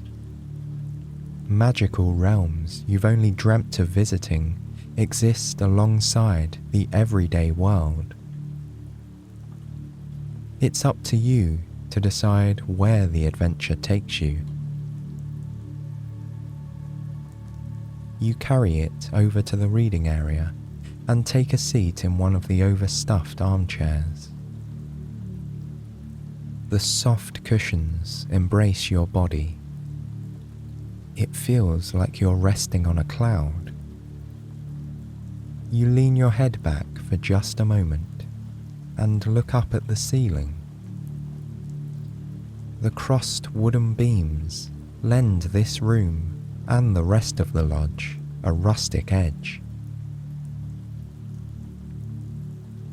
You turn your gaze to the large window beside the chair. Frost has gathered at the edges of the window panes, but you can still see clearly through the ovals in the centre of the glass. The snow is falling harder now. Drifts must be piling up against the wooden beams beneath the window frame. It makes you grateful for the warmth of the library. Nestled here in this comfy chair, with the fireplace crackling nearby, you feel safe and secure. A sense of calm washes over you.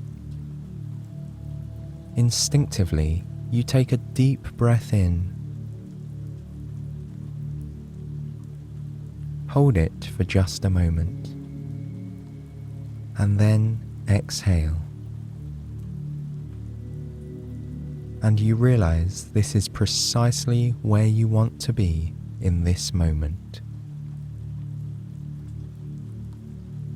Then you turn to the little book you're holding in your hand. You open the front cover and flip through the first few pages until you come to the list of stories. You scan the titles and page numbers until you see one that catches your eye. It's the one about the dragon. Turning the pages in groups of 10 and 20, you work your way to the back of the book. The pages are worn, but thick and well maintained. Each turn comes with that crisp wrinkling sound, which is so pleasing to the ear. When you find the right page, you stop. The title of the story is written in an elegant, sloping script. Though you know it won't feel any different from the rest of the page, you run your fingertip lightly across the print. You can almost feel the magic of the story, like an electric hum of anticipation that travels through your body. You turn to the next page and begin. As you read, the words travel from the paper to your mind, sparking your imagination. You watch the scenes play out, one after another, and hear the characters' words in their own distinct voices. You find the story has a rhythm of its own that moves across the pages like the current of a river, pulling it forward and constantly shaping its route. To read is to be carried along by the river, moving from one point to the next as the world changes around you. You turn the pages one by one, letting your finger come to rest on the bottom corner, waiting to see what happens next.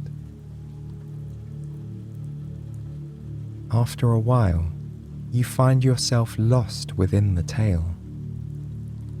Your only tether to the world around you is the snap and the hiss of the logs in the fireplace.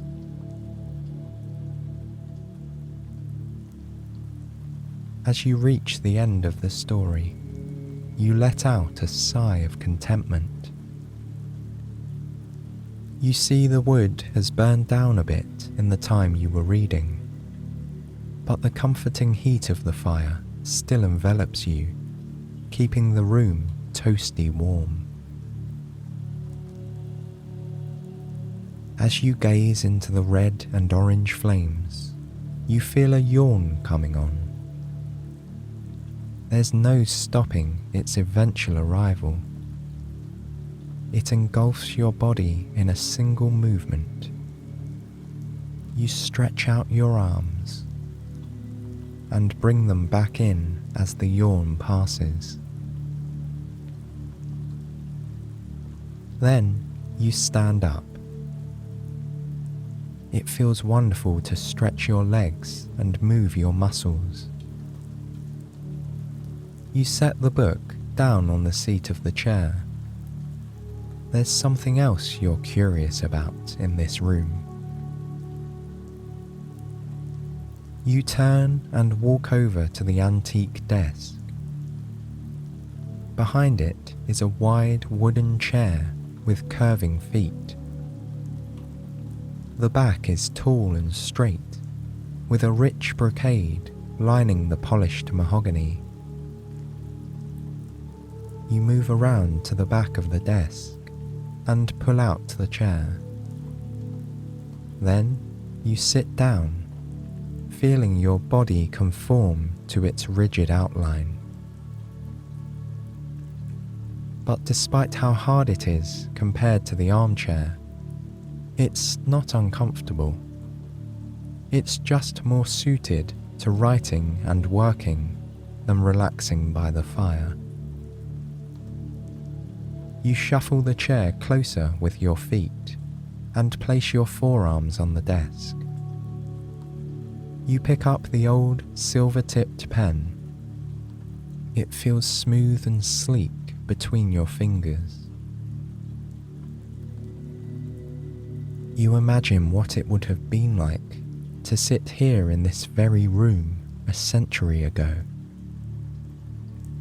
There would still be a warm fire. Of that, you're sure. Perhaps it would be snowing outside too. From the desk, you have a perfect view out one of the large bay windows. You watch the snowflakes drift past, floating idly on the breeze, before sinking down and out of sight. The ink pot is dry now, but then it would have been filled with dark liquid. You would dip the nib of the pen inside and then pull a piece of yellowed paper from the drawer. You could be writing a letter, you imagine, or perhaps a story like the one you just read, full of adventure and dragons and perilous quest. In your mind's eye, you feel the words flowing out of you through the tip of the pen, which scratches away at the paper. How satisfying, you think, to put your thoughts down so clearly and then have them bound in a book to be found a century later by a curious person in a cozy library. You smile at the thought as you put the pen down on the blotter. You slide back the chair again and carefully stand before pushing it back in and heading toward the fire. When you reach the plush armchair, you pick up the little book and then take a seat.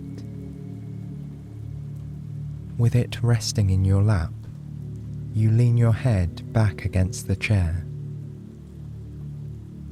The cushion softly supports your neck, and your muscles relax as you settle into place.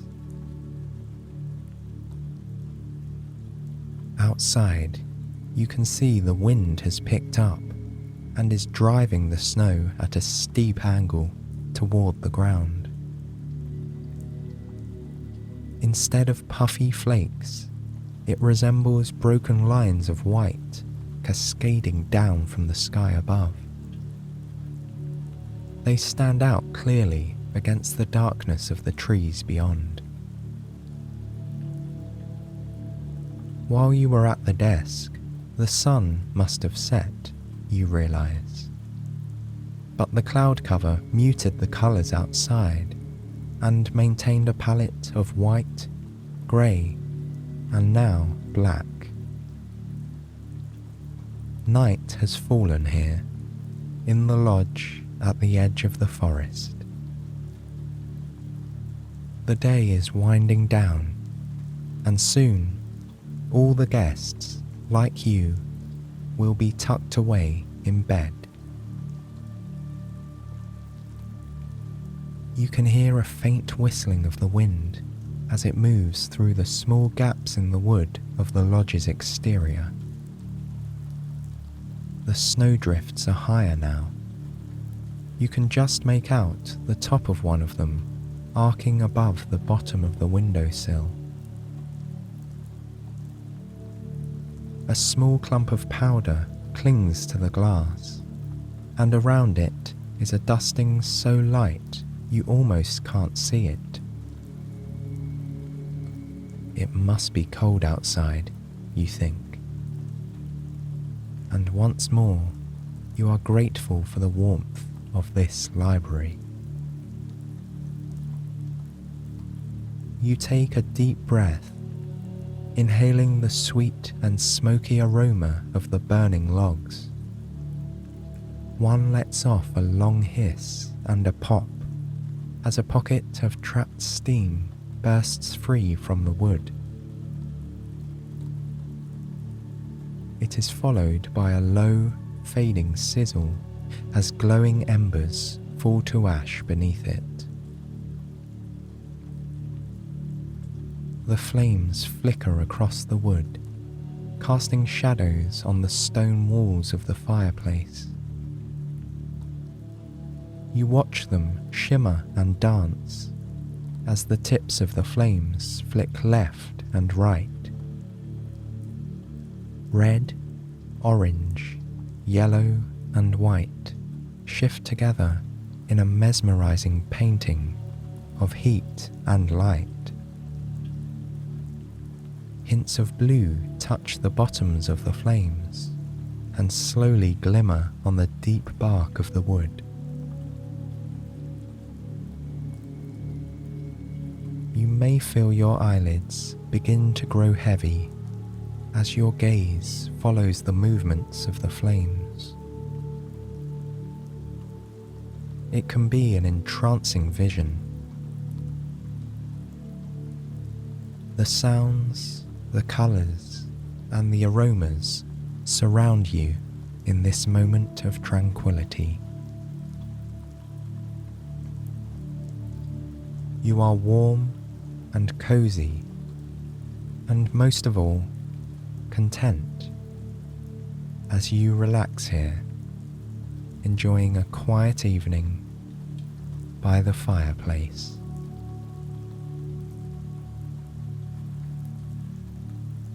That's all for this story. Now it's time for me to let you go, so you can get some much deserved rest. Have a good night and sweet dreams.